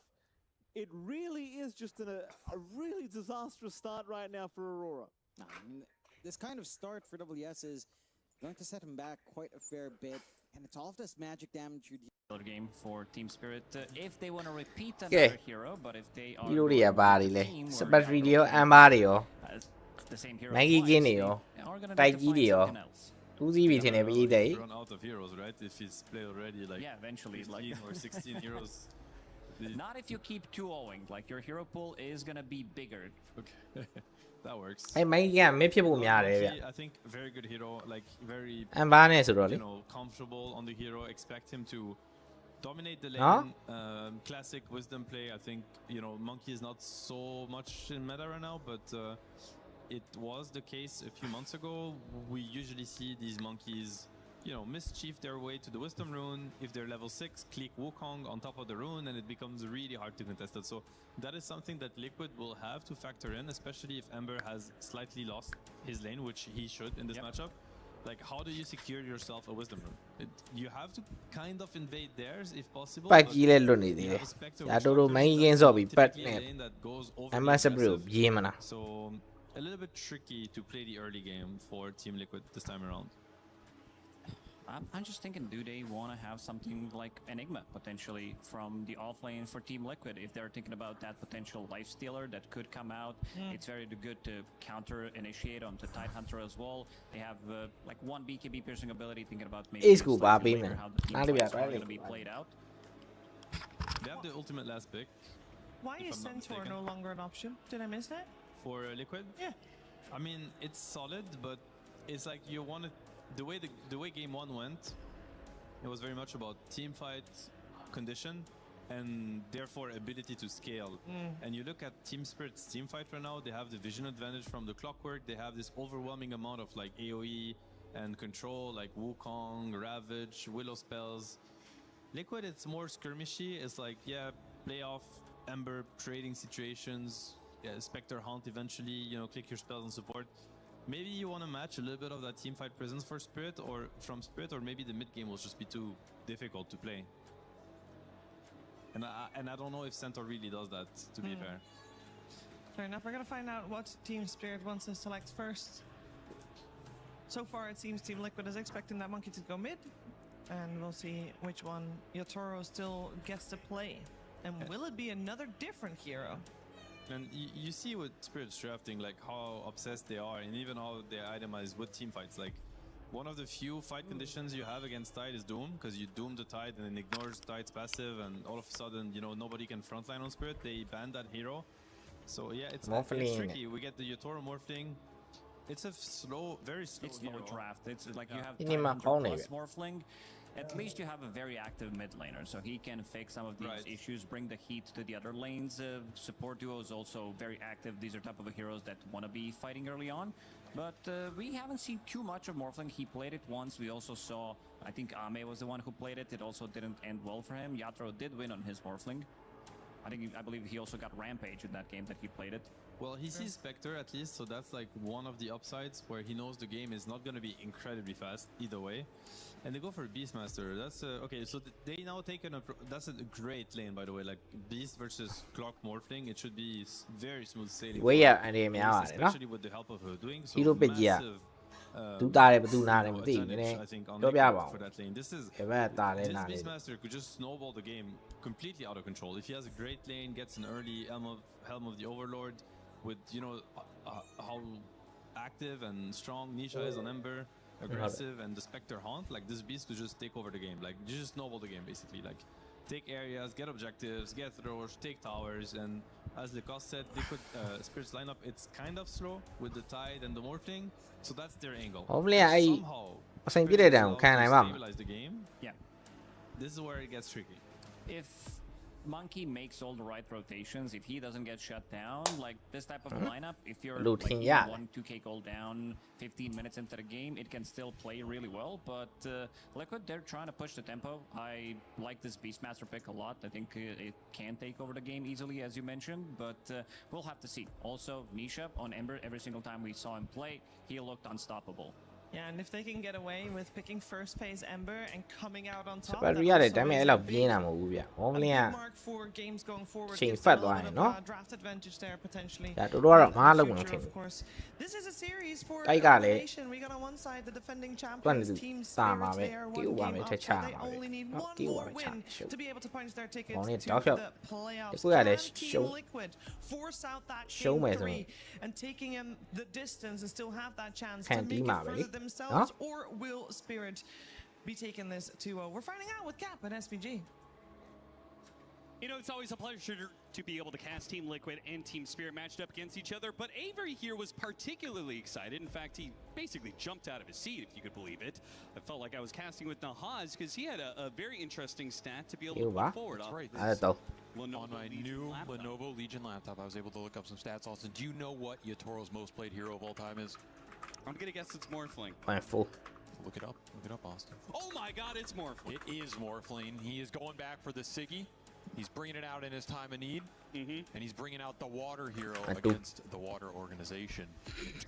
You're really on this, aren't you? Perhaps a symbolic gesture, Austin. Well, it did not work for Ame in his blue hair, but maybe it's more about the elements than the color, but ချတာများပါเนาะ Find တာတက်ဆိုင် Spattery နဲ့ဆိုတော့ ချမယ်ထင်တာပဲ He went for the automaton skin. What does this signify? He did not play with it yesterday. And yet today he decided to equip it. So perhaps Yatoro is getting into the spirit of the Dark Carnival. As we all enjoy. ကော်ကြီးလေးအဲ့ Spatter အုံးနိုင်မလားပဲကြည့်ရ We also have another Siggy. Which Shouter နဲ့ဆိုတော့ Also rocking his most played hero. 134 matches of Morphling for Yatoro. 116 matches of Ember Spirit for Nisha. A lot of experience on these two boys. David ထင်တယ် David ထင်တယ်ကော်ကြီး Hunter bring that watermelon down with the Maledict. He has to recommit and pays the price for that. ကော်ကြီးနောက်တယ်ကော်ကြီး First blood to the Witch Doctor. တော့ကြီးอ่ะဟိုမှာနှလုံးရနေတာ Right there. How much a first blood does for the Witch Doctor, though, I'm not convinced that is much of a game changer. The experience probably more valuable than anything. If you get to level 2 and 3 faster on this hero, you can sometimes just all in people again with the Maledict. So could be a scary lane for collapse over the long run. This Spectre can be an annoying going through. If you're gonna isolate the burn him out with the Maledict. A lot of potential burst damage as they're gonna try and all in Tofu. He just gives it right back. Okay. Collapse striking right back. I don't. I feel like this is. Okay, Spectre is better at being aggressive in lane than maybe she's ever been. Yes. But I'm still not convinced that this is actually a combination that they're going to be able to really threaten the Tidehunter. Just the two of them with Maledict. I think it's enough. With Maledict, Dagger, Shadow Step, some Desolate hits going in, it's a lot of damage if you can start to run someone down. So have some faith. See how well this Morphling lane goes for Yatoro as well. Seb said this is a free lane for the Beast. Show me. Not a lot of pressure. Oh, body de cool. Yeah, very passive lane for Spirit. You're just trying to secure farm for the Morphling, not get aggressed on too much. If you can get some pulls off, that would be amazing, but all the potential, it lies with Liquid in that top lane. So I could see them doing pretty well on both side lanes here. Mid might be the big problem area. But that is always going to be the case when you first pick Ember. You are giving your opponents the entire hero pool. They go for the Monkey King. Not the hardest cheeser here, right? It's not the Huskar. It's not a Viper. It's not a Sniper or something. But it's a very favorable lane. It can get a little out of control if you can get some big Jingu hits up. And it's a very easy lane to rotate into and fight with. That's the real threat of the Monkey in this matchup. It's like, if you bring Liquid gets sucked into that skirmish, and he's just building Jingu stacks off the Ember, it can turn 1 kill into 2, into 3, suddenly you TP back in, you die a 4th time. It gets out of control really fast, and Monkey can take that and start winning other lanes with it. So you got to be really careful around the mid lane in this game if you're Liquid, and potentially play reactionary. Try and bait some dives from the Monkey, TP Boxy in, land a clutch push whack, get that turnaround kill. That can make all the difference here in this early game. And Laurel is very good on the Monkey King. 77% win rate. Do you think of Laurel as an oppressive mid laner? I don't really. No. Mostly because he's not a Huskar player, right? He's a very difficult player to beat in lane, and he's a very difficult player to shut out of the game completely. Like, he will always find his entryways. He will always find impact in the team fights. And he's not given a lot of farm priority from Spirit overall. So that is his strength. Maybe that's where it is, because I was looking at it. His best stats are, his highest win rate heroes are Monkey King and Snapfire, who I would say those two are very oppressive mid laners, right? Usually counter pick matchup, or at least Monkey King often a counter pick matchup. So maybe that's probably what it is, right? If Spirit don't when he is in a position to really win his lane, he really thrives. Also, if you're not going to get the support, then being in a position where you can kind of fend for yourself Yep. And not have to be like, oh, I lost the lane, I need stacks, and there are no stacks. Well, then you're just screwed. Yeah. Probably works out a little better for him. So I think this is the type of hero that can work really well. I think Puck is also kind of in that category. Like pretty hard to destroy the Puck on lane, even if he's not demolishing you. But Laurel off to a very good start here early. 20 and 15 for that Monkey King with the clown nose on top of it. Yeah, he is killing it. And by it, I mean denying creeps, apparently. This will create a large opening in that mid lane. I don't know if Spirit have the best supports to go there and snowball it. Especially if you leave this Morphling alone, he could just get pressured out of the lane. Same with the Tidehunter against the Maledict. So you have to be a little careful with how many resources you try and pull into it. There's definitely an advantage by Laurel. I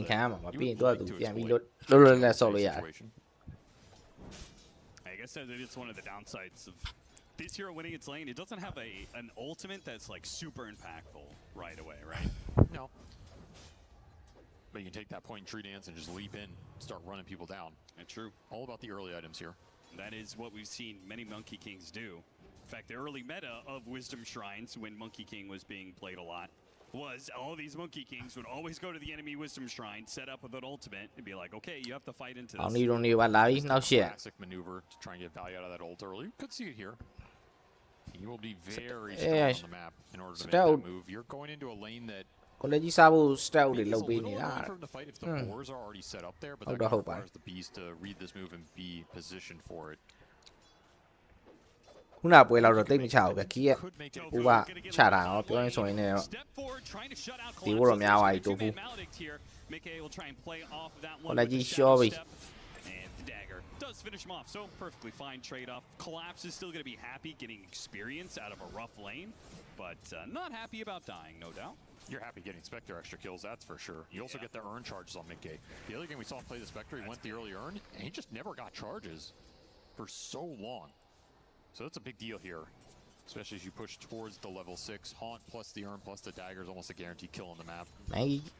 မင်းကင်းကန်လို့ရပြီစပတာဦးတွေပါပါတယ်လုံလောက်တဲ့ damage တော့ရှိတယ် Trying to sneak a kill on Yatoro. Caught him on the bushwhack. Follow up Maledicts. Not likely to be enough damage. No. But a bit of harassment. Pretty rough matchup for the Witch Doctor overall. Just not a spell that does a lot against him. Does kind of kick him out of lane at least for a bit. Can we talk about a draft? Game 1 to game 2, right? Whenever you lose this game 1, you're going to make some sort of adjustments in the draft. What do you feel like the biggest adjustments Liquid made? They went back for a hero that has given them a lot of mid-game control in this Ember and a lot of backline jump. ရပြီလူရရင်တော့ဒီရှာပြပြီးတော့ recovery ရပါမယ် more reliably for mid-game. အကေးလေးလိုအပ်နေတာ I don't think we're going to see the Spectre run into the same issues to spend it. Like this is a hero you can always have guaranteed impact in the team fight. It's also a hero that can kind of just break formations very easily. Con này with the Ember, which I think is an interesting level 6 spirit. Who we're very good at putting the frontliners on the front line and making you deal with them. Here you can kind of just bypass that. So. There it is. He held onto the level. Now he's going to pop the Wukong's command underneath the Wisdom Shrine. Teams here, I mean, Liquid might still all in for him, even if it What the heck? If they get the Monkey King, နည်းနည်းတော့မှားသွားပြီထင်တယ်အဲ့ဒါကိုပြောတာနည်းနည်းတော့မှားသွားပြီထင်တယ်လို့လား the Wisdom Shrine is defended. Who do you like that more for? 2 supports for a mid Monkey King. You take that if you're Liquid. Monkey's supposed to be the strongest hero in this early game. You take him off the map, you get a shrine, you get a lot of XP for that kill. It's really nice for the Ember, who is a little bit behind. Those situations can go a lot worse for you if he has backup. He just had no backup. Plenty of heals available here, and in fact, they're going to go after this Dark Bushwhack doesn't land, so a TP out. And now it's trying to hit a Tidehunter without Maledict. That's just not really going to work for them. He's got a showroom, yeah. King bounce right back. I am so over. Wants to play here and TP away from Ace. Nicely done. So those are 2 moves for Laurel that have not been successful for him, despite opening up that mid lane advantage. A little sad in terms of him trying to build early game momentum here and break the game open. Especially if you're giving power runes to an Ember Spirit. Oh, he got a good one too. I'd say this Ember maybe even stronger on the map right now with the haste rune in the bottle. Does get a little bit of his mana. No, might have to pop it, yeah. Maybe. Maybe go after collapse. They did manage to get နည်းနည်းလောက်ကြပါ can provide enough ရတယ် will be a threat and eventually take him out. So Collapse, who was trying to get a recovery off of clearing through a medium stack, it just ends up dying. ဒီရှာပြန်ပြီးတော့အဆင်ပြေလာပြီဗျ He is getting no love in this game, that is for sure. His net worth is still okay, but he is getting punished. အဆင်ပြေဘူးထင်တာသူကလည်းသူတို့ပြန်ဆူပြေလာပဲ Witch Doctor doing work in this series, that's for sure. Yeah, it's been a while since Witch Doctor was this good. They're gonna smoke both supports up top, trying to alleviate this beast lane pressure going ပေါ်လန်းကတော့ထပ်ပြီးတော့ကန်ဒီကတော့ raw မရှိတော့ဘူးတေးပြီ This one, AC pulled it off last time in the 1v2 and a 1v4 with the roar. လေကတော့ပြန်လွတ်သွားပြီ A few more seconds, there is no chance of him surviving.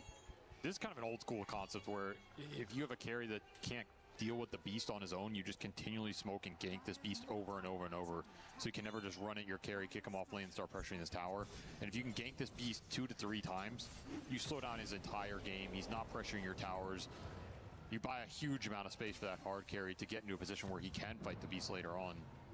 I don't mind the heavy ပေါ်တယ်လိုက်ဖြတ်ဖို့ကြိုးစားနေတာပေါ်တယ်လိုက်ဖြတ်ဖို့ကြိုးစားနေ I think that went away a little bit. Oh, he actually got the bramble on him. Trying to hit him with the cogs, no luck. You think that some of that went away because Beastmaster spending more and more time in jungle and less time in lane? Yes, 100%. We can blame 33 for that. I feel like အင်ကြီးမှာထက်ရမလားမရအောက်ပြီအာ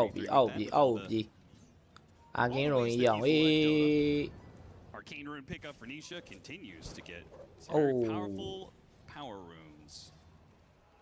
He's honestly doing okay here. Like 1-0 and 4, hasn't bled that bad kill against the monkey or anything.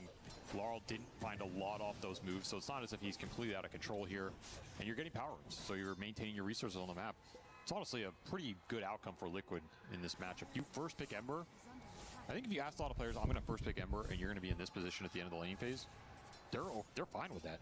That's above the 50% in terms of the outcomes. You can go into the fast vessel here. You will stack the urns, but that's okay. It's just kind of a cheap mana regen item for the Spectre anyway, as you push towards that Radiance, and you have some good matchups here if you're Mickey to scale into.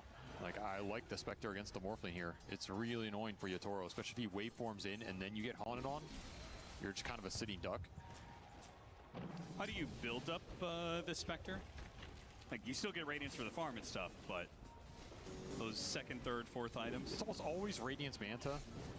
Here comes the Ember Spirit. And you already used the waveform on Yatoro. အောက်ရှောက်ကလောကမွတ်တယ်နော် Nice bramble connection. Mickey isn't opting to join in on this fight. ကျွေးပြီမှာကိုလည်းကြီးလာပြီလာကောင်းမယ်အခါနှောင်းသွားပြီအောက်ကျနေတယ် But he has been left alone. He's going to roar and run. Can't really get far enough away against no shot. So he's just stalling for time here. Spirit, they know the point of attack, and they are not afraid to bring numbers into this beast master. စပရီစစ်တော့မပေးထားဘူးပြပြောရမယ်ဆိုနောက်တဲ့ smoke တစ်ခုလုံးချင်လုံးလို့ရသေးတယ် for Liquid. You overextend and you give Laurel free Jingu stacks on the backside, and then he's just going to start clearing through you. It gets real dangerous real fast. Then you're going to have to commit the Spectre. And that might not be the fight that Mickey wants to join, as he is free farming bottom right now. I really enjoy watching. It's kind of cathartic watching pros walk into cogs. Because then it's like, okay, it happens to everybody. 係啊冇理進攻你唔停啦進攻你唔停啦 And it does mount up. I think you just go with the Radiance Manta here. There's a possibility for like a faster Orchid in this game if you think you can connect it on some of these cores, but I don't think that window's going to be too big. ဘန်ဘယ်လေးပြေးတာတဲ့ The Witch Doctor was going to try to come in, bail him out with some extra heals. Again, Team Spirit bringing more numbers. Despite having, like, I would say, kind of equally mobile mids, it seems Spirit kind of one step ahead. Their supports have been on point this series. They're just landing every spell. Like, these Brambles have landed every time. In the previous game, a lot of the Ringmaster spells were exactly on point. Not I swear going to be so far. And right there with him. Look at this, holding the high ground. They once more just reading the play. Yep. There's just no opportunity here for Liquid. Would love to kill this juicy Tidehunter again with some Maledict. We'll land a 2-man Maledict. And the Bushwhack, well, it's dodged. Now the Terrorize attempted, but they dodged the Terrorize, so Laurel's still going to hit a really good boundless strike, so they're committing so much to be able to get this Dark Willow kill that they're going to hit by the Ravage with the Cogs off the top. God. That was beautiful from Spirits. That you can't ask for better execution there. And it's Liquid forcing the play. They know the strength of the Ember. He had a full wand and an extra bottle charge. He got nothing off due to an absolutely perfect chain stun route into Boundless Strike, into Hookshot, into Battery, into a cog hit, into Ravage, into another cog hit. Like, just nasty, nasty stuff. Curse Crown procced as well. Look at the chain stun. First crown. Wow, that was so good. It's just so hard to attack triangle if teams are ready for it. Yeah. You can feel that's a bit of a forced move. Yeah, maybe in a lot of situations you can get the Ember out of there, but what are you achieving? And they're going to try and send it straight back. Well, they don't have Ravage this time, boys. That's some serious hate. Will work out a little better, I guess. Yeah, they want to make sure that Collapse doesn't get the opportunity to farm these Ancients for free. The downside is you committing all the attention here means you're not kicking the Morphling out of top. Which means Ace has to go back to the jungle. This tier 1 top is going to stand. Yatoro gets a lot of solo time up here. You have to question, is there a point where this isn't worth it anymore? Break the Tide Hunter, and he will die, but he'll die to the neutrals. Yeah. And of course, Laurel is always here to get at least one of these supports. The thing is, you can't do this. To do the same. I mean, it's just mid laners hunting supports on both sides. Double chain, slight, and away. Wait, he went back in. Did he want to do that? I don't know. I mean, he does have the Spectre to back him up. If the Bushwhack had landed, maybe they could have killed Laurel, but instead, Laurel kills Nisha. He's getting Deso charges. Uh-oh, Mickey. He's going to be run down rather easily by Yatoro. Oh, boy. These are some big missteps for Liquid. Massive. You can't be beat. Oh, big Cask. Cask with the ultimate going off as well. That's going to get Laurel. Look at it go. And Ace, and Yatoro's going to wait for him away, and there's the disengage through the cogs. It's got the Helmet Dom creep, and he's got a spooky one too, the Ancient Prowler Shaman. So you really can't afford to get isolated by this beast now. He's very far and very high level. Same with the Morphling, but the beast is going to be able to exert the map pressure a little better here. You have to bring numbers to deal with him. Ravage is up in 3 seconds. Collapse signals that he wants to defend this tower. Does not want to give up map control. There's still that Ancient stack there. And all in on the Morphling. Immediately in response. Hits 3. Yatoro's still going to die. But the damage... Well, Tofu's still alive, man. These heals are constant. They have to throw extra spells on him, which means they have less for Ace at this point. Hookshot grabs him. Nisha trying to play the edges here while Ace is in the middle of hell, and he's not getting out anytime soon. More cogs. Nisha, of course, is always going to look for that support, but not going to get it here. Boundless Strike actually still nabbed him, and he's stuck. He has to go for another Remnant in order to get out. The Curse Crown is going to land. Try and follow him. And they just take the kill on Boxy instead. That's good enough. Got some of the beast creeps too. Decent amount of gold. Liquid do get the tower. And the Spectre gets in, gets out. This should push Mickey to a pretty okay Radiance timing here. Not the fastest. Did stomp off for the urn, but yeah, ultimately this will win the stack for Spirit, which is what they were defending this entire time. Collapse will finally get to clear that objective. They got a decent amount of Deso charges on Laurel through all this skirmishing. Yeah, he's very rapidly going to get to a point where he's just kind of like one-shotting supports. As seen here. This is what you don't want happening. Oh, if you lose the Spectre here. No, you can't afford to lose this, and it's going to be hard for him to get through everything. Nice Bushwhack, though. And here comes the Ember Spirit. They immediately drop the wards just to try and play out this team fight with the slight chains. Yatoro, he comes in clutch here. Morphs into the Ember Spirit to get the disables there. Laurel caught in the Bushwhack. Looks like he's going to take out, but Nisha caught by the other side. Push back the cogs, and there goes all of his mana. Once again, Yatoro is here, and he's got a free fight to play. He's so strong with the slight chains. That's a max level chains. Here comes another round. Slow down on Boxy. Actually didn't get the chains. Mercy shown. Boxy's going to be running. He's going to be running for a while. No mercy shown. There we go. Gets the pick-me-up. Level 13.5 for this Morphling now.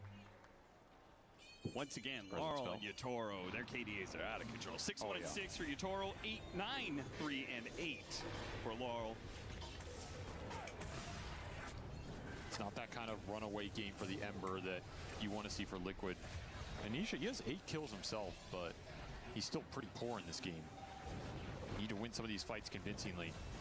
Maximize the vessel value right now. They are running it down mid while this replay is playing, and might get the tick out on not need to. This Rue is just killing Nisha's game, man. These cogs have been incredibly disruptive. Once again, enough that not B survives, and he's got Tranquil Boots, so it's not even like he's going to go anywhere. He could still play on the map. Okay, lobby.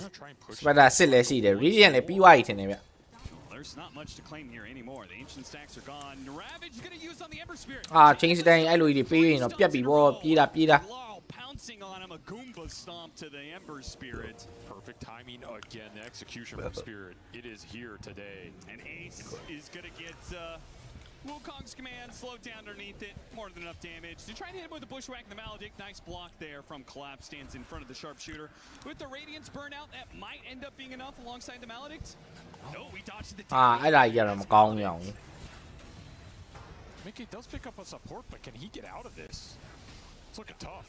No. Well, the cask actually makes things a little bit more interesting, slows him down a bit, but of course the stuns don't last for long. The Witch Doctor heals are doing some serious work. အာကောင်းလိုက်တဲ့ကောက်ကွာ Ru He's an absolute sharpshooter. Way too good. Nisha's like, there's no way I'm letting you get out of here. Oh my god, he went the wrong direction. He went the wrong direction. He knows it too. He's gonna go back, but he's already out. Remnants wasted, ankles broken. နီရှာရှုံးနေတယ်တဲ့နီရှာလည်းမယုံနိုင်တော့ဘူး Spirit get the rundown. You know who မော်ဖလင် gets က damage out of the fight? ခဏနေ Aegis ကောက်ပြီးတော့ snowball တော့မှာ Most XP. That's the last hero you want cleaning up these engagements. Team is just setting the plate for him time and ကြည့် time. ကြည့်တာမော်ဖလင် link Beautiful changing of the guard here. မော်ဖလင်ရဲ့ link in သို့မဟုတ် Two of the Maledict ticks. I think so, yeah. And he dodged the ဖလိုင်းတော့ရရင်တေးဖို့ကအရင်ခတ်သွားပြီ himself alive. This is a little scary of a rundown. အောက်လဲဆို Spidey ဆိုတဲ့ hero အရင်ကမှဆက်မကောင်း From the Radiance comes on. The Master hits, but unit တွေ miss ထားမယ် man, that's a brutal way. Ember Spirit အများဆုံးဘာလုပ်လို့ရဟာ Ru ရဲ့ကောင်းပါလေပြောကမှကြီးကြီးလွဲပလိုက်တယ် You're gonna see Rue miss is with the hook shot on a stun target. Yeah, the easiest one in the entire game. Too easy for him. အကြောင်းလေးတင်းဝိုက်တော့တာပဲ Well, maybe a little bit catch and ဘွဲရက်ဒီကောင်းနဲ့တောက်လျှောက်ချတာဗျ Able to do Tormentor here though, as Liquid gonna force. အစောပိုင်းနေမှာလေအဲ့အောက်လမ်းမှာ trade these objectives out. ချတာတက်ဆိုင်အပေါ်လမ်းမှာသွားချတာပုံမကောင်းလားလို့ Spirit's not gonna be a threat. We'll try and kill ဒီ Collapse. တိုင်ဟန်နာနဲ့သွားချရတယ်လေကိုပီမာဆာနဲ့လိုက်ချတာပို့ပြီးတော့အဆင်ပြေမှထင်တာပဲ He dead off the. He might တေးပြီးရောက်ခုလက်ကြီးအဲ့လိုကြီးရှောပါပါလေတဲ့ On the neutrals, almost dies to him. No, he's dead. Another round. Now it's Bushwhack control. Okay, a little bit of a feed there. Not respecting the Witch Doctor. Do you think that the Aegis changes much? ကယ်ရီမက်ချက်ကမနိုင်ဘူးလေဗျာ Like team fight wise. A great Aegis carrier. You just haunt in the middle of the fight. ပြီးရင်ဟိုဘက်ကဟန်နာလေကင်းကတိတဲ့အတိုင်းပဲရာဘီကျွေးထလိုက်ရင်ပြီးသွားပြီမှာ So I think it can be influential here for sure. စပက်ထရီဂန်ကအဲ့ဒီတိုင်ဟန်နာတွေကျွန်တော်အရင်ကြိုက်တယ် Does revolve around the Morphling. ဟိုစပက်ထရီကစစ်သုံးပြီးရင်ကြောက်ကြမယ်အဲ့ကြားတဲ့အချိန် They don't have to necessarily kill Hey. him at the start of the fight, but if they force အစ်စ်ကိုရှာပြီးတော့ရာဘီခွဲပြီးတိထလိုက်အဲ့ပြီးသွားပြီ then all you have to worry about is some control on the monkey, and you can kind of push through with the Spectre. But Ooh, I see, man. free reign. Oh, massive pickup. Oh, yo. Massive pickup. Okay. တကယ်ယုံနေတာမကေးဗျ 500 gold, but Mickey will still be content with the assist given how easy it was thanks to Boxy's setup there. Great find. အဲ့ရတောက်လျှောက်ရအောင်အေးဘာလို့ဒီ Liquid, despite Lord, he mouth in not there. working for them from before, they're not slowing down. They make a play in both top and middle. They will trade out supports in the mid lane. မိနစ်20ဦး46ကောင်အောင်မှပေးထားတဲ့ over So he Yeah, can I finally, blew low. Can get in there. yeah, be a presence, which feels like he hasn't been able to accomplish too much here. Beautiful push. 56ကောင်မဟုတ်ဘူး86ကောင်လောက်ပေးလိုက်လို့ရတယ်ဒီကောင်တွေက Roar lead up. I asked you about the Spectre item build, and the reason was I was curious, how early do you get the Scotty in this matchup? အိုးကန်ကောင်းနေဟေးချစ်ကျိုးလေးလာတွေ့တာ Yeah, Great item against the Morphling. Not bad against the other cores either. Sure. Yeah, he's looking at Manta and then straight Scotty. He's going right away. I don't mind that. The build-up's very slow. Yep. But again, the other item you're kind of looking at afterwards here is maybe Butterfly in a game where you're battling against a real true hyper agi carry. The Orchid into Bloodthorn can also be very strong on this hero, but I think there's going to be too အဲ့ many လောက်တော့ spells ကံမ here. စိုးတင်တာပဲဗျာ Maybe go that route. ဒီဝဲရှုံးရင်တွားရမယ်ပွဲကိုမတ်ပြီးကြီးကြီးခေါ်အောင်လဲ A lot. နောက်ကလည်း 1k လောက်ပဲပြတ်နေတဲ့ကိစ္စကိုသမ ्या လည်းတိတ်တော့ကျုပ်မရှုံးစီခြင်းပါဘူး It's obnoxious. You still could end up with Bloodthorn in this game. I can see it being nice. လာတယ်ကွာဟောညညာသားပါတယ် MR တွေ Shard is online for collapse. Feels like Liquid are stronger in the fight. They can find it in a nice way right now. First down Tofu. Damn, that did a lot of damage. What the hell? 440 adaptive strike after reduction. Pretty nasty. As TPs to the other side. I think Spirit is one of the teams that plays the fastest off of these cross-map kills.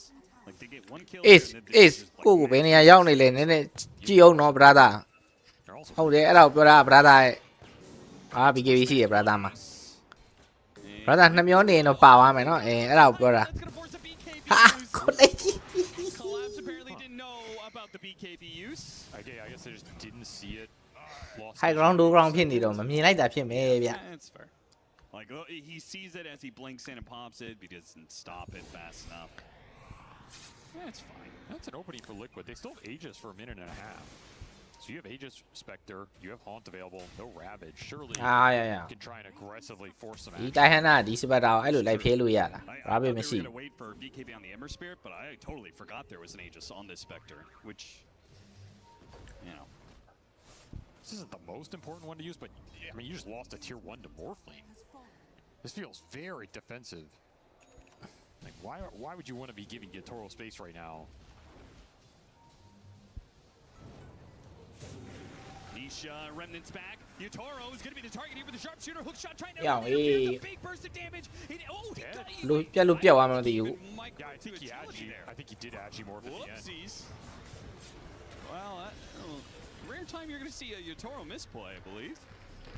He might have been dead either way as the sharpshooter landed before the Maledict was going to kick in, but he definitely didn't. မလက်တဲ့နဲ့ line နှုတ် line နှုတ်နေတာမဟုတ်ဘူး line နှုတ်နေတယ် line နှောက်နေတာကွာ He had Vessel on him, so he morphs into strength. He's probably not going to regain that much HP. No. He makes it a little easier for him at the end. Yeah, he went to Agi. You know, maybe he's like, you know what? I want to get out of here quickly. I'm not going to waste any time. He doesn't want to have a lingering death. Well, yeah, you said, don't want to give Yatoro space. No. ဥပမာ Aurora 2 စီးနဲ့ရှုံးတော့မယ် Did have a streak too, right? Yeah, 5x streak. ဟို3000လောက်ပြတ်နေပြီ Of all heroes, very juicy for Liquid. And also off of that What kill, the heck? get an objective. Big A ဒီဝိုင်းပြီးလိုက်ရ last hit on this tower. အာ Oops, GG did ပါ get the ခေါ် last ရတယ် hit on the tower. But that will progress the 2 စီးနဲ့ရိုက်ပလိုက်တယ် bro အီတာ Aurora for Liquid. Maybe they still feel better in fights right now. I think they do. I think the Scotty is an even bigger game changer. မ Aurora ကြိုက် The build up ဒီ super ကို slow. ပွဲလေးပဲကြီးလိုက်မယ်ဆိုပြီးကြီးလိုက်တာ If you get good fights with the Nene. Haunt off cooldown, you take it. That's And not what you I have want. to respect the big cooldowns in this game. It's going to be a back and forth. Both teams trying to dodge like Ravage against Haunt when the Morphling's able to fight. BKB done for Laurel means he's going to be able to look a little more aggressively here, survive a bit longer. Ace's Helmet Dom creep is almost taking a tier 2. That was a lot of damage because that was a full HP tower not so long ago.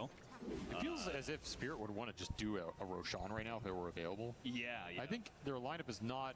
It's a little clunky. Like they have some map mobility with the monkey and clockwork. Ace is sitting on a lane ward right now.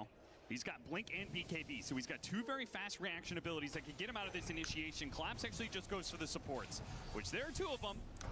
Liquid might just ကောင်းတယ်ကောင်းတယ် get out with the sharpshooter, pushing him away, but စပူတာရင်တက်လိုက် scurries on cooldown for another second. They got the curse crowned on him. Hookshot actually ရူဘလို့ကျွန်းလာလဲရူဖြစ်တာလဲ But what he really wants out of this is trying to force these BKBs on these cores as they clean up the supports. The Ravage to follow it up. That's all it takes. 1 stun will lead to 2, will lead ရှင်း to စမ်းနေရန်ကောင်းနေဗျာ leads to death.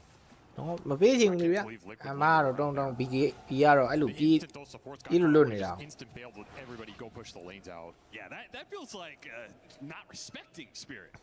A little bit. Being a little too cheeky there. Yeah, you have BKB on Ember, but what are you really hoping to achieve here other than just mess with them a little bit? They really messed that creep up. They sure did. They sure did. just get chains. Again, you don't want to use the BKB here, but you didn't have a remnant out early. Too big of a window against the champs here. Yeah, just the way that starts, I'm surprised. Like, your 2 supports got jumped right away. Exactly, just leave him and bail, right? Like, it's a big of a move for Spirit. There's no Roshan to get.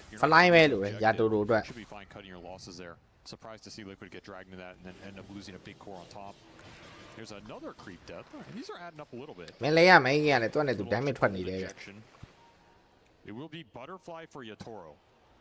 တခုပဲအဲ့နီရှာကြီးဟိုတနေ့ရလို့လေတလားအပြာကြောင်းတွေပိုင်းနဲ့ဆွတ်ဆက်ပြီးရုံးပေးရင်တော့မစိုးဘူး So very pivotal objective. အော်ဒီကောင်တွေက mobility ပိုကောင်းတော့လေတလားလှုပ်လို့ရလေးကစားရင်ပို့ပြီးတော့အဆင်ပြေမယ်ထင်တယ် might not have his Scotty done fast enough. Should be kind of awkward. He's a little bit farther away than the butter on Yatoro off of that fight. မြင်ဝိုင်းတိုင်းဟန်တော့မြင်ဝိုင်းတိုင်းဟန်တော့လိုက်ရမယ်တားကြီးတို့လေ Should be one of your stronger ဟော moments. လေနဲ့တယ်ဟေးတခါတည်း TV ထောက်ပြီးပြေးတာပဲ Like when Yatoro wants to send it, you send it with him. Yeah. So there's that butterfly. 2-0တော့မယ် Instant smoke. They waste absolutely no time. Again, decisiveness from Team Spirit in this series, and they're going to try and find a pick off on the Spectre. Yes, this is Spectre farming territory. You're either thinking he's at this ancient camp or he's in the camps behind it. You can dive for him here. The turnaround's not insane from Liquid in this game. ပြီးပွားလူသေးတယ်ဗျအဲ့လုံးဟာအခုစီးရင်ကြီးွား2900ကျော်လာမယ်မိပြီထင်တယ်စပတ်တီကိုမြင်သွားပြီမြင်သွားပြီရိုက်ပြီသွားပြီဗော What a smoke angle. နော်လူချင်းတဲ့ target ဒီတက်ကောင်းတဲ့ target မရှိတော့ဘူးဒီချိန်မှာ battery ကို They just kept thinking, okay, if he's not here, it's not on the left side of the map. They had some really nice wards too. Like this bottom obs on the bottom lane, it's scouting that farm pattern where the Spectre is like going through these camps into that bottom. They know he's not there. He can only be on this upper half. They basically eliminated every camp that Mickey's going to be on in sequence there. And that guarantees that Scotty won't be up with Roche. Yep. In fact, he's going to be dead for 30 seconds while it spawns. If Spirit have instant vision on it, there is a world you just force it. And you can bring it down before Mickey's ready to fight. They don't scout the pit, however. Liquid is going to try and take the trade off. I mean, they see it now. Spirit's doing Roche okay. now, then line လည်းပြီးသွားပြီစစ်တန်းနဲ့ the most out of it, which is taking Tormentor. ချတင်နေထင်တယ်နော် Liquid ဒီဟာကြီးကအရင်အရေးကြီးတဲ့ Russian ကြီးနော်သွားတင်နေမထင်ဘူးလားထူးတော့ဦးတဲ့ A brutal trade for Liquid. Yeah, they're going to make the most of it with Tormentor, but this is not the exchange you were looking for. And high ground fights are I think it's way more simple for Spirit than in many of these matchups we've been watching, right? You've got a big AoE team fight to play off of with an Aegis hero that is very good at sieging. OB နဲ့မြင်သွားပြန်ပြီ Expertry ရဲ့လမ်းကြောင်း I would agree. This does not look like the scariest high ground defense lineup of a lot of them we've seen. No. Your biggest worry is stacking for a cask. I mean, that's about as good as it gets. Yeah. The one thing you're maybe concerned about in all the fights, not just a high ground, but it becomes a little easier on high ground. You really want to go through this? They are. Yeah, brave like out there. There's no way he expected this many. ကိုလည်းကြီးလာသူတို့နေတယ် It was just a squirrel. That is haunt down. Every time this haunts on cooldown, you have to think about, are Spirit going to try and make a move? You know, on the respawn, you have some time to farm here. Right, which is where part of the reason Spectre, like, you get stronger and stronger as late game because every single one of these ult pops, if you get a hero kill, well, that hero's gone for 60, 70 seconds, right? And that just leads into a very small window for the enemy team to play off of. Try and take the fight with the extra. ပြေးတာအာချင်းစတန်မိပြန်ပြီ Pushing back with the cogs, terrorize on top of တော့ဆိုးတယ်အောင်အေးအဲ့ချင်းစတန်ကတော့ Ace, he barely gets off the roar. ကောင်းတယ်အောင်အေးတူဖူ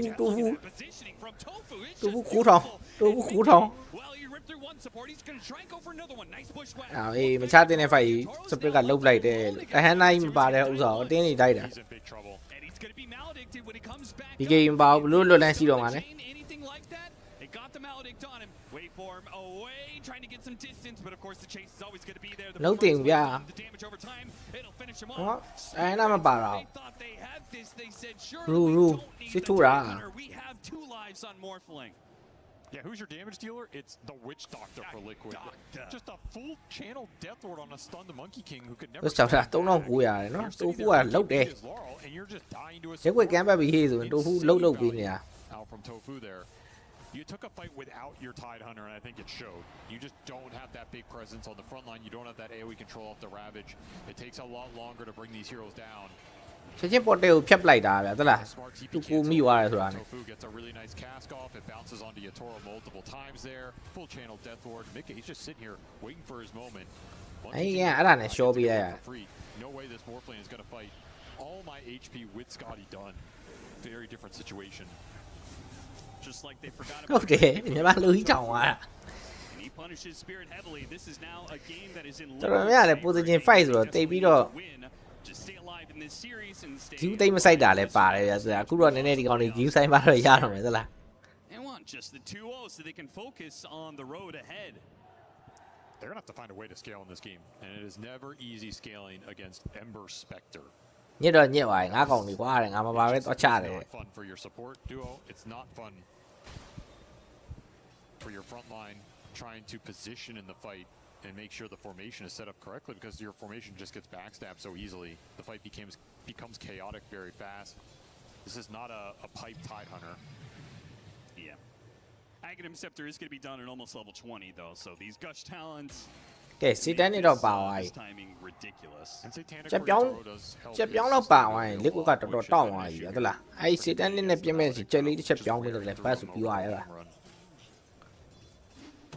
အခုတော့ပတေးရတယ်တိုင်းဟန်နာမပါတော့ကွာတိုင်းဟန်နာပိုင်ဒီလက်ကွက်ကငါအောင်တော့အဲ့လောက်လွတ်လွတ်လပ်လပ်ဆော့လို့မရဘူးဒီက Ravi ကိုကြောက်နေရ And the butterfly for Midgate coming out soon. So Spectre continues to get scarier here.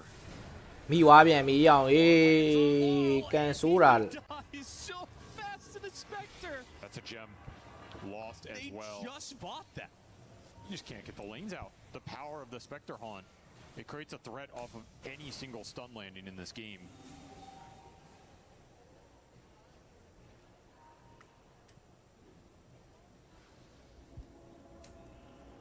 Ủa bé biểu lụp phía bị thế này. Cái ngoài show này còn cái đu oi rồi. Use the talisman for the butterfly, build up a nullifier. Radiance is just so good on this hero. I think it is easily a fine item to keep in your 6 slots. If you want to go the nullifier out, then yes, you break it apart. If he feels that there's not a reason to have nullifier in this game, which I can kind of see, like this is one of those rare games where I don't know how much you need the nullifier here. Particularly if Beast can buy one, if you really need it. Well, you got to nullify the Tide Hunter because he's got a Krellis. Does have a Krellis Crochet. He didn't buy out the Axe. Interesting. He just needs to survive more. That's what it signifies here. Buy time. But I feel like Tide Hunter is only a hero that needs to survive in team fights when he's got Axe. ကိုလက်ထဲရတဲ့ item တွေရတယ်ဒီနေ့တော့စားတော့စားနော်တိုင်းဟန်တော့သူကစပက်တာပြူဝါတိုင်းမင်းနဲ့ခုတ်မှမို့လို့လားမသိဘူးအေးအောင်အေးရာတူတို့မြင်နေရတယ် Maybe Spirit feel they can ဟန်မရှိသေးလို့ဟန်ရှင်အဲ့ဒါလှုပ်ထည့်လိုက်ပြီသလား the Ravage pop and bringing someone down in that duration. ပြူဝါတော့ရပြီလက်ကွက်နိုင်ပဲကျန်တော့တယ်နိုင်ဖို့များပါတယ်ဗျဟုတ်လဲဆိုတော့ The item is a little awkward. ကောင်းနေရပတ်တဲ့တကောင်းကောင်းမိတာနဲ့စပက်တီစစ်သုံးပေးလိုက်မယ်ဗျာအဲ့မှာ raw တွေပိုင်းနဲ့ဖုံဖုံတိုင်းတိုင်းပြက်တာမြန်တယ် KB for Yatoro. Should complete it nicely here. အဲ့ဖြတ်တဲ့ကောင်ကမပြက်သွားရင်ဆိုတော့ဥစ္စာမှာနည်းနည်းလေး short ရှိတယ် The Spectre can follow up anything instantaneously. Can guarantee you find Monkey too. Like you can't just hide in some tree line as Laurel this game. သူတို့ hero တွေက initiate ရင်လုပ်လို့ကောင်းတယ် mobility ပူတောင်းတယ် Spectre illusions are hitting very, very hard now. It's a lot of damage coming out.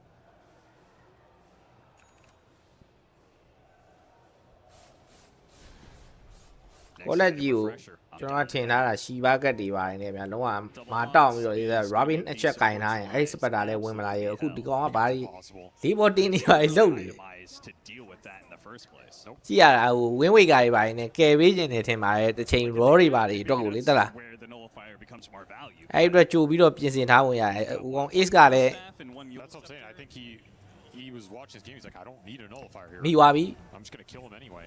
And he's mostly been jumping on. အာဟိုတူအဲ့လိုကြီးတော့မရဘူးထင်တယ်။အဲ့ပြ break လိုက်ပြီ break လိုက်ပြီ Collapse needs help. He's on a sliver of HP. Is it even worth the ravage at this point? ရောင်ဝေးတိုင်းနိုင်ရအဲ့လိုကျွန်တော်ပြေးနေရပြီကျွန်တော်ပြေးနေရပြီနဲ့ပြေးသွားတယ် It does.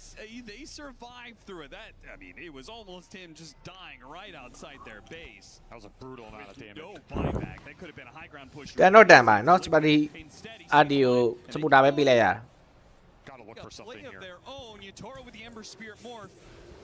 The slight chains, long range against his boxy. Support in the end. Something off of that hot. Every time Han's down, you have to get aggressive as Spirit. You can lose the fight so badly. The Morphling will be strong when the Spectre is unable to join the exchange.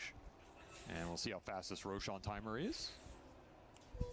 It's a long one. Yeah, that'll benefit Liquid. For sure. You're going to have your Haunt cooldown guaranteed here. Gonna take another nice fight. Basher done for Mickey as well, so the control grows. မြင်နေရတယ်မြင်နေရတယ်အမစပရစ်ကို Look at this setup. ဟာ Ooh, that was quick.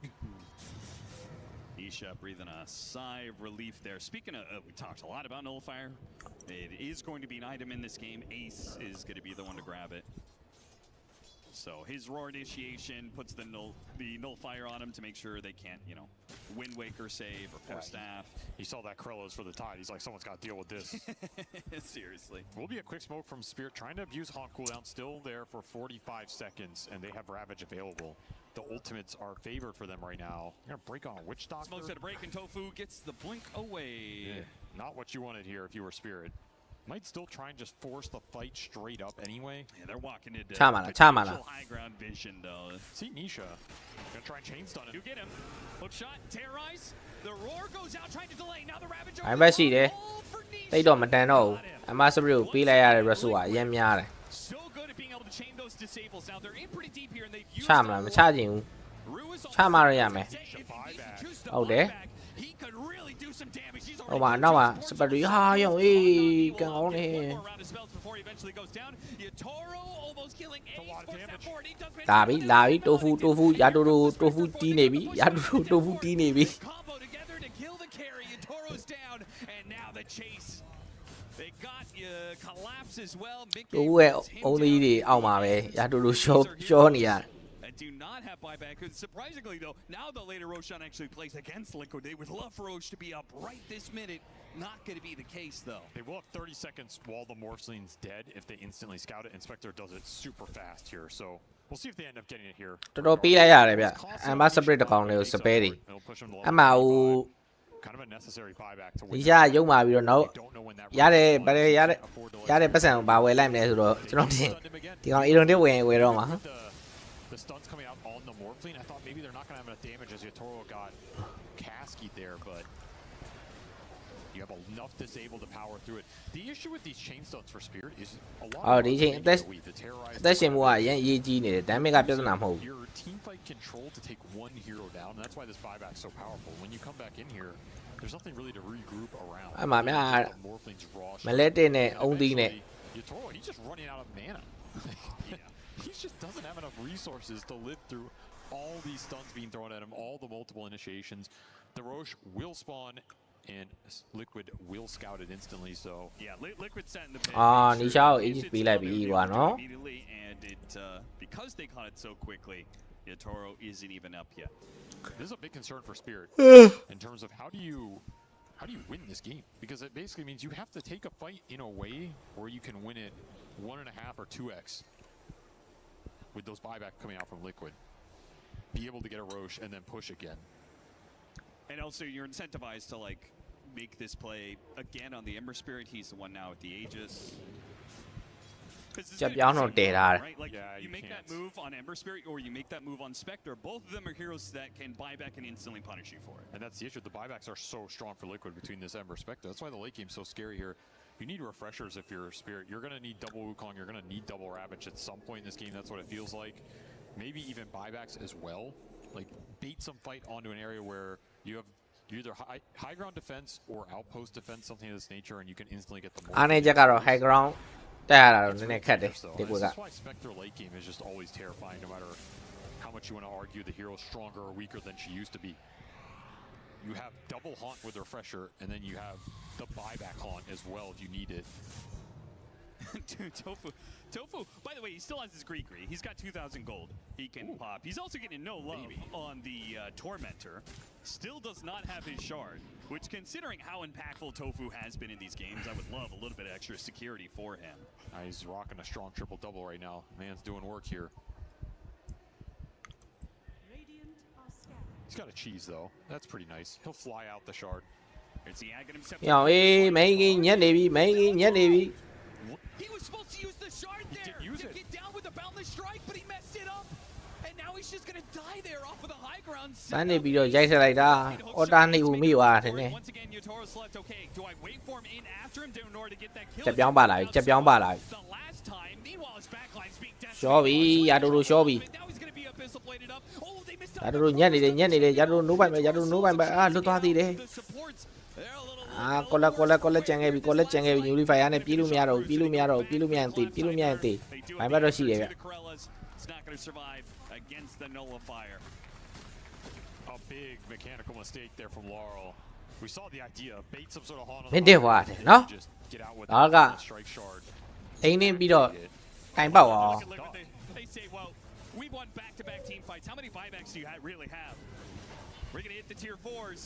Now,စပတ်ထရီ some ultimates here. စပတ်ထရီက ages မရှိဘူး It's not guaranteed. Yotoro's just control, But they are super tanky, and yeah, Yotoro's not really good. But they have to use satanic on creeps just to stay alive. မလက်တစ်တွေနာနေနော်မလက်တစ်တွေနာနေအဲ့ဒါကိုပြောတာ It's just too You are much for them to handle. No buy back. They neither have the damage to get through these heals that are coming out from Liquid and these tanky heroes, nor do they have the defensive capabilities to keep Yotoro alive. Is Witch Doctor just broken? It might be. It Is might that the just story be of a this Doctor series? meta. ဒီကတော့ဗာလဲဆိုတော့ wish ကြောက်တာ equal win ပဲဒါဝဲ wish ကြောက်တာပစ်တဲ့ဘက်ကငါသွားချမယ် wish ကြောက်တာအရင်ကျန်တယ် With the security of a Spectre late game, you know they went for the triple core late game in game 1, and Spirit just hit a very good time. Let's go, Liquid. Not enough net worth lead, just kept pushing Liquid down, giving them no momentum whatsoever. But here, off of the back of a harder carry that could still play the map the way they want to, Liquid are both able to play the map like they were able to do in အ game ဓိကကတော့အဲ့ဒီအပေါ်လမ်းမှာလေ rune နဲ့အဲ့ဒီ playing a little bit more active. အင်ကြီးကင်းနဲ့ဒိုက်တာစတာပဲကိုလက်ကြီးမပါပဲနဲ့အဲ့နာကနေတောက်လျှောက်ဒီကောင်ကြီးမှောက်တာ Off your stuns wherever you go. ဝဲပြီးတဲ့အထိပဲ Carry on carry matchup hero wise, like you're not afraid of scaling into Morphling with Spectre here. It's such a big difference compared to that Sven to the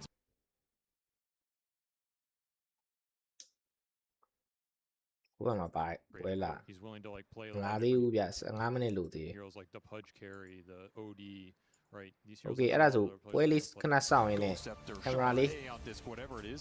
နားပိတ်ပြီးရေမိုးချိုးပြီးပြန်လာခဲ့မယ်ဗျာ Like you နော် can't focus this guy down, and if you don't, he does 5,000 healing in the fight. Okay, I mean that's just basically you saved an entire hero right off the bat. It's a guaranteed spell. Can't stop this spell.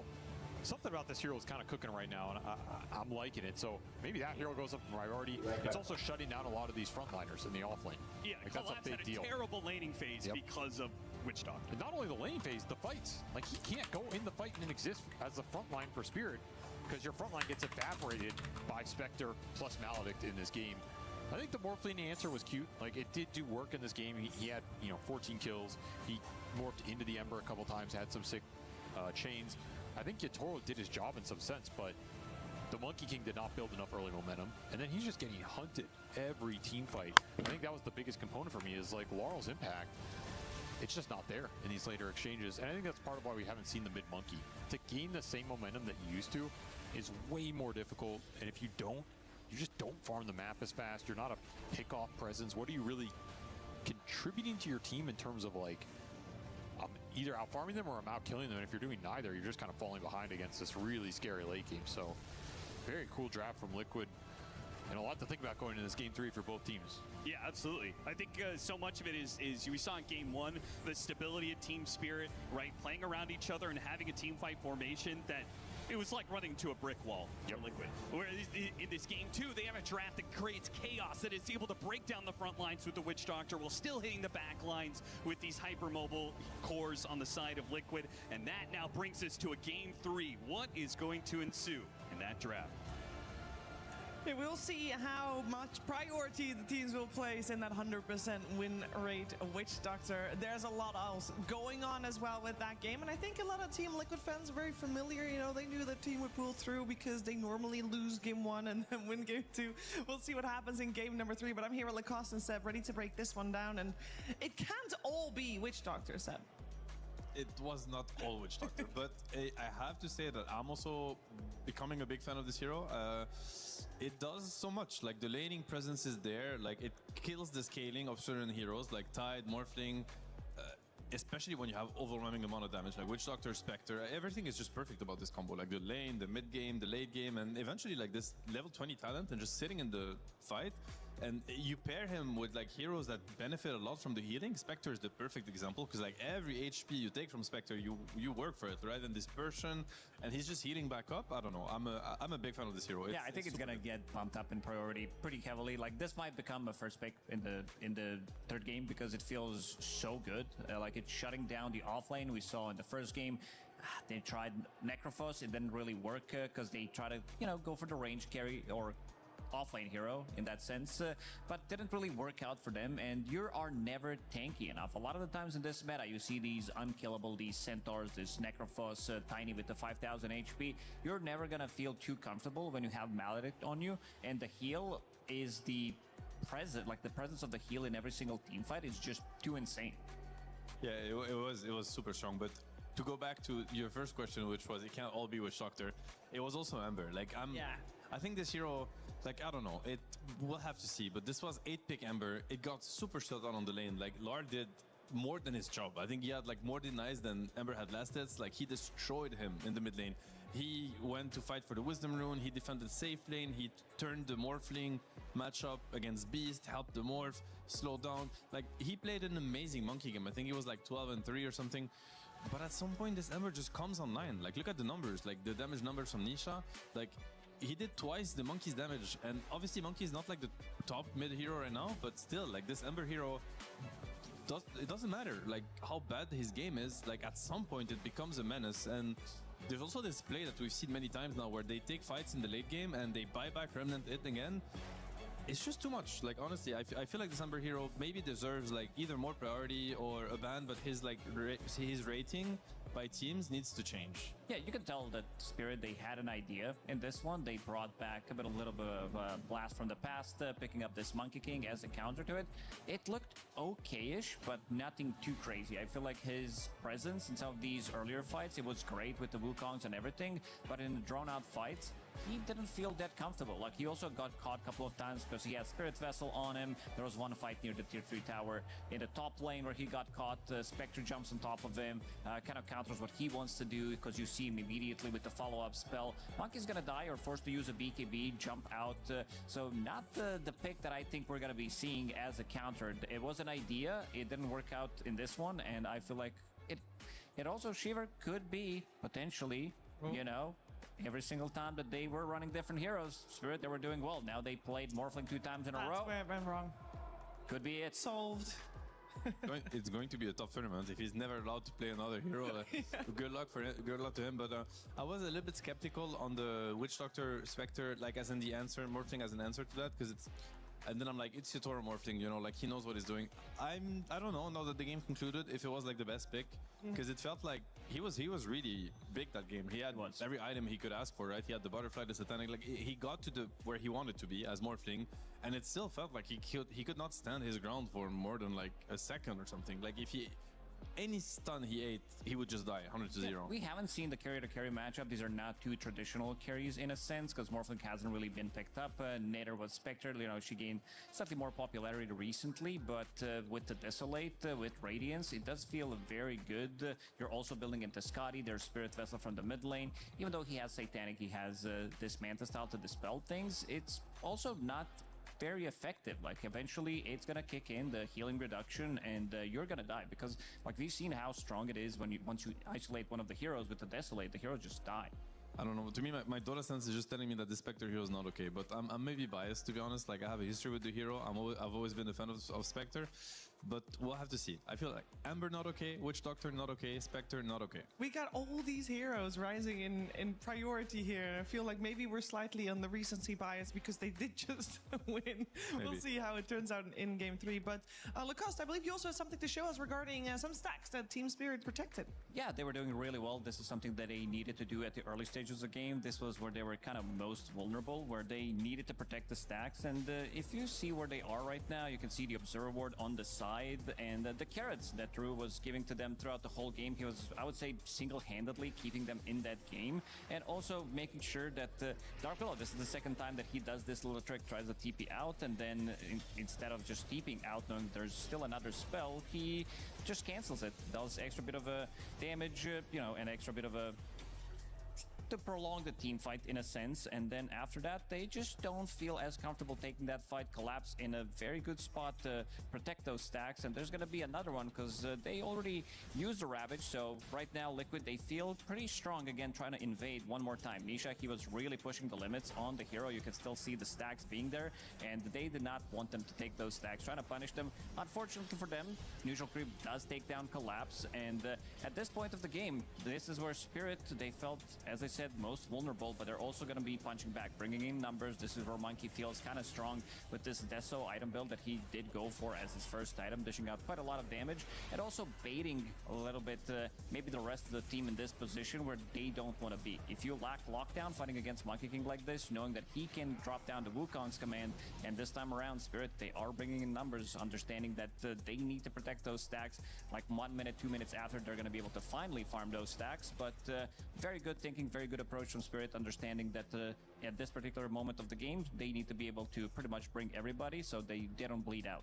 Yeah, and I know that the 3 cores on the side of Spirit, they're the TI winners. You know, we know that they're good players, but I want to highlight the support duo. I think not me and Rue, I know they lost, but I think this game in particular, they both really shown very bright, Seb. Yeah, honestly, both games. I think so far they've had an incredible series, like both of them. I was talking to Miposhka for a content piece that's going to be out someone this tournament, and asking him how does he enjoy coaching and whatnot, and he's like, well, he said that he has incredible support players. He's happy that they took over in a sense, and he's helping them with voicing what they want to do in the game as much, because he used to be the big voice of Team Spirit, so this is something they're like working on and improving. But once these guys are also able to communicate what they want to do in the game like as well as he used to, well, it's I don't want to call it an upgrade, but you know, they are very, very good at playing their heroes, and the micro things, everything is just perfect. Yeah, having someone like Miposhka behind you to point out the mistakes does feel, you know, like a turbo mode in pretty much big buff how you're going to be playing the game, and the team's definitely gelling together. But I also want to point out the way like Liquid played the map, how aggressive they were. As soon as they understood that they can definitely bring down this Tidehunter, they can bring down this Morphling, you could see the full aggression coming out from Liquid, finding out these pickoffs. Boxy, again, like even Ace did really step it up in this series, did have a couple of these early deaths, but also managing to find the openings as well, playing together as a team. Team Liquid, they cooked in this second game. Yeah, they really did. And the question is, out of the 2 games we've seen, is there a clear favorite? Or is it heavily draft dependent? Because I kind of don't feel it might, like, I don't feel it is. I mean, my take is that Spirit is still looking a little bit cleaner. I think they're a little bit more, polished. So in that sense, I would still favor them. But the second game, I felt like Liquid had just a better approach to the game than Spirit did. So this one is your game at this point. Like, if they get that kind of advantage in the draft for game 3, it could just seal the deal. But if it comes to an very even game, I think Liquid still has to step it up. Like, Spirit has looked really clean. I mean, we saw the whole sequence that Lacoste just showed. We know with defending stacks and whatnot, it looks very, you know, they seem very like in place. Like, everything is just where it's supposed to be. They're attacking when they have to, they're defending when they have to, and it's clean. So, yeah, Liquid is up to the challenge. A slight edge to Spirit potentially going into Game 3. We'll have to wait and see. Potentially the draft does make a big difference. We'll see what comes out with that. And we're also going to be finding out how Liquid felt going into this matchup, as we're hearing from Boxy. Play is in our DNA. whenever we let it out, it becomes our superpower. Now imagine an entire city being built to supercharge it. Kadir City, powered by Play. Hello, I'm here with Boxy from Team Liquid. You guys had a very fun series to watch yesterday. 3 games. The first one was 60, the second one was like 90 minutes. What was that series like to play? Quite exhausting. I mean, the second game was really, really long. And I feel like we also had like a big lead in that one earlier in the game. And I was like, man, if we lose this game, I would feel like really bad because I feel like we kind of threw a bit. Are you thinking about that at like minute 70? It's like an after? Not really, but I was like, at some point when I died like late into the game, I was like, like how do we end up here, you know? Yeah, it's hard, and they did a good job defending in the game. You guys were back and forth in so many fights. I felt like all the fights were really spread out too. It's just chaos everywhere. The observers were having trouble watching it. What was that like in game when the fights are so all over the place? I mean, usually you like start a team fight. Maybe you have a plan on what you want to do as a team, but then you just have to play your hero. Like if I'm next to an enemy hero and I'm clockwork and I used all my spells, like I don't know, I guess I'll just follow this guy or like I'll run away. You know, you can't like. There's not so much you can do individually when you're out of juice, I guess. Yeah, I guess so. Yeah, game 2, absolutely crazy. How stress relieving was game 3? Because as an observer, I was watching, I was like, we know how it's going. They're stomping. They're dumpstering the whole map. You guys didn't give them any ground at all. Did that help like cool you down a little bit at least? I mean, game 3 was a lot easier to play. I feel like maybe we had them a bit like outdrafted or out of their comfort zone because the game was like flowing really nicely. And yeah, I don't know. I mean, I feel like after like 15 minutes, we all felt like this game is kind of in the bag. We just have to like slowly see it out. Yeah. So that was, I guess, the opposite of stressful, yeah. Yeah, I could definitely see that. You've got Spirit up next. In one of the first interviews I did here with Collapse, he said he feels some kind of magic at EWC. Like he's always powered up. Does that intimidate you anyways, or are you not superstitious at all? I mean, Spirit usually does well at this event, yeah. We lost to them in the finals like 3 or 4 years ago. I don't know, I feel like I kind of like playing them because I like how, or like I know pretty well how they play, and they're not like some unknown like thing. I feel like they, you know, they're Spirit. So I'd rather take what I know over what I don't. Okay, that makes sense. And how do you think you're going to do as a whole? You know is it no good or? I mean, I think we're going to win.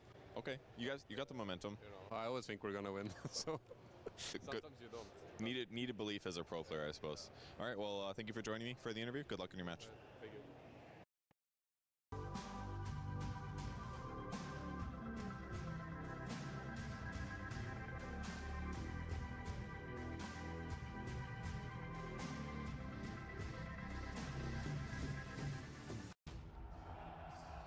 We're getting ready for game number 3 here between Team Liquid and Team Spirit on stage. Elimination on the line. When we heard from Nisha yesterday, he was looking ahead already towards facing Yandex, which is in the playoffs, and didn't give Spirit much thought or many words.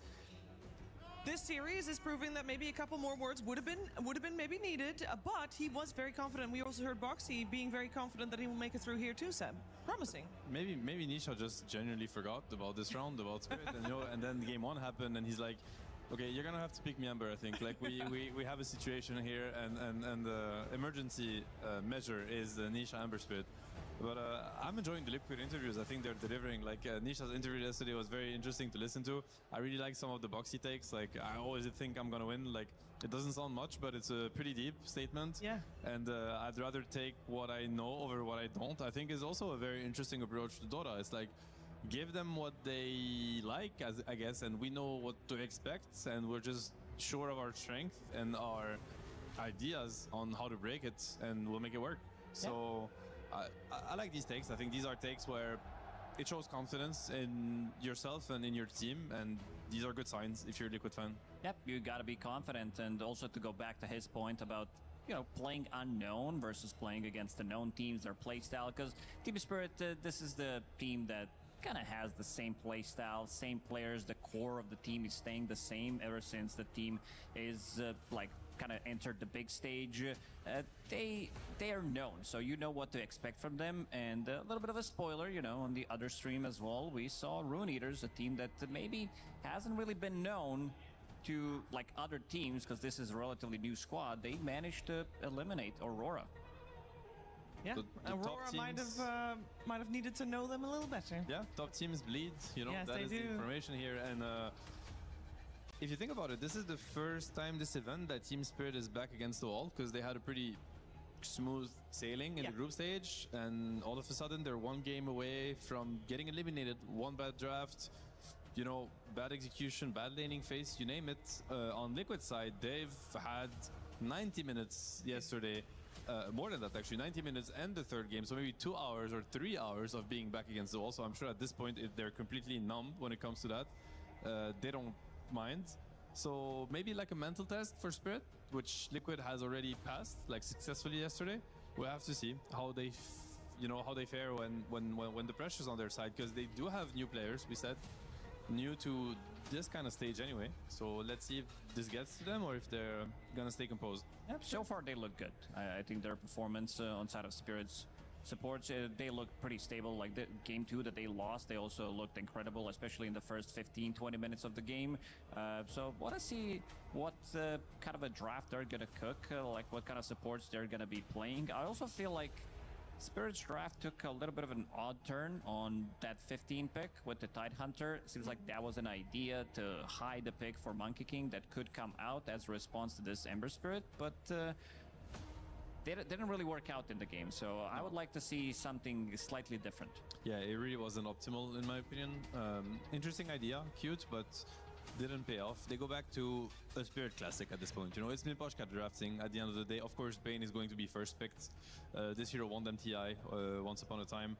Great hero in the hands of Rue and not me actually. They're one of the teams that is definitely okay with running the Bane on the offlane also, on the position 4. So very strong opener.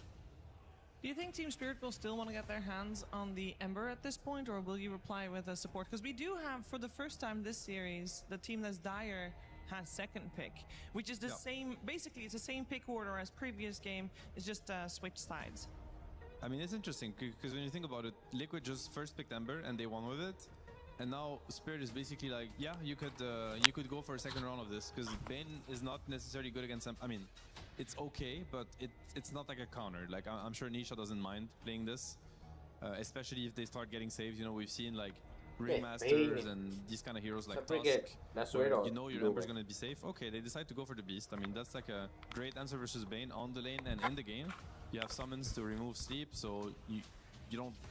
Beast chases the Bane rather than the other way around, where usually Bane is often the chaser, like the Predator. Is that a reason to put Bane 4? Maybe. I think they have it in the back of their heads, but sometimes I'd say you need to take an L just to see the bigger picture. You can't just be like, oh, our position 5 is countered, we can't play the game. But Beastmaster does counter, like any Zoo hero counters Bane pretty heavily. That's why we see a good amount of Lycans coming out as well as a response to it. And also Beastmaster, he got bumped into priority. You talked about the Ringmaster, a hero that Team Liquid, they don't really play that hero. At least they didn't play it so far. They didn't play it at the last Blast Slam. Seems like they're not putting a lot of faith in that hero. Right, maybe not an answer. I mean, I like the Bane 4. The Bane 4 idea could be cool, because they're gonna have to decide later, because essentially either Yotoro has a hero that's fine against Beast, and in that case you could run the Bane in 5, or he's looking at, he really wants to play something else. Then you're gonna use the 5 to enable him basically and allow him to lane. So whatever, let's say he wants to play like a Spectre or something, then you're gonna have to, you have the option of putting the Bane 4 and maybe picking like an Ansh or something that will fare better against Beast on the lane. So I'm sure ideally they would keep that option open so that they can set Yotoro up for, yeah, success, I guess. Like whatever he wants to do. Taking their time thinking about this second ban. It will be the Witch Doctor. Keeper of the Light is also in there. It's up to Liquid to only ban one hero before they get the chance to pick something. You know, we heard Puppy in one of the content pieces here saying that like trap he felt his career was just beat it. Yeah. Beat it. When he said, I'm banning it, you know, so I like the adjustment for Spirit. It's like don't bump your head against the wall. It's an elimination game, survival stage. You can't afford to. You gotta drop in it. Then you don't, then you're out. Yeah. I the chop one. Try to get through the series and maybe rethink the approach to Witch Doctor, but not today. Yeah, try it in scrims or something. Klinks gets banned out, an instant pickup of the Hoodwink. That's your safe lane set for Liquid, I would imagine. Super strong lane, like this type of a lane pushes out Bane. Game 3 2打4 no match 3 ရတော့ Counter Strike တွေမှာပဲခေါ်ရများ I think 1 or 2 gyrocopters as well as a response to, I believe, Beastmasters as well. It didn't end too well, but because some of the carries are stronger right now, the hero also received a little bit of a nerf. Okay, and my ball. Spirit, they are going to be picking up Beastmaster, which is another saving support when you think about it. Overall, Fandanza Mickey စော့ကျင်တာအဲ့နှစ်ကောင်တွေကတော့ Fandanza တအားကောင်း they have it, like, you know, stopping the sharpshooter damage from coming through, and of မဟုတ်ရင်လည်းခုနစပက်တာပဲပြန်စော့ရင်စော့ It's very good against Beast. Yeah, the save against Roar. Also the Wheel of Wonder versus summons, very annoying. Like your summons are just stunned for forever essentially. အဲ့နှစ်ကောင်နှိုက်မဲ့ကောင်စော့မှရအမစပရစ်ပြန်ပေးအောင်အဘန်တော့ပစ်မှရမှာ It does extra damage to like summons and neutral, soအဲ့နှစ်ကောင် free piece ဆော့လိုက်တယ်မြေ like quite underrated. Even the save, like, because usually like Bane, for instance, if you ever run into Beastmaster, like into his boards and whatnot, he just drowns you down even without Roar. That doesn't happen against Shriekmaster because the box and the extra movement speed that you get, you just run away. So I like this pick a lot, and I think it could be a Ring 5 and a Bane 4. Like, now they have the option to do both.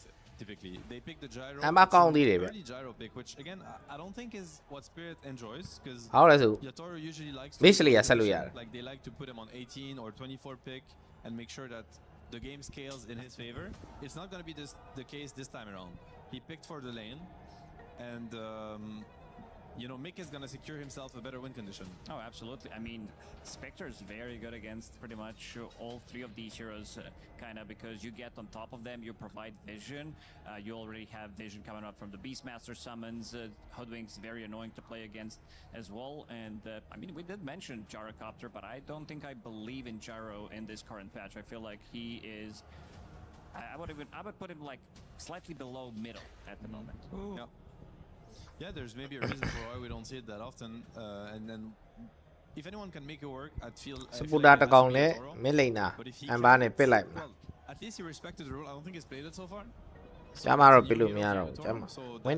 the bright side where he's expanding his hero pool. The buff is there. Yes, he gets the buff. So what do you do if you're Liquid here? This is the typical, like Amber Tiny leg corner, I got Tiny to 3 doing something else because like pre-counter and whatnot. Oh, they go back for the abysmal win rate of Puck. Wait, well, how much did we say it was? It was around 20%? It was 25. Yesterday it won 1 game, but I don't know if that was enough. Lacoste, could you check the win rate of Puck? Yeah, I just checked the win rate of Gyrocopter. He's sitting at 25% as well. And we're going to check fire with fire, you know, like be honest drafting. It's like you picked yourself a really bad hero. We shall do the same. Oh, it went up. It's up to 31% right 31! now. Yeah, big numbers. 31%. That is crazy. 31%, that is not good enough, but we'll have to see. And it's also going to get countered on the lane. Yeah. What makes it a good Puck game already is that he's very good against both supports. Of them, he's going to prevent them from clicking their spells as they want to. The Oracle team picking Oracle in the, you know, continuing the legacy of Insania, former Team Liquid captain. They wanted to have a save of their own, I would imagine. It's a very good game against Bane. Typically, for many reasons, you can free game save from on sleep. Your third spell on Oracle, very very handy. It really nullifies. You dispel all of his spells, Enfeeble, Nightmare, ulti, so big counter. I think. Do you dispel the box? I think you do, or no? If you should, yeah, it's dispellable. So if he precasts his Q spell, which what's the name of it? I forgot. The first spell of Oracle, whatever. I forgot about the name.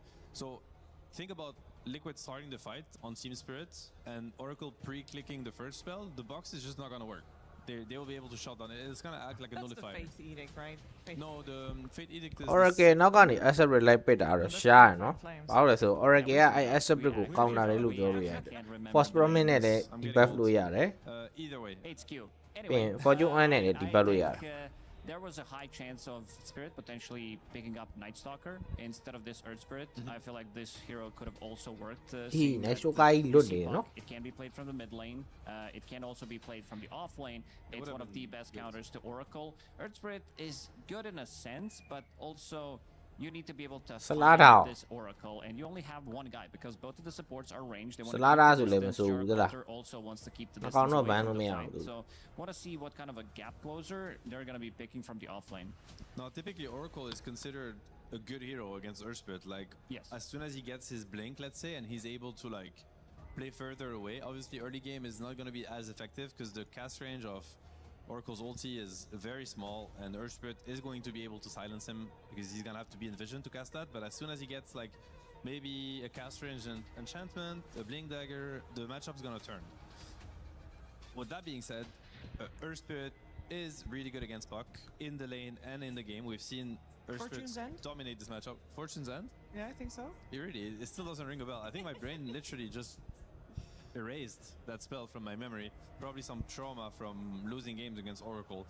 But yeah, like I also think Earth Spirit is not the best against Beastmaster. Like his timings early are pretty rough. Like he doesn't really get armor before a while, and he's just very susceptible to dying to Beast. စလာတာရဲ့ပန်ကူလေးရဲ့ဘက်ကလိုက်ကို accept နဲ့တူတူဝင်မဲ့ကောင် Looking very good right now, and they don't even have the win condition against Gyro. We're also going to be looking at the last pick and looking at Gyro and maybe worrying about his scaling ability. So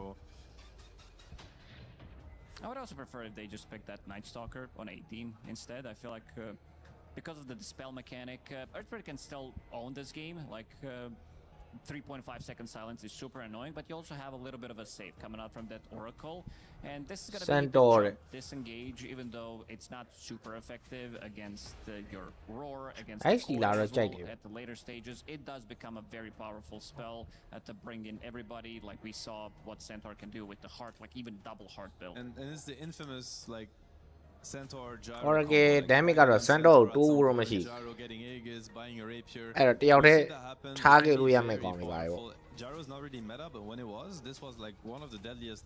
It was so good that it was first pick. It was literally like Centaur into Gyro. First two, doesn't matter, any lane. I can't understand them so good. So it can, I think it re-enables the scaling of Gyro, and it allows him to maybe go for a more aggressive build than he would if the Centaur gets the Ags at some point. And on Liquid side, I have to say I'm a big fan of the draft. Like I think the lineup works really well together. Lots of synergy between heroes. Great against what Spirit has. I guess the downside of Liquid is the laning phase. Theoretically, Spirit have three. It's not like winning lanes per se, but they have the upper hand on all three lanes. I'd say 60-40. So they could just run away with the game off a really strong laning phase and just snowball effect. This time around, if the game is a little, which again I don't think is really their comfort, they kind of switch roles. So Liquid has the faster playstyle, like sorry, the slower playstyle, and Spirit the faster. They need to bring some sort of pace to the game after the laning phase. They also are okay playing the long game. That 90-plus minute game they played against Extreme Gaming, that second game, they also had Alchemist. So thinking, you know, if it goes super late game, we have this security that eventually we're going to have that insane amount of gold influx that we're going to be needing against Team Spirit. But yeah, I do agree. I feel like if Team Spirit's off to a good start with the laning stage that they have, like with the lane matchups that they have, it should look pretty good. But then again, Liquid, they managed to surprise us with some of these drafts. I feel like a lot of teams also got slightly inspired by what Nigma Galaxy has been doing. Type of a healing strats, bringing back Alchemist as well, throwing in some Dazzle position 5. This time it's going to be Team Liquid bringing in Oracle, one of the old school classics as well. So going to be very interesting to see. I would maybe give the slight edge to Team Spirit, especially if they can execute. And so far in this matchup, it looks like they managed to execute slightly better. Who's going to be responsible for stopping Spirit if they do get ahead in the lanes? It's hard to say because they have rather slow here. I mean, the Beastmaster, it should be him to tempo control the game, but he has a really bad lane. He has the worst lane of them all. Like his lane versus Gyro, so we have to see. He's their first pick, so he's countered. Yes. Well, we're gonna find out. This is elimination on the line. One game between Team Spirit and Team Liquid. Who will come out on top? We're finding out with Cap and SVG. We said at the beginning of yesterday that whoever came through this little part of the survival stage, whether it was Liquid, Extreme, or Team Spirit, they were going to be a battle-hardened threat going into the playoffs. And now it's just come down to this one game to determine if that will be Spirit or if that will be Liquid. Avery, the start of the series, you gave the advantage to Spirit. Now going into this game 3, has that narrative changed? I think so. I think this is anybody's game. I don't think Spirit looked that terrifying in the game 2.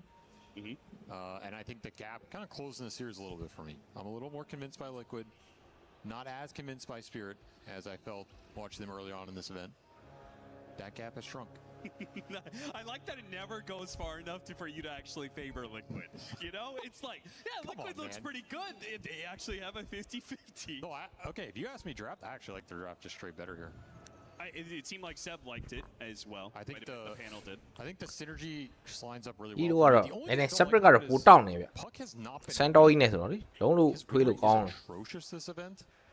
And the hero has looked really weak in some games. You have to get him to that ultra late game territory where, yes, if he's 6 slotted and he becomes unkillable, ဘိန်းရောက်လာတယ်ဗျဘိန်းနဲ့ဆိုတော့ Oregon နည်းနည်း careless ဖြစ်လို့တော့မရဘူး will cause Spirit some problems.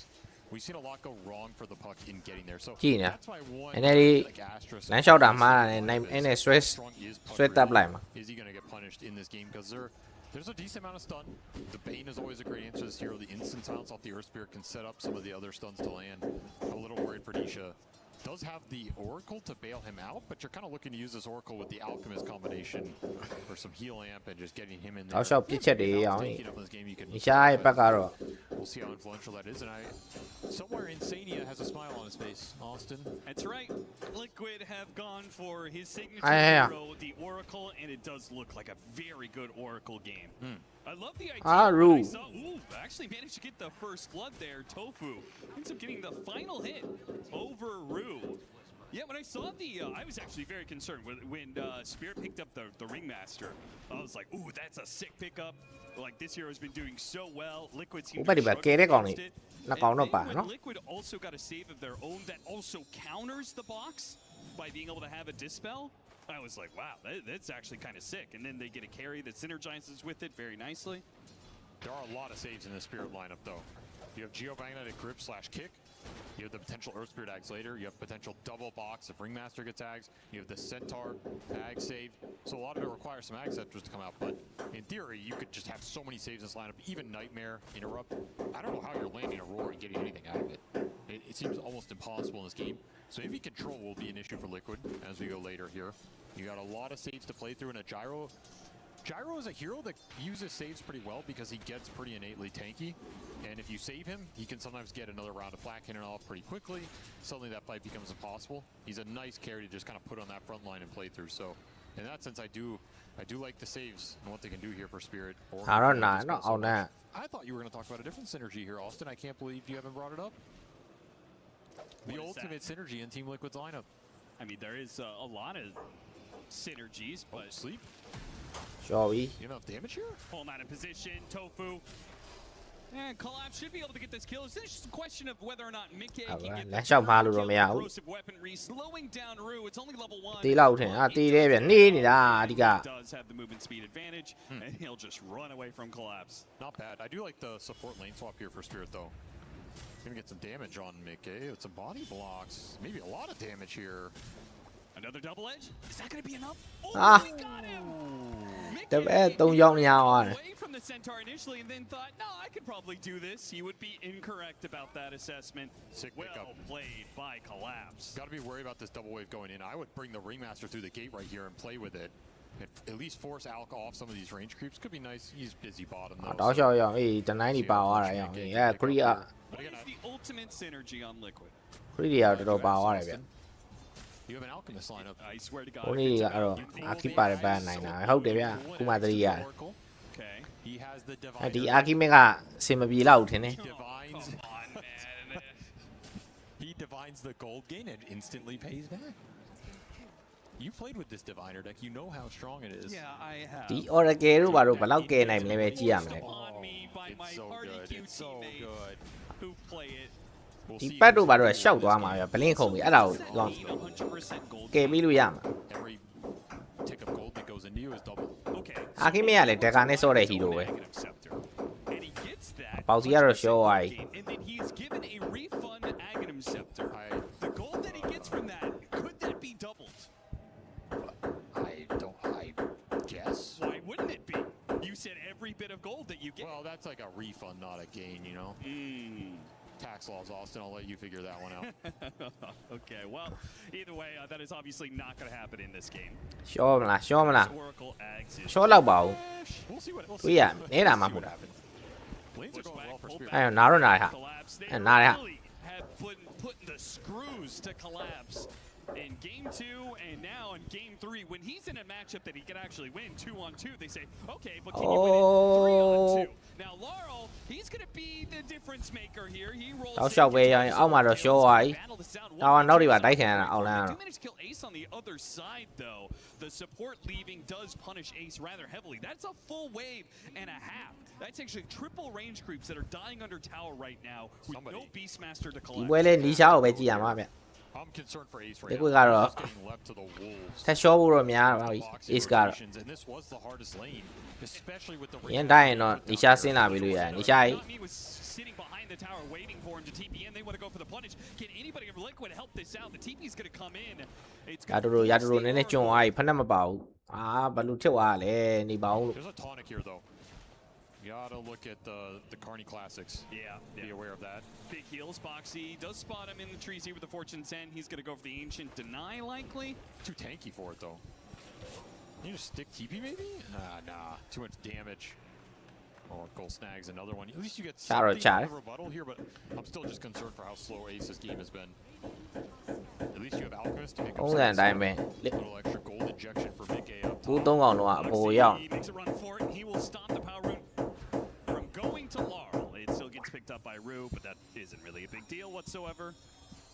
Still a very solid start for Spirit. All three of their lanes are cruising well here. You get to an Earth Spirit ulti, you get to a Stampede, your aggression potential goes up considerably, and they play really well around this Bane setup.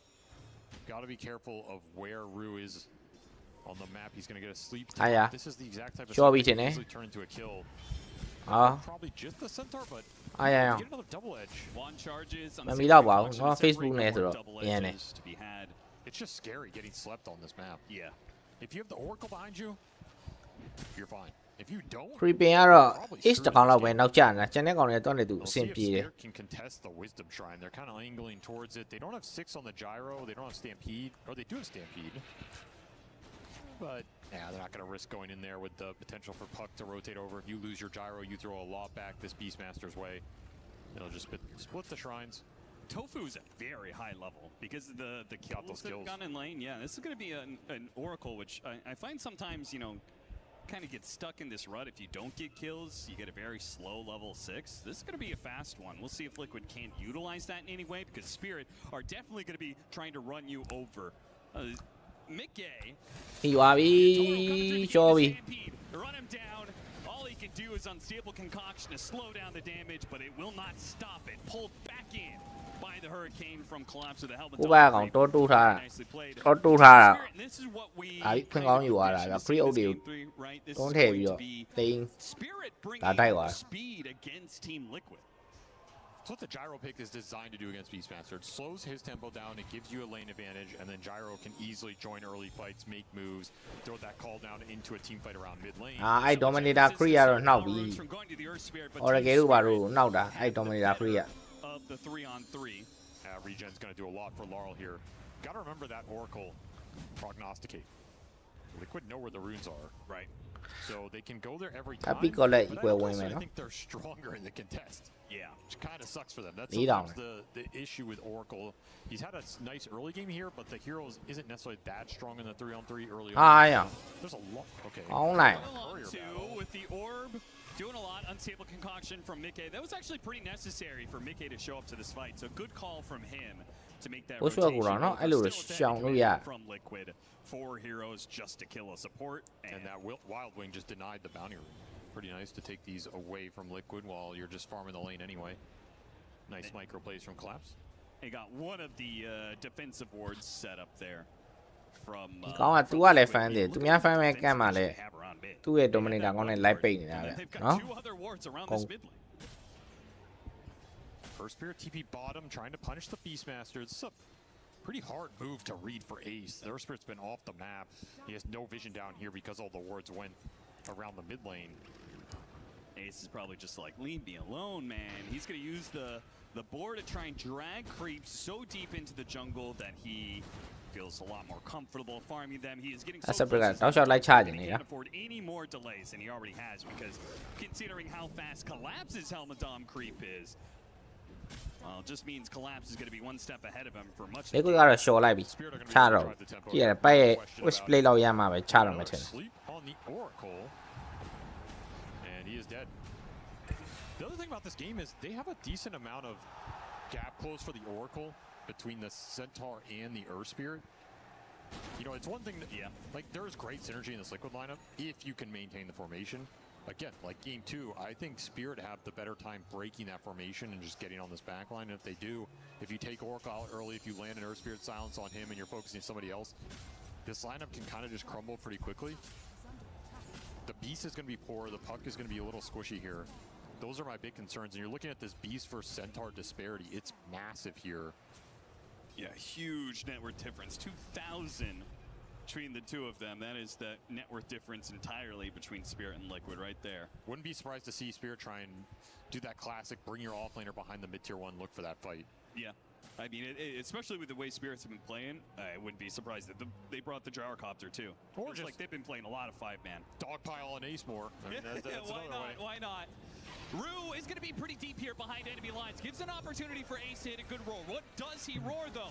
The wheel goes out. He doesn't want to turn around for him. They do have the Oracle save though. That's going to save. မရှိဘူးဖြစ်နေတယ်ဒါပေမဲ့မရှိဘူးဖြစ်နေတယ်ပြဿနာ I thought he was holding on to a point there. He did not. So he did not have roar to level up to use in that fight, which I don't know if it makes a difference, but it certainly makes the fight impossible to win. I think he's also identified that. ဒါပေမဲ့မရှိဘူး10မိနစ်ခရက်ဒါပေမဲ့မရှိတဲ့ပြဿနာကိုခံစားနေ Oracle ပစ်တည်တယ် There's just too many saves. I mean, yeah, you probably do a little better with the roar there, but I don't think you get anything. Unicycle initiation. Hits him with the whip. Styling on him. See Collapse creeping his way towards mid. That threat is open. I guess with Magnetize on cooldown though, you're not looking to get too aggressive right now.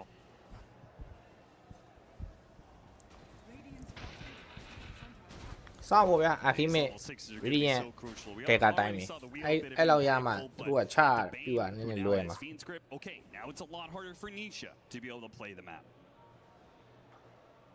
The Oracle got his 6, so now you have a save against the Fiend's Grip or some of these initiations if he can keep to the back line.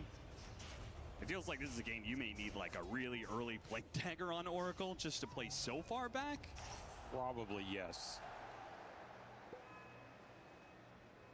Still, what do the team fights look like for Liquid? I think if you can't rely on Roar or Coil because of the saves, I feel like you're just getting run at with a bunch of really tanky heroes.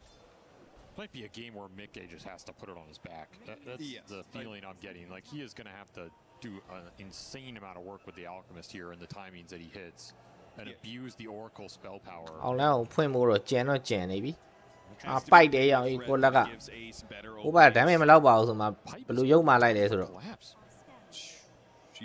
I mean, there goes even more of your team ဟဲ့ဂိုင်ရိုကောပရာတွေးနေနေနော်အဲ့ဒါအခွင့်ကောင်းပဲ Already on the Beastmaster, but they had the bushwhack to stop it. Rue is almost dead already. They do have stuns here on the Beastmaster. first round ကောင်းသွားပြီဂိုင်ရိုကောပရာကျန်ခဲ့တယ် And now the backstab from Liquid. They have မိုက်ဘုံနဲ့စီသွားပြန်ပြီရတော့ရသွားတယ်ဗျနည်းနည်းနောက်ကျသွားတယ်ပိုက်ကလေး It's a 2 for 2. နည်းနည်းနောက်ကျသွား to chase down မဟုတ်မသေးတော့ဘူးဗျ Everybody is already retreating. The problem for Spirit is that was a 2 for 2 with 5 of their heroes. That Alchemist wasn't in that fight at all. He got to farm on the other side of the map. That's a great fight for Liquid. This Beast is just a creep in this game anyway. If you can trade him for a really high net worth core, you're going to take it. Great Oracle ulti. ပိုင်ပြီဆိုပြီးလောက်တာကံကောင်းလို့မှဘောက်စီကဲလို့ပေါ့ Buys a lot of time and space in the fight. If the Centaur is here earlier with the pipe, I think this will end up looking a lot more one-sided. Yeah, but Liquid got that fight without it. Right. Yes, like if he gets piped there, you see collapse TP and he insta-popped it just a second too late. Very nice timing on the sharpshooter from Boxy. It's like, got him. I did my job. Later, boys.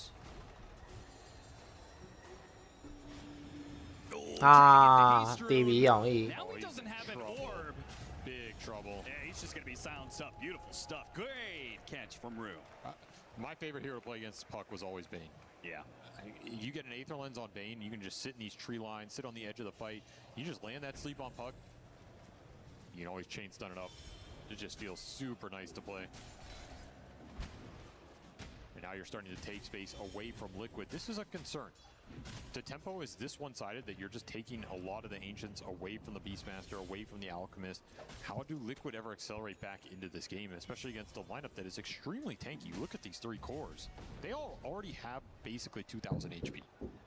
That's a big concern for a early game spellcasting lineup that needs the nukes to do most of the work here. All right, Mickey is gonna come in and hit heroes and nothing's really going to die. That Radiance Burn isn't going to do much. As you said, these heroes are so tanky.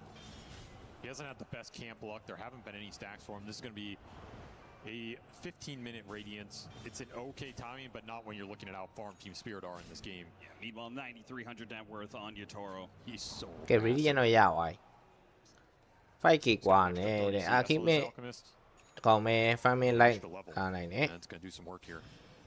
Another sleep set. Ace နဲ့ ကောလနဲ့ဂျာမန်နဲ့နောက်ဟာနာပါเนาะအဲ့ဒါလေးစပူတာလေးနောက်ဝက်လေး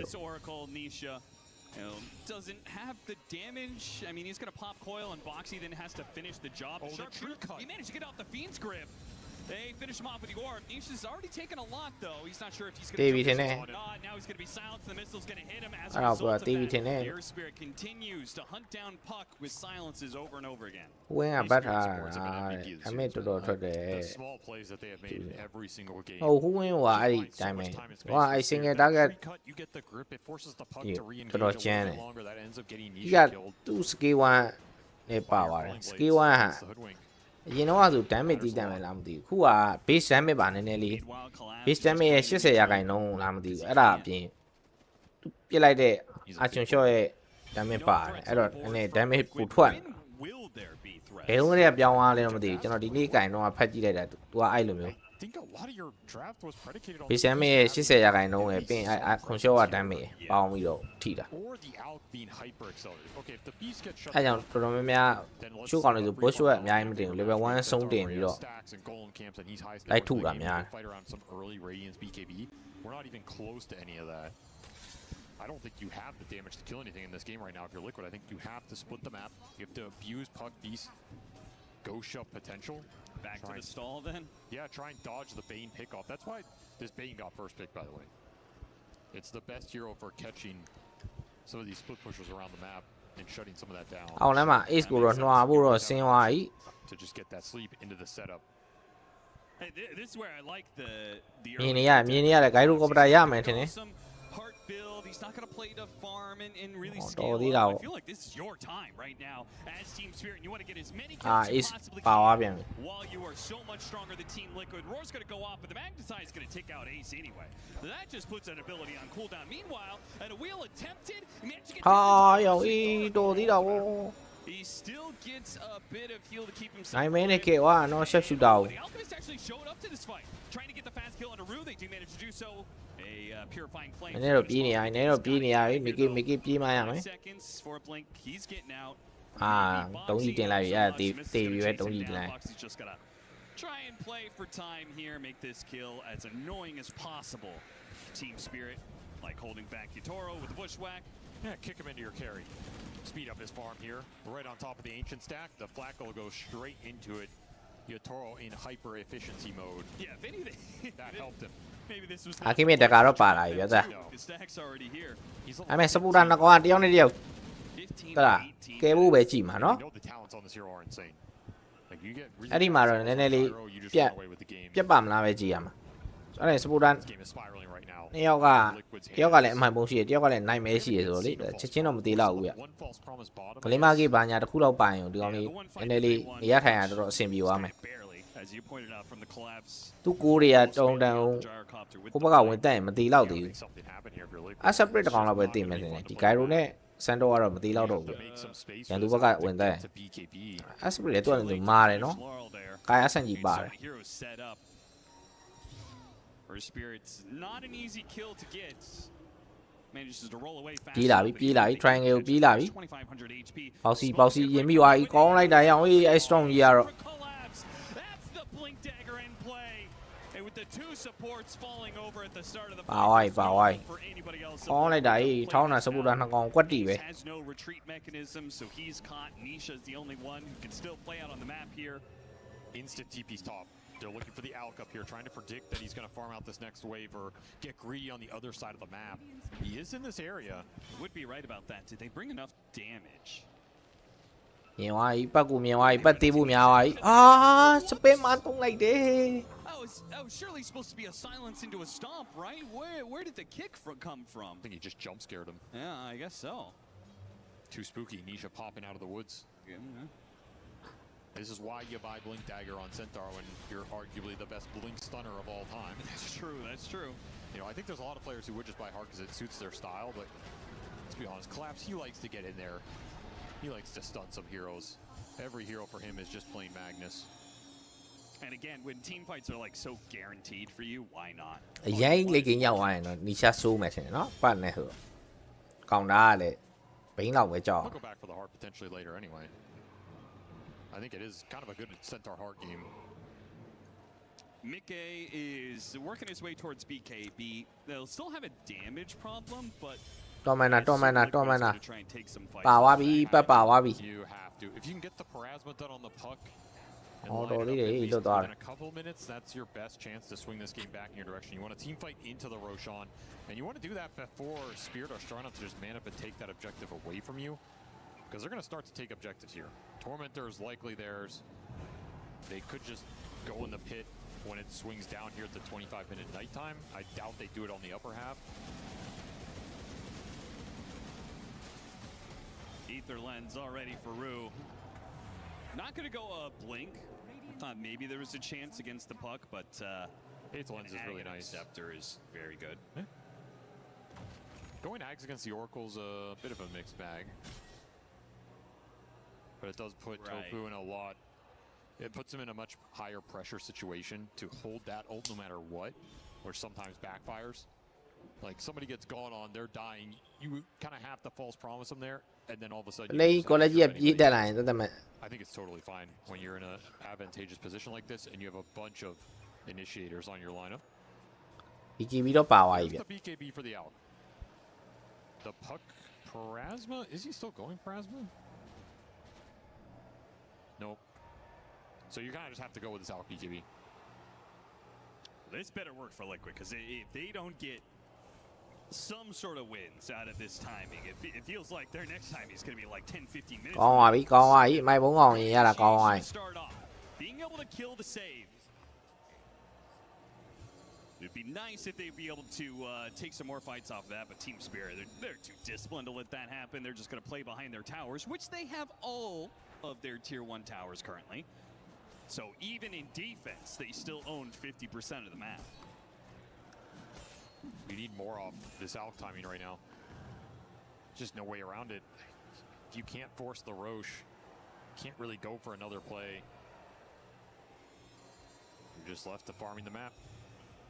BKB ပါတော့မှာ BKB ပါသွားရင်တော့ ES က Oracle တို့ပါတော့ Tofu's been playing around AC လိုက်ရှာလို့ရတယ် Collapse has been so annoying with these Dom creeps. He sent like the last 2 or 3 into the Liquid Ancient camp and just body blocked it every time. Ace just keeps going here to farm Ancients or get like a Helm of the Overlord Ancient. Yeah. And there's just a Collapse creep sitting there. He's holding onto an Alpha Wolf right now because Yutoro was blocking out another camp with his Manta Illusions.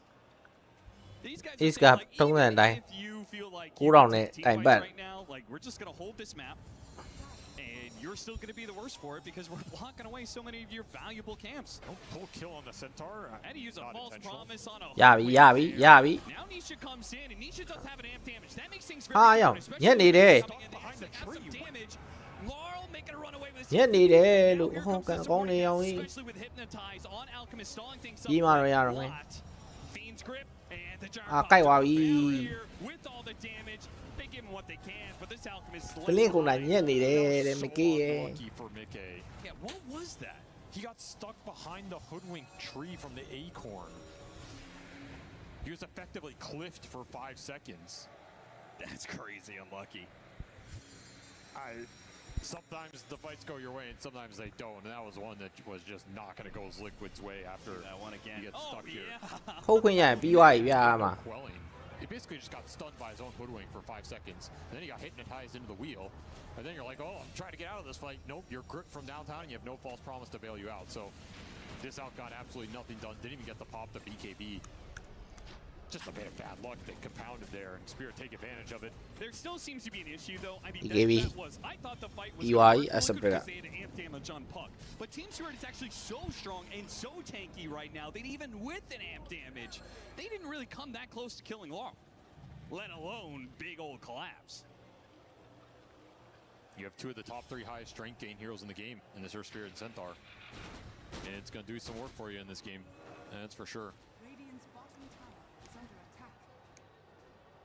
And these item progressions have been slow for Mickey as a result.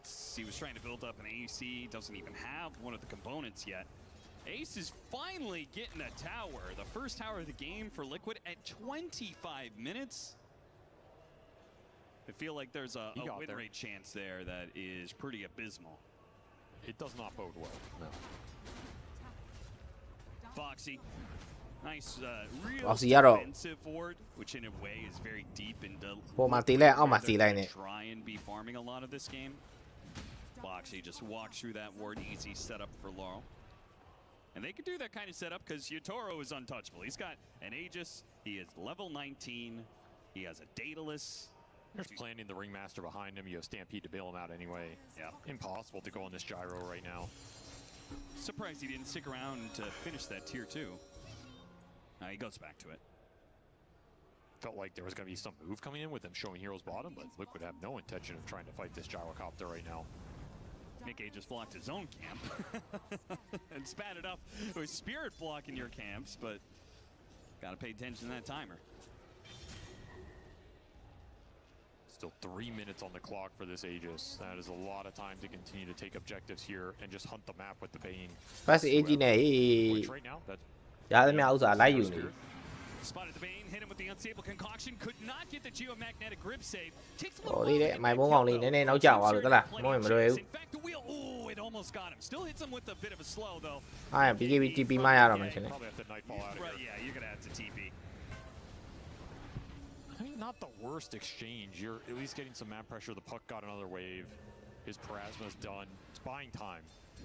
That's what you want right now during this Aegis period. Just don't want to bleed any bad team fights. Well, you're still going to bleed a hero, apparently. Maybe Ace chilling. Can they keep chasing? I mean, sure they can. Escapar đi à vậy. The roll is going to come too late. Oh, actually, it wasn't just too late. It was also the Ancient Prowler Shaman hitting him with the Petrify. Successful dodge. Buying more time, trying to even out this lead right now. But of course, Spirit are just right back to it. They just keep putting threats on the map, trying to get him on the Fiend's grip. Oh, that was close. Not to be caught by that. It's really spooky, especially during nighttime against Bane.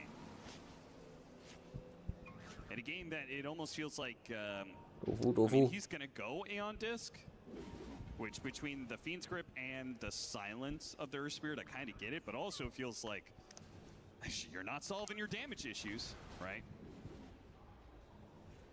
BKB phá rồi mấy. Something more offensive here. Yeah, that's. Giá rồi bây giờ cũng nhà bị vậy. Thấy này mà.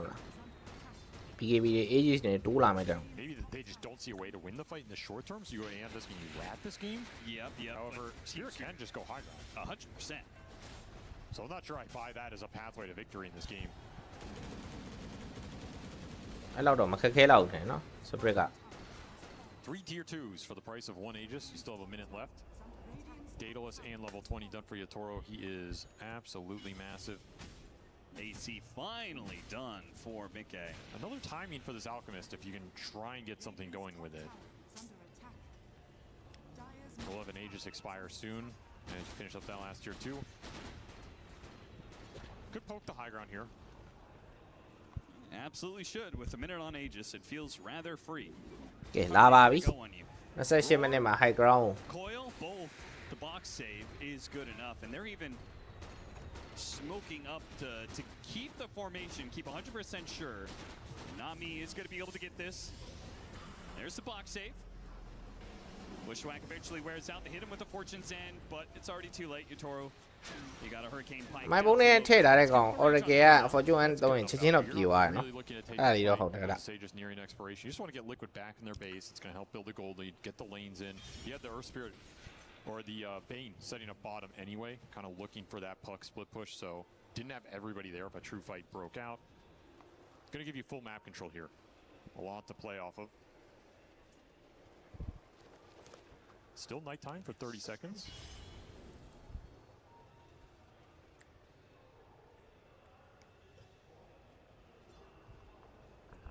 And you did say the Collapse is going to go back for the heart. He still gets it before 30 minutes, despite having all these other items ahead of it. Lotusaur, Blink Dagger, Helmet Dominator. He is the third most farmed hero, almost keeping up with an Alchemist. Very impressive. An early gem picked up for Liquid because they, in order to rat the map, they have to make sure the Team Spirit doesn't have vision of them. Hard enough to dodge this team, even worse if they have information over you. Me cross map smoke, trying to catch anything and everybody. ပတ်ကူမိတော့မယ်ပတ်ကူမိတော့မယ်မမြင်ဘူးရအောင်ဟေး Just they went for him. See if they can get some damage on him. The missile's still going to chase after him. တေးပြီးထင်တယ် Tofu's also here. They got him on the Fiend's grip, and there is the false. ဟောဒီတာဘောအေးရှိသမျှစပယ်တွေအကုန်ကယ်လိုက်ရတယ် Everybody is away. It's all free for Spirit though. Yeah. That was probably the fastest Aeon disc pop I've ever seen. Yeah. Lasted about 2 seconds. And outside of those times where you could assemble it. Have to keep the puck alive though. He's your gem carrier right now. All of your promise of some future map control lies with Nisha. BKB is almost done for Ace, in which case there's another hero that can BKB TP out. It is a strong BKB game for Liquid. There's a lot of magic damage on the side of Spirit that you can ignore and try and just all in the gyro. Gyrocopter does. အာပါဝါရေးတူဘူးရေးဘယ်လိုကြံခဲ့တာလဲ Rolled in on by the Earth Spirit and the Centaur. This tanky duo of theirs. They go on any hero they want. There's not going to be a roll whatsoever. ဂိမ်း1အထားလို့လိုက်လုံနေတာဘယ်ဘက်ချမ်းမှာဆိုင်ရင်ဘယ်ဘက်ချမ်းကိုလိုက်ပိတ်တယ်ညာဘက်ချမ်းမှာဆိုင်ရင်ညာဘက်ချမ်းကိုလိုက်ပိတ်တယ် Get as much as you can for that moment and try and turn the game around that objective. ဒါအောက်လမ်းကိုထွက်လာတော့အောက်လမ်းကိုအုံလိုက်ကြီးလိုက်သွားတယ် It just kind of feels like Team Spirit is going to be ahead for so long until they they get get to like it literally feels like Liquid have to get like 45-50 minutes in where you start giving away Aghanim Scepters and get that kind of advantage. Because again, like now Mickey is going to get a Shivas. So he's going to be very tanky and he's just going to stick on top of the Gyrocopter. But that Gyrocopter is already going to have Butterfly and going to be well on its way to Satanic. So you could stick on him all you want, but if you can't hit him, and then he also could just heal back up, does that matter?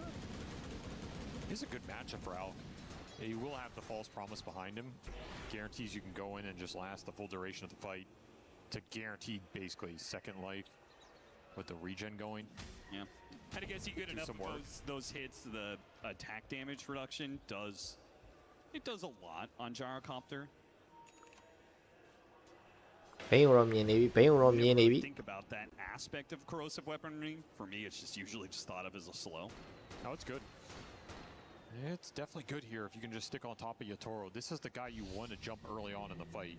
You need to take the big damage source out and use BKBs to ignore the 2 other cores for as long as possible. Going on one of these beefy frontliners will likely not work out for you here. I think that fight's going to be too free for Spirit. They're grinding it there, though. The lead has not grown for some time.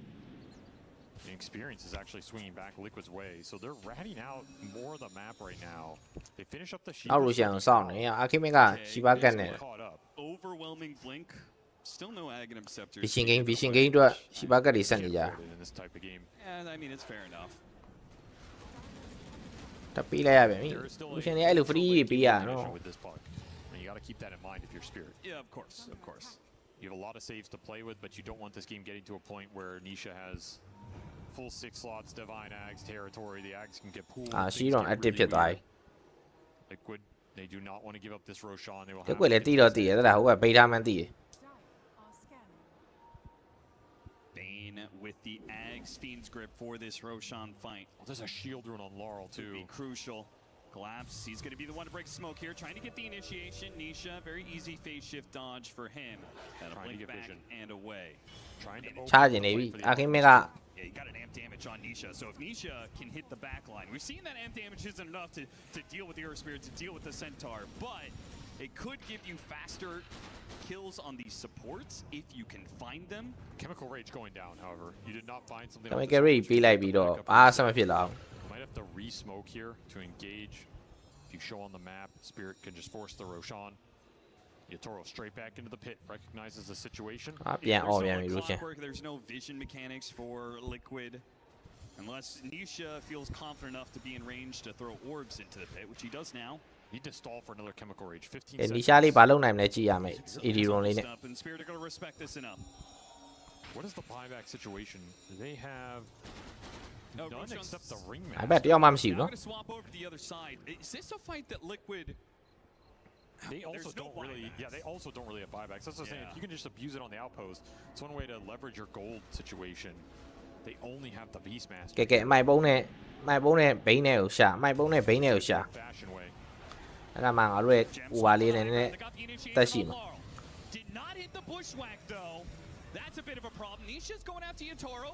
Takes a little bit of damage. BKB down Chemical Rage ကုန်တော့မယ် BKB ပေးလိုက်ရတယ် ဟုတ်တယ် Can't seem to stop anybody. They're unwilling to use the coil because there is going to be the box save, so there's no real point. Like Liquid don't get caught there. Separate ကလည်း but they also aren't in a position Nisha ကိုကြောက်နေရ the fight, which I think requires you to hit the supports. Meanwhile, Team Spirit, as long as you just maintain that formation, just like you did in Game 1. Need a nice angle here if you're Liquid. Maybe dangle this punk on the front lines, get one of the big meat shields to bite, and then have a surprise second point of attack. That would be ideal here. Pretty hard to get that defensively. That's the issue. If Spirit just going to you, all you're going to see is the Earth Spirit, the Centaur. You're not going to see this back line. That's a big old wave. That's a lot of gold, yeah. Pretty nice. A lot of farm from that one. Thoughts on, so we talked about this a number of times. Overwhelming Blink versus Swift Blink. Alchemist. I like the Swift Blink. Just depends what style of Alch you're trying to go for. If you're trying to be tanky. Liquid definitely stalling this game up right now. Nisha is playing it just right, where he's playing in their face, but not quite getting caught. As soon as he gets caught, then that might give Team Spirit enough an opening that they either can push forward to team fight or just push ခံထားရတယ်လေလမ်းမှာဆိုရင် make Liquid try and take that fight into it. It's a dance right now. You have to play on the front line with the puck. You have to try and bait a little overcommittal from Spirit that your team gets the right. Liquid ကတိတ်မဖမ်းအောင်အဲ့လိုပုံစံဖြစ်နေဟိုကဖမ်းလိုက် Russian လေးထုတ်လိုက်နေမှာနောက်လေးတွေ1000တက်လာ Just run into Liquid. They didn't force the Roshan. They're kind of stuck between the two options right now. This stalemate might last long enough that Roche goes back top, which is better for them, which is kind of crazy.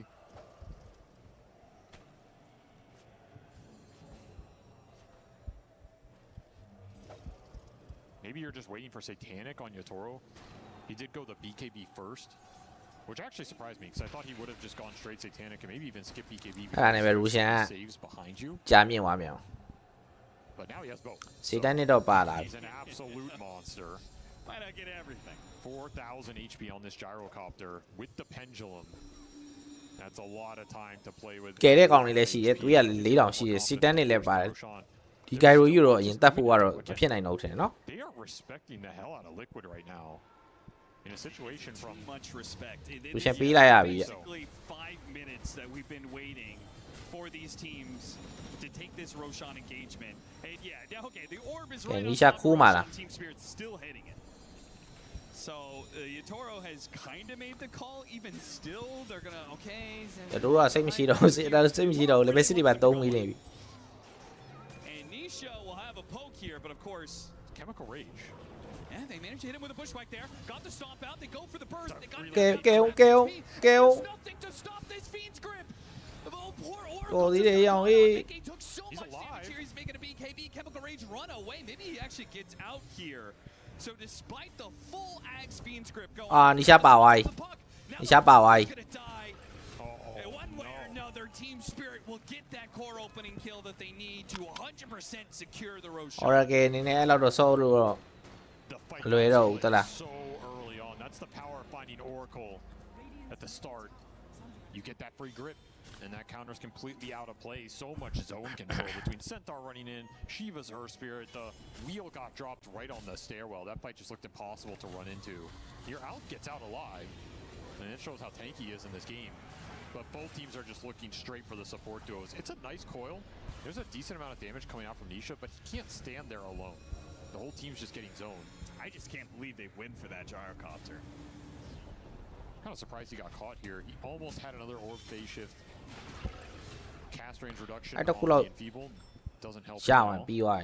And now Team Spirit, it's been a bit of a stall, but they're in a position to just end the game. This game could be over in this next 5 minutes. You've got insane timing for this gyrocopter hitting high ground with an extra life. อุ้ยโดดเดี่ยว Satanic back up the full. There's no tier 2, so ကဲ ပိုင်းဘက်တော့မရှိဘူး continue to occupy this Akimin နဲ့ Oracle မှာပဲရှိတယ် Liquid to take another ခု team. န finger ကအရင်ကောင်းသွားတယ်ဗျ6စက္ကန့်9စက္ကန့်တော့ကြီးဖရီးကြိုက်ရအဲ့တော့ Akimin လည်းဘာလုံးမရအောင်ဖြစ်သွားတယ် And there's an axe for the Alk. He's gonna pull it to the puck. Nisha doing a lot more damage now. Dream Coil is a big threat. He got the Conjure's Catalyst as well. ပြတ်တော့ပြတ်သွားပြီတက်တော့ပြတ်သွားလောက် Nice coil on the back. အာရောက်အေးအမိုက်ပုံးနဲ့လှုပ်သွားပြီအဲ့ဒါဆိုပြီးသွားပြီ And that's the Aegis.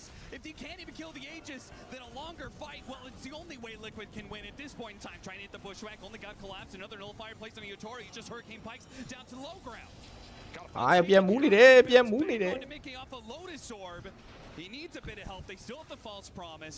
Any hero gets too low. Laurel gets the kick out onto the hoodwink. All they need is little pickups. နာနေမကနတိုက်နေနဲ့နာနေပြီ Out of steam, and they can take a second lane of barracks. Magnetite is going to push back the course. No chemical rage up. အာနီရှာပိုင်းမမရှိဘူးပြီးသွားရတာဆိုတော့ပွဲရ Still an Aegis on this gyro. They got nothing there. And now it's a level 25 gyrocopter. The puck did 7,000 damage and killed nothing. Yep. The power of the sustain in this lineup. Just too many tanky heroes. ဂိုင်ရိုခဏလောက်လွတ်ထားပြီးတော့ကျန်တဲ့ကောင်လေးတွေကိုရင်တက်ရင်တော့မစိုးဘူးလားလို့ He's going to buy out for it. Again, who do you go on? Going on the gyro is just not the ticket. Yeah, at this ဂိုင်ရို point, ယူတက်ပြီးတော့ only hope. They sneak up the side. UI, All the way up oh my the God. top part of the map.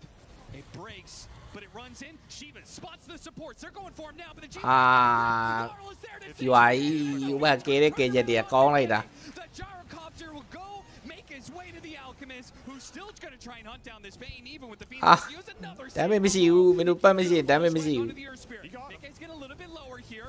Off the stomp, and there goes the die back on him. Mickey lower and lower. His chemical rage is running out soon. Same goes with his BKB. He's not going to have any way out of this one. He's deep in enemy territory. All they have is his false promise. He's making ခဏနေတော့နီရှာတော့ပြန်လာ to the fountain. 12 seconds. ဆိုကြတဲ့နီရှာနဲ့အဲ့လိုလေးအတူတူကွာနော်ဘက်ကလိုင်းလေးကိုဝင်တော့မစိုးဘူးလားလို့ I just still a minute on the They've only Aegis. stalled it so much, though. Yeah, Yataro's just going to run right back into it here.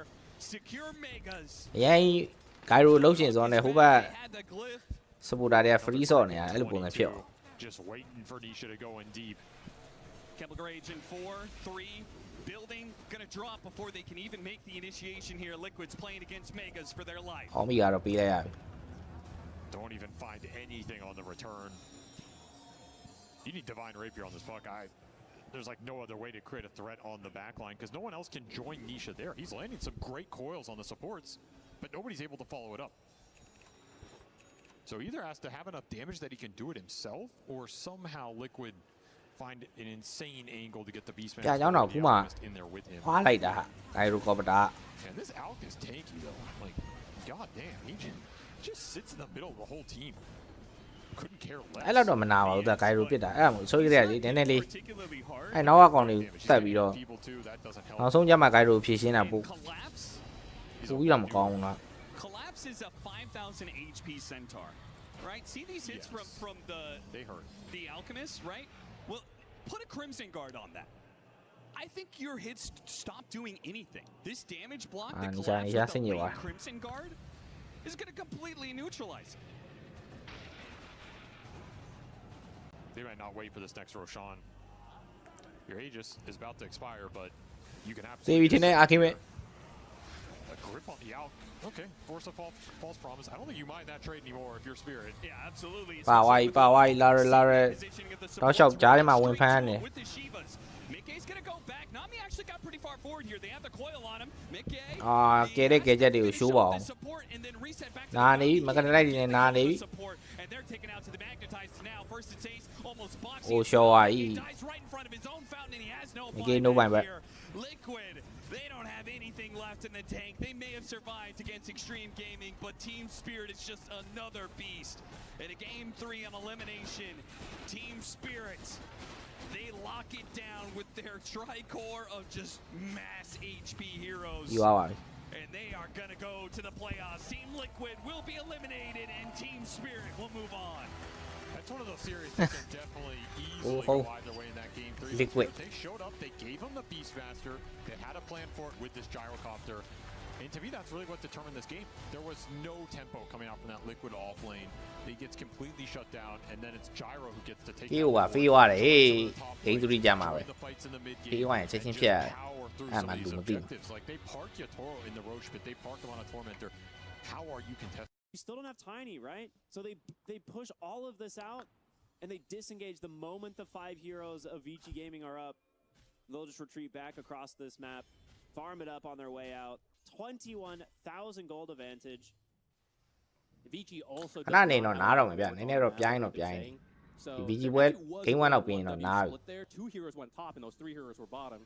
If they knew that, အားပွဲကနေ9ပွဲဆိုတော့တောက်လျှောက်ကြီးဖြစ်သွား But they don't. They just don't have that info. So like you said, to their perspective, we don't have our Tiny. We can't really do anything. We have to just sit here. And now this will be the Roche for ပွဲရပြီးပါပြီဒီ Roshan ပြီးပြီ They didn't really need it, but it's the safe play. Vici You knows this is our last shot. You are a franchise you will keep on. We're down 23,000 gold. Maybe the greatest vacuum wall avalanche toss combo in the world. We've seen some pretty amazing Tiny plays. It's the problem is doing it away from the Ringmaster.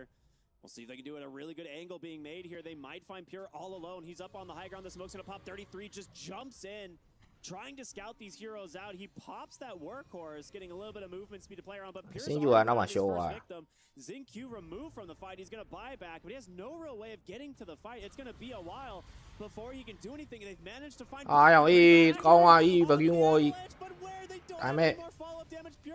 Damn it, they low. To get some distance away. 33 looking for XM but can't find him. Oh my god, pretty and you've spent everything. Stomp comes out 33. The Centaur, will he ever die? It doesn't feel like it. They find the Ringmaster, but he puts himself in the box. Coil is dead. A worthy trade for 1W. They do not mind. That was a pretty great jump from Vici. They had to invade over to the triangle. They managed to find a 3-man vacuum. They actually got Pure down to about But that's what a gold lead does for you, right? You just have extra items, you have extra saving tools, and they just don't have enough damage to finish the job there. All right, BZM having a little fun. All right, we appreciate having a good laugh. Trying to troll his carry a little bit here. Bach under vision, in a lot of trouble. Will he make it up onto his own high ground? He realizes he's cut off completely. Great stone out from BZM. He's got his number. This is the Earth Spirit, man. This is, I feel like, has been the hero of the tournament, right? Not a lot of people knew how strong Earth Spirit was coming into this. We saw it picked a little bit here and there. But in the hands of the right player, it is owning. He's just တိုင်းကြီးကတိုင်းပတ်ဖြစ်သွားတယ်ကြားလိုက်တယ်နော် separating the back line. တေးတဲ့ချိန် about how much you need to combo everything. You got little saves like that, right? Just pull them out of the arrow. 33 can do crazy stuff like this, and you can choose to follow up, you can choose to pull them back. In this case, with Aegis and a 30k lead, of course, Omega. It's not really even tower diving at this point. This is 1W's base. Coil comes out, XM trying to make some space. They're going to go ahead, buy back on the darks here. Maybe you can snap the coil now. It's just going to be a BKB. Onto Shiro. Now comes the Stampede. Bach will be forced to BKB as well. Without detection, they will survive for now, but your base still under siege, and 1W really want the Mega Creeps to go for the Avalanche, the toss, but the BKB comes out. BKB တော့မရှိတော့ဘူး BKB တော့မရှိတော့ဘူး He'll just walk away. He's literally by himself. They can't kill him. အေးဆန်ဟိုဘက်မှာတွားရှောသွားတယ်ပြီးသွားပြီပေါ့အဲ့တော့ Oh yeah, you okay? အဲ့ဘက်တော့ရှိတယ် Carry, are you good? Yeah, he's still got fun. I've still got an Aegis. I don't mind. Another buyback, and 1W, they're going to respect it. It's a fake back. They're not going to respect it, right? They know how strong they are. 33 goes in. The Shivas, the Stomp. Shiro with an avalanche. Can't go for a toss. The arrow just splitting right between the heroes. Ari pushes them away with a blinding light as they continue to just beat down these lanes of racks, securing the last one, and Mega Creeps now for 1W. 37,000 ahead. 1W. A few from a game one victory in this ပတ်ပါတယ်ဘက်ကရှုံးတာများတယ်ကြည့်နေ 100% sounds about right. I think you need maybe like seven fountain tosses here. Let's see how many they can find. Perhaps if BZM rolls in, Avalanche, toss him back. Step one, power cogs, push him back again. 33 on the center. Again, Stomp's going to catch the Marana. The Hex comes out.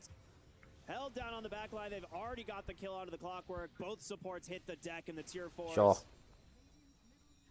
Don't even stand a chance. XM trying to Aegis make တဲ့ချိန်အများကြီးရှိတယ်ဘိုင်းဘက်ကစောင့်နေတဲ့စောင့်ခရုံးကျိုးအဲ့ဒီစောင့် Wonder doesn't quite connect. Shiro will try to finish off the Ringmaster. He gets the box off. The Stampede gets him to safety.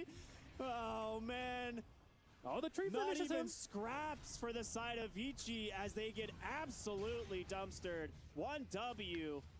Okay အဲ့ဒါဆိုဘော်ရာတို့ဒီနေ့တော့ဒီနားမှာပဲနားဝင်ပြုပါအောင်လာကြည့်ပေးတာကျေးဇူးတင်ပါတယ်နောက် Strong in the lanes. The heroes they like, right? Not moving too far out. Maybe not a ton of TAs being picked, but certainly some in comfort for Pure. Both side lanes found kills. They start settling into their stack.